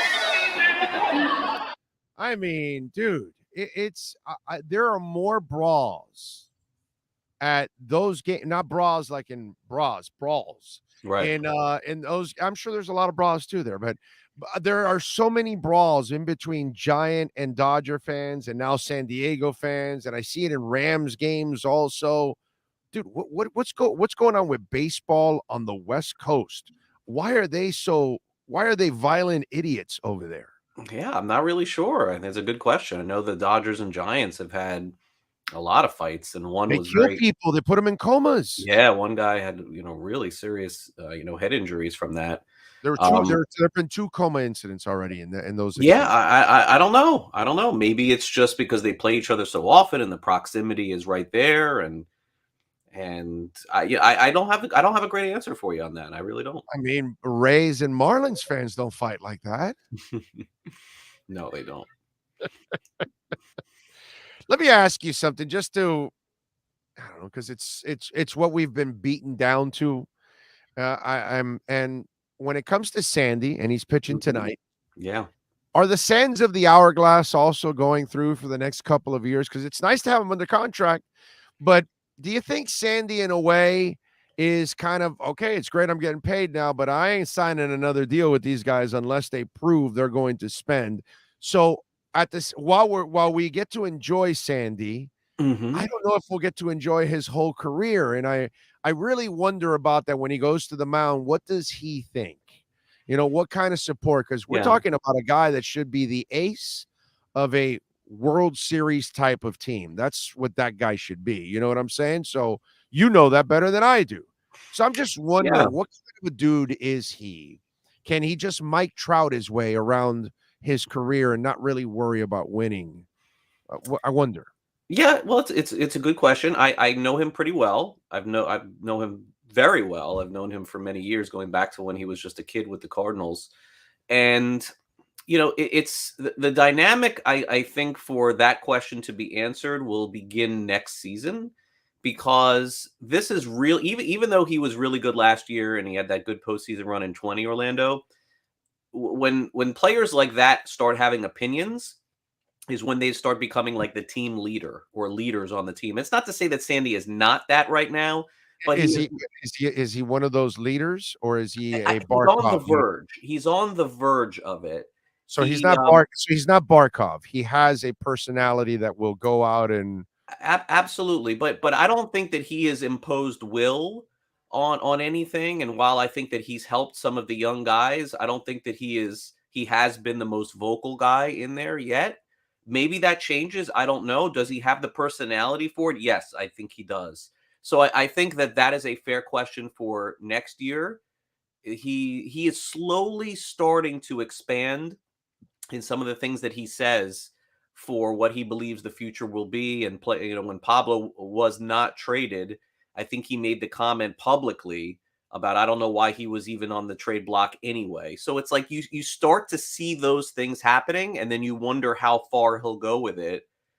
And then I guess we'll find out about that next year, because he goes into 2023 as the team's unequivocal best player. There is no question. He's the MVP of the team. Did he go into that? He's one of the best players in the majors. Forget the Marlins. Right. But remember, did he go into that this year? I would not say that. No, he had the potential. He had the potential. But now you know. Hey, dude, other people are saying he's the best pitcher on the guy in the game now, on the planet, all that stuff. When his guys, not on his team, but other people that play the game are saying it, you know, the respect is there. That's why I'm so beaten down like every other Marlin that we have to watch Miguel Cabrera go into the Hall of Fame as a Tiger when he should be going in as a Marlin. You know what I mean? It's just that's right. What we're supposed to see. We're supposed to see Derek Lee finish out his career here, and we're supposed to see whatever Beckett and Burnett or whatever, all these kind of guys that we've had over the years. You know, rest in peace, Fernandez. If we could have seen him, you know, finish out his career here, you know, something like that. We have not been treated to that, man. And to me, it's the most important thing that the Marlins, to develop an identity and to develop a culture of baseball here, brother. We need players to grow up with generations of kids. We need it. Gotta have it. Well, we'll see. I can't answer what's going to happen in 5 years from now, but Miami has a lot of work to do again coming up in the offseason. Whether or not they do still remains to be seen. And it's just, I find it so fascinating how you look at the season that Sandy is having, which is going to end up winning him a Cy Young. And then what's funny, Orlando, is that we just make these blanket assessments in baseball, a little bit different than football and basketball. And the assessment is that this is who Sandy is, and that he's going to do this exactly again next year. And we don't know that, right? Like, we don't know that that's going to be the case. What if Sandy takes a step forward? Sure. What if he takes a step back 10% or 50? What does that mean for the team? Or does he take a Chris Sale 15 steps back? No, that's not going to happen. You don't have to worry about that. I want to end with one thing on Sandy, though, Orlando. As long as I have followed this, I'm sure there's been instances of it. Okay, there has to have been. But I don't recall this late in a season with a player that is the overwhelming favorite to win the Cy Young and has been the overwhelming player that is the best at his position at pitcher this year to be an underdog going into any game, and he is tonight. I mean, Sandy is an underdog tonight. That tells you where the Marlins are at right now. By the way, today in my liquor split matchup of the night, which, by the way, against the number, I'm 25-10 in the last 35. Just want you to know. I picked the Marlins tonight. I picked them because Sandy has allowed 2 earned runs the last 3 games against the Phillies. And Syndergaard has not started off well yet. Right now, he's got a 7 ERA. Not great. Yeah, not great. But the Marlins' offense isn't very good. Exactly. So you know what the score is going to be in the 5th inning: 1-1, 1-0. I mean, this is a fact. I'm taking the Marlins plus 1.5, and it's minus money, and I'm taking the under 7 runs because I bet the Marlins in the last Sandy outing because I knew when he had the shitty outing, he was going to come back like a freaking tear. And he came back like a tear. And I think, okay, because nobody knows what I just mentioned because they're either not gamblers or not really hardcore. How many people went back to see Sandy's last 3 outings against the Phillies? Nobody does that. Only a gambler does that. And you see it.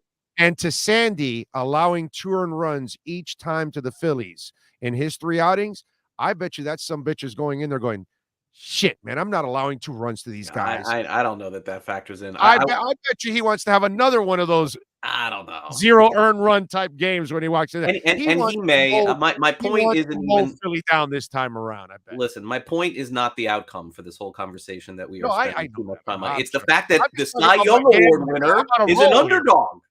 I mean, I it's know. crazy. That That's why I'm tells you betting how it. bad the team is. I mean, an underdog. He's like a, you have to bet 100 to win $1 on Sandy or 10. He's like a huge favorite to win the Cy Young, and he's an underdog tonight. I'm not saying it's great bet, bad bet, or anything. I'm just making the statement that is fascinating. Hey, I'm not a financial advisor, but I'm just telling you at 25-10, I like the Marlins today plus 1.5, and I like the under 7 runs today. I do. I just think it's going to happen, and Noah gets a break because he plays a bad offense. And I think Sandy has controlled that offense, and I think he's going to try to control it even more tonight. So I think it's a nice low-scoring game tonight overall. We'll see what ends up happening. By the way, what do you think of Chris Sale's season? I mean, dude, the Red Sox are still in it here, and oh my God, the guy's either had bad luck or bad decisions. Yeah, remember earlier in the season he had that poor that minor league outing, and he beat up on the clubhouse a little bit. Right. And like I said, bad decisions or bad breaks. Yeah. I mean, look, it happens. Frustration for sure. The bike thing, I don't know. Remember Madison Bumgarner had an accident a couple of years ago that cost him most of the season. And I mean, this is the dynamic, Orlando, that it to me, it brings up such more of an interesting conversation. Chris Sale may come back. He may be great. He also may be done. Like, we just don't know. Like, I mean, look, he's not 26 anymore. He's getting older. He's a pitcher. Who knows what he's going to look like next year? And what's fascinating to me about this conversation, Orlando, is that for Boston, it doesn't matter. The next year, they'll just go get somebody else. Right? Yeah, no, right? Yeah. And like the Cubs, think about the Cubs, okay? The Cubs told Jason Hayward that he's not coming back next season. Jason Hayward said, but wait a second. My contract says I'm going to get $22 million, and the Cubs give him a check. Here's the $22 million, and it doesn't matter. They're the Cubs. they can afford it. It does, and that to me tells such a bigger story in terms of dynamics for where we're at here versus where the Cubs are at or where the Red Sox are at. Like, they handed Hayward $184 million, and he was a pretty good player for them. Good defense, Gold Gloves.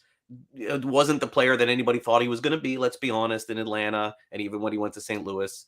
And for those teams, it's just like a drop in the bucket. They could just they look at it and woe is me. Red Sox fans are mad at him. And then in the offseason, they sign another pitcher, 4 years, $80 million. And it's like, well, we hope Chris Sale is back, but if he's not, it's okay. It's just the dynamics are so screwed up because the Dodgers, the Cubs, the Red Sox, they can just erase mistakes with money. But if you're the Oakland A's and you don't want to spend money, well, if you don't hit on your money ball ways, you will have the season you're having this year. You know what I'm saying? Because if you sign a player that turns out to be a bad free agent, like the Marlins with Avisail Garcia, you're stuck with the player and you cannot make up for it because you just can't go buy another one to make up for it and then go pay for taxes and all that. You just can't afford to do that. I know. And it's just completely two different dynamics. And that's why I've been wanting to find out who they're going to be, because there's only 3 ways to build a baseball team. You either are the Dodgers and the Yankees and the Red Sox. You can draft well, but you always have that bank to save your ass. Right. Or you can be the middle rung teams, the Atlanta Braves of the world and those kind of teams that you're going to spend in the 140s, 70s, 180s, right around there. But you've got to hit on your guys and you've got to make smart decisions. Or you're going to be the Royals and the Marlins, that you're going to try to live off of your young guys and hope that 1 year you capture magic in a bottle and all your young guys have a run, that all you need is Pudge, Pierre, Redmond, and Urbina. And hey, we got ourselves a championship team. You know what I'm saying? And everything else was the magic that, went on with all the guys that Dombrowski left. And the Royals did the same thing. They did a marvelous job of drafting and developing, but they never kept their guys. So there's only they three had ways. a good 2-year run, one World Series and then one runner-up, but Right, all because they were all young. home They were run young guys. enough. They were young enough that they didn't have to pay him. That's Eric why they kept him. Hosmer, Salvador Perez, Right. Alex But once they Gordon, had to pay him, Moustakas. gone. Yeah. So, and I get the feeling that that's what Sherman and Eng want to be. They want to be that last team that the Marlins and the Royals have been, not the middle tier. And I know they can't be the other one. Let's get realistic. Can't be in the upper tier. No. Yeah, they can't be in the upper tier. But that's, to me, that's kind of what it is, right, Mish? I mean, those are the three ways to build a baseball team, right? I know, and that's why it's very difficult to look at this and say that they didn't try to do anything in the offseason. Did they try to have an offseason this past year to win 100 games? No. Did they try to have an offseason to try to win 90 games? No. But they tried to have an offseason to win 80. That's for sure. Yeah. And they gave one guy $54 million and another 36. And my gosh, like those look just like, I mean, Soler, I think ends up okay. But it's really not a great deal. It's not. It's not a game-changing deal. But they were supposed to make the team competitive, and they didn't. Now all of a sudden, there's a mirror sitting in front of them. Like literally, like, do you really think that the Marlins are going into the offseason and giving another guy $54 million? No. And giving another guy $36 million? Yeah, but you know what? It goes back to one of your segments about a month ago, 6 weeks ago, when you were saying, why should they be a player? And in the end, why should you spend in the offseason? If you're going to go the path that I was just talking about, your young guys haven't gotten there yet. You're not ready to add Pudge. You're not ready to add Urbina. So you're going to need to develop a whole bunch of young guys, and then they're all going to have to be playing well. And then maybe you can go and add, a veteran or two to get those young guys over the top. That's the only way. And they don't have enough of those guys. My Lord, they don't have enough bats. No, but they thought they would be here. That's the problem. They thought that they would be here by now. Well, next year, that's what you got to do, right? You can't spend. Well, it's what you said again in an earlier show. Go trade some of your pitchers for bats, dude. Absolutely. Jesus Christ. How do we know more than they do? It's not a matter of that. It's just painfully obvious that that's what I mean. That they've executed, when you think about it, over the last year, 3 trades that I would consider significant. That's not enough for a team that's trying to do what they're trying to do. They acquired Joey Wendell. Job of loading up the pitchers in your organization. Well, then, dude, you can't pitch them all. Go use some of them as trade bait. Yeah. Joey Wendell was one. That was a significant trade and a good trade for them. They traded a former first-round pick and Cameron Meisner. They got Wendell back. So that was a good deal. Listen, I still think the Stallings deal that they got, I know Stallings has not had a great year, a good year even. The last month he's looked good. They had to get an upgrade there at Alfaro, which is the reason why no one's been critical that much of that trade, because everyone saw that they had no catching since Real Muto left. So that was the second. And now they just made a third trade at the deadline that they feel is an impact trade, trading the 2 relievers to get the infielder Groshans from Toronto. But Orlando, you are 100% right. How is that enough on a team that's not going to spend like the Yankees and the Mets and the Red? You have to make 10 deals, 5 deals, 7 deals. Like there's got to be a lot more than that. And they didn't do it at the deadline. And so we are sort of forced to wait 3 more months again and say, well, you know what? And let me defend them to this sense. And maybe you can help me. I might be ignorant here. I might be wrong because you know way more about this sport than I do. Maybe the price for poker is a little too expensive at that point to get those kind of prospects. So maybe you're better off in the off season where maybe that price is a lot less and you'll have maybe more options in the off season with more teams willing to make moves. So maybe you're willing to trade your young pitchers for bats more in the off season because what you were going to trade was so young anyways, wasn't going to bail you out of your mess anyway. You need long term. You're thinking 2-3 years down the line. So go trade for those young bats and then develop. It's fair. Now, what would happen is if you were having this conversation like I have with a general manager on another team in Major League Baseball, they would say, Orlando, you are right in the one sense, but where you're wrong is you catch a team in desperation to win right now in a World Series situation like Seattle, like another team. Like Miami. Urbina, we gave up Gonzalez, who ended up becoming a way better player than they might have won the World Series without Urbina, actually.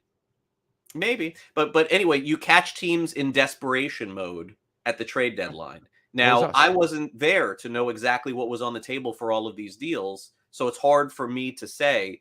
But to say that their offers, or at least did not sound like any of the teams were in desperation mode to get any of their players, does that say something about Miami and their inability to execute a trade, or the talent pool that they have on their team? I don't know. That's for everyone else to judge, but that's kind of the dynamic. By the way, and I know she doesn't have a great checkbook, so I can't judge Kim Eng by that.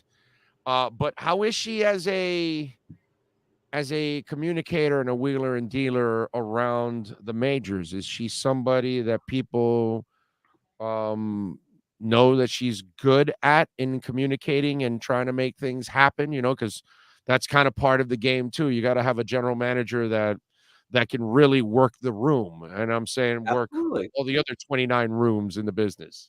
Yeah, well, you understand that dynamic, and I think a lot of people are having a hard time understanding how important that dynamic is. And in Kim's defense, she had not been an assistant general manager or a general manager for a number of years before she was given the job by Derek Jeter. And so it was sort of a learning process, I think, initially for her. But with Derek Jeter gone and with Gary Denbo gone, she is now the key decision maker on the team, in the organization. And there are a lot of people who have told me that it's still sort of too early to judge as to whether or not she's having success or failure, because she's still, in essence, Orlando, is a rookie GM. No one wants to hear it. And everyone's like, wait a second, she's been the GM for a couple of years. And a lot of the decisions that she has made within the organization have been her decision. Make no mistake about it. But the reviews are okay, I guess, at best. But is that her fault? Like, is it her fault that she had not been an assistant GM or a GM, so doesn't have those relationships with the working of the rooms? Somebody asked me about this, and here but is the. But I would imagine. Let me add something here. Mm-hmm. The plan was, we'll bring her in. We've got Dembo and we've got Jeter. So with Dembo, he'll teach her. She'll watch. She'll get back in the groove over the next couple of years, and then eventually you can move her in, and then Dembo moves on or whatever. But that did not happen because you got rid of everybody, and now you thrusted her into the spot. No, and Gary and her never really were working together. They just, that's why Gary is not with the organization anymore. Is that he was sort of unwilling to do that. It's a fascinating dynamic, this whole thing. It's really book worthy, honestly, Orlando. I don't think when you're writing it. When you're writing it, let's go. The reason why I bring this up is because I don't think you're going to get as much from me as you're going to get tomorrow night on Derek Jeter's documentary, The Captain. But the episode is the Marlins tomorrow night on ESPN. Oh, it is. It is. Oh, so they are including that. I was wondering if they were going to include that, and how far is he going to go? Okay, I know how far. Hey, I can't get into it too far, but I know how far I went, so you'll get to see. Okay. All right. Okay. So we definitely will see tomorrow. I like that. All right. Tell them about swings and misses and what else you're working on, baby, at Sports Grid.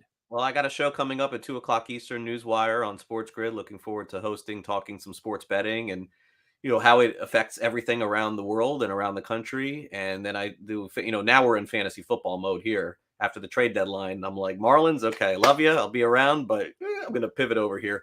So lots of fantasy football talk, doing team-by-team previews every day, 11 a.m. to 12 p.m., and then doing some work, probably slowing down, I would say, for the Herald the rest of the baseball season, because, as you know, the online business is the click business, and I have a really good relationship with the Herald, and it's about views and it's about clicks.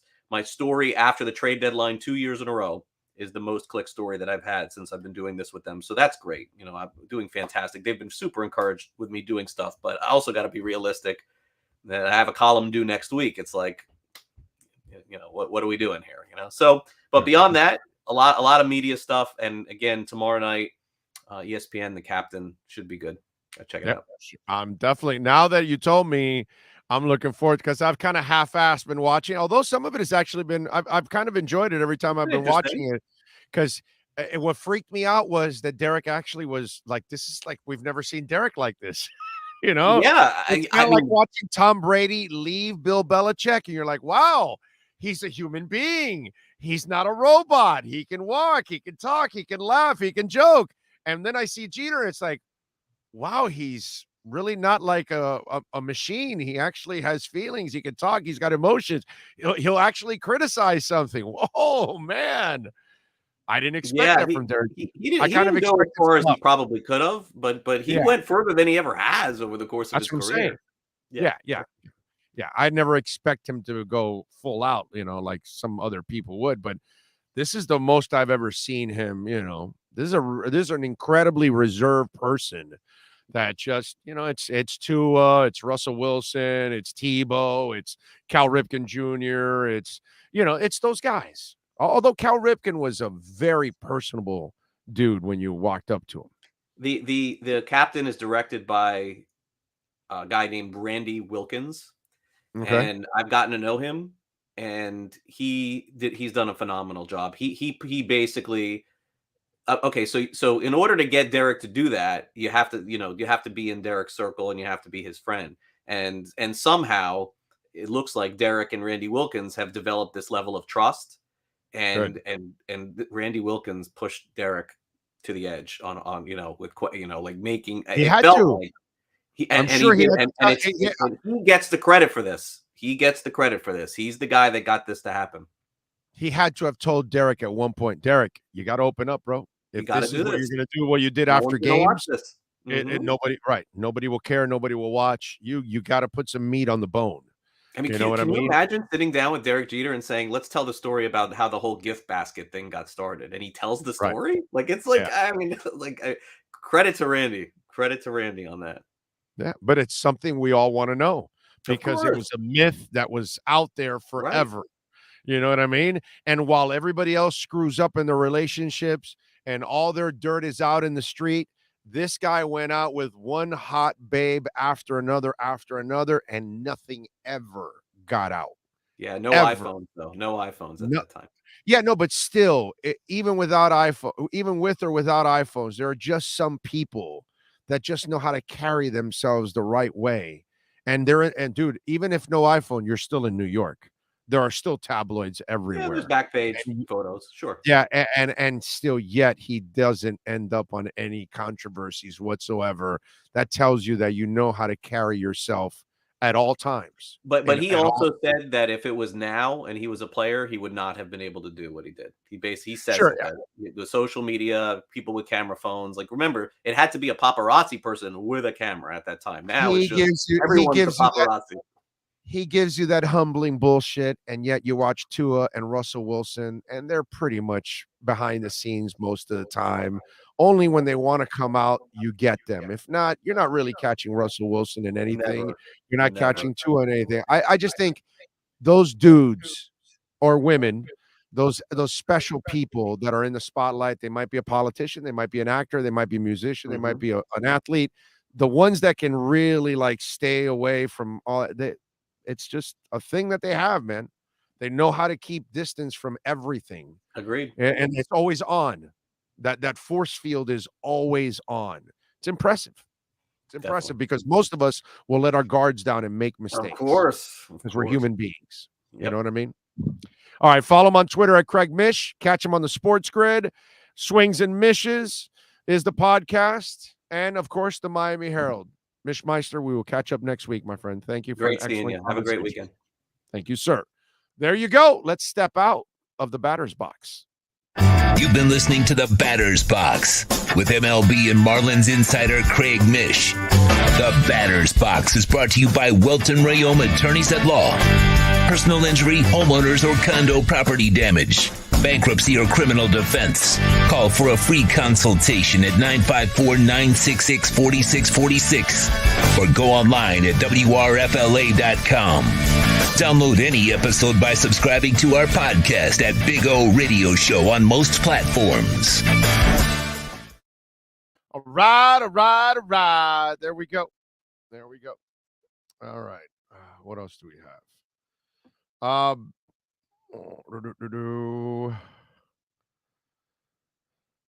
Okay, what else do we have going on here? questions. Big O, you're asking about people on the West Coast. People in Florida are getting shot in schools, theaters, malls, etc. What's going on? Well, that theaters and malls are going everywhere, my brother. In California, they actually allow you to steal less than $100 and they don't even arrest you. Please don't compare California to Florida. Don't even try. Don't even try to compare California to Florida. Okay? People are moving here. They're leaving California. I'm not sure if you know that, Andy, but Andy, I get it, my brother. I love that you're consistently watching, but I want you to know that you're consistently wrong on most of the stuff that you post. Okay? It's entertaining because I get to like correct you all the time, but please don't ever compare California to Florida. Okay? We don't have the fires. We don't have the traffic. We don't have the smog. We're not allowing people to steal less than $100 and slapping them on the wrist saying, yeah, it's all right. Walgreens is closing down over there.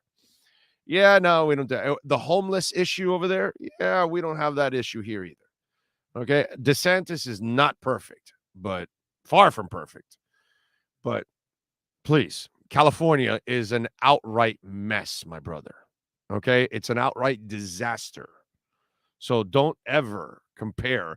Our streets and highways are 1,000 times better than Los Angeles. And I've been to Los Angeles a whole bunch of times. Please don't ever compare California to Florida. Okay? That place has turned into an absolute disaster. My God. Yeah, no, I mean, you can agree or disagree with DeSantis on some things, and I do. There's some things I don't like about it, but running the state, he does a way better job of running Florida than Newsom has ever done with California. That's not up for discussion. That's not even an argument. There's nothing like it, okay? Businesses are moving here. We got businesses left and right moving to Florida. We got people moving here. They are leaving by, I think it's like an average of 400,000 a year over in California. I think that's what left last year. So it's not, please. You know, it's fun to go visit sometimes, but I'd rather live here than there. That's for sure. Any day of the week with the rules they have over there. Yeah, no. Big O, what would you like to see the NFL apply? What rule would you like the NFL to apply that could help the game, and what would you like to see tossed out? I don't know. That's a very mixed up question. I don't know if it's interesting enough for people out there to get into. Spent 30 minutes on the ramp to get into LAX. LA is pure garbage to live there. Oh, yeah. You just want to visit. You don't want to live in LA, bro. I mean, please, give me a break, dude. I've been to LA. I've been to California, lived in California, and go there now from when I lived. It's absolutely night and day. It's not even close. I saw a documentary on Skid Row in Cali. It's like a mini city of homeless people. Yeah, no, it's sad. It's sad. What's gone on in Oregon, what's gone on in Washington, and in California on that West Coast. The crappy leadership that they have on that side. And I don't care about Democrats and I don't care about Republicans. I just care about, are you doing it right or wrong? That's it. They're doing it completely wrong over there. Like totally wrong. Like it's almost like they protect scum more than they protect people. It's the weirdest thing in the world. Really is. Anyway. Yeah, you forgot the high taxes in California, too. Amen to that. Yeah, I'm with you there. Roger Goodell. So Roger Goodell is going after Deshaun Watson, and I think this is a thing that is happening because of everything that's happened in the past with the NFL and how poorly they've handled issues with women. It's been disgusting the way they've handled all the issues with women. It's just sad, to be quite honest. But I got to give Roger, I'm not a fan of Roger at all, but at least I will give them just a little hair of credit because maybe, just maybe, they might handle this situation a little better. And he called Watson's behavior egregious and predatory. And he said, asked why he wants to go harder after Watson, he says, because we've seen the evidence. Judge Robinson was very clear about the evidence, told the reporter. There were multiple violations here, and they were egregious, and it was predatory behavior. Commissioner continued, those things are that what we felt were important for us to address in a way that's responsible, read the statement. And so he put out, and let me read the full statement here for you guys, because I kind of read in partial decisions. On decision to appeal Watson's suspension, as you know, it's part of the CBA that the two parties have the right. Either party could certainly challenge and appeal, and that was something that we thought was our right to do, as well as the NFLPA. So we decided it was the right thing to do. On seeking a 1-year suspension for Watson, because we've seen the evidence. Sue L. Robinson was very clear about the evidence. Should we enforce the evidence that there were multiple violations here and they were egregious and it was a predatory behavior? Those are the things that we felt were important to us to address in a way that's responsible. Does the league view 4 different violations as opposed to 1? I think that's the case. That's what the facts say. So while I give you credit that you're going after him, why are you keeping him in the league? Why are you keeping a predator in the league? Sounds disgusting to me. There are more women in the league. He's going to run into more women in his life. He's going to run into women in his off time. And it's not like he's loyal to his girlfriend. Please, let's stop with that. No matter how fine Jilly Anais is, and she's fine. I mean, she's fine. From 1 to 10, she's a 12. Like, you have that at home, there's no need to have massages, funny massages from anybody else. You should have Jilly do all the massages. It would be nice. And it would be nice to massage Jilly too at the same time, by the way. I'm just saying. But he, the predator, has an incredibly fine woman at home, and yet he's out there attacking other women. So, sure, go after the year suspension. But also think about this. Does the year suspension justify that you have a possible rapist playing in your league?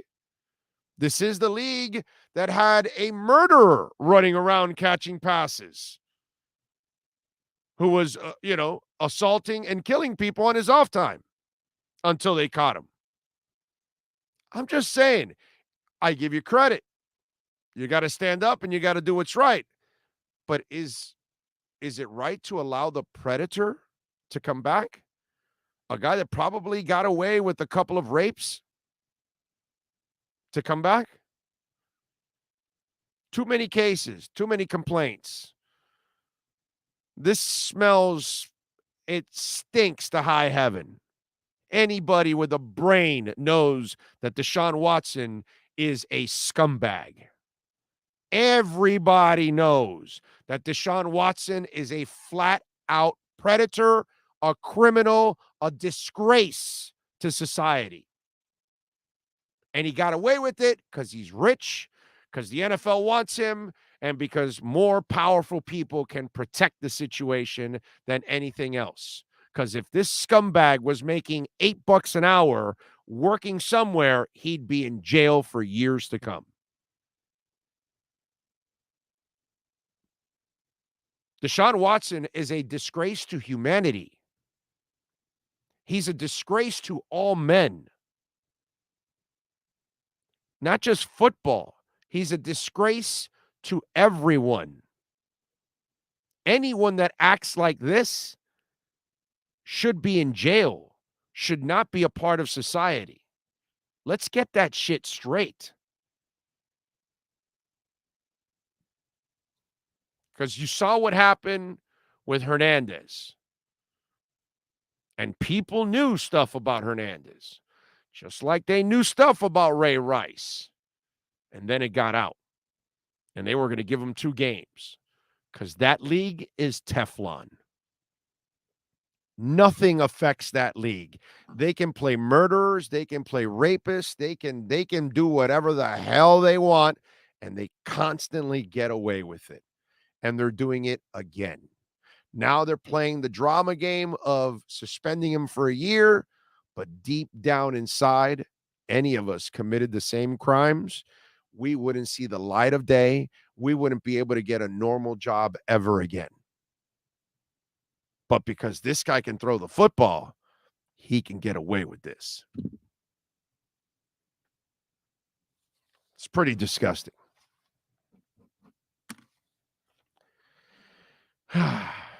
Anyway. All right, we are out of here. We thank Ira Winderman and Kurt Heelan. If you didn't catch the redrecover.com Inside the Paint show, check it out.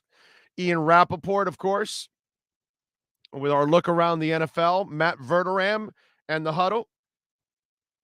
And Craig Mish talking a little baseball, because baseball has been very, very good to me. Jesse has. We thank, of course, Sean Stanley, the man, the myth, the legend that just puts it all together, the master of the program, the C-Man also doing his thing here with us, part of the team, as always.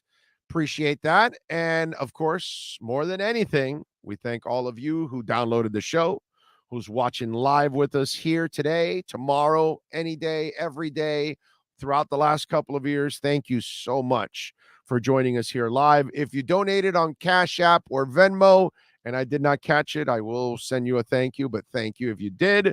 And of course, Cash Big O Show, if you want to make a donation on Cash App or Venmo, we get the whole donation there. On the Super Chat, we only get 70% of it. 30% goes to YouTube. They have enough money. But anyway, and you can also make a donation of Bitcoin there on Cash App at Cash Big O Show. I never mind a little donation of Bitcoin, to be quite honest. In fact, before I go off the air, let me see. Let me give a little refresh here and see what's going on with Bitcoin and where we're at right now, and if it's actually moving a little bit here. Because I know it went over 24,000, still over 24,000, just over 24,000. So it's now sailing on that 24,000 mark. So it's a good day, man. It's a very good day.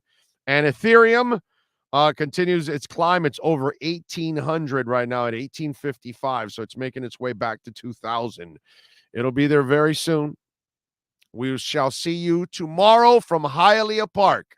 Same time, same place. Same bat channel. Have a great one and hit that like button.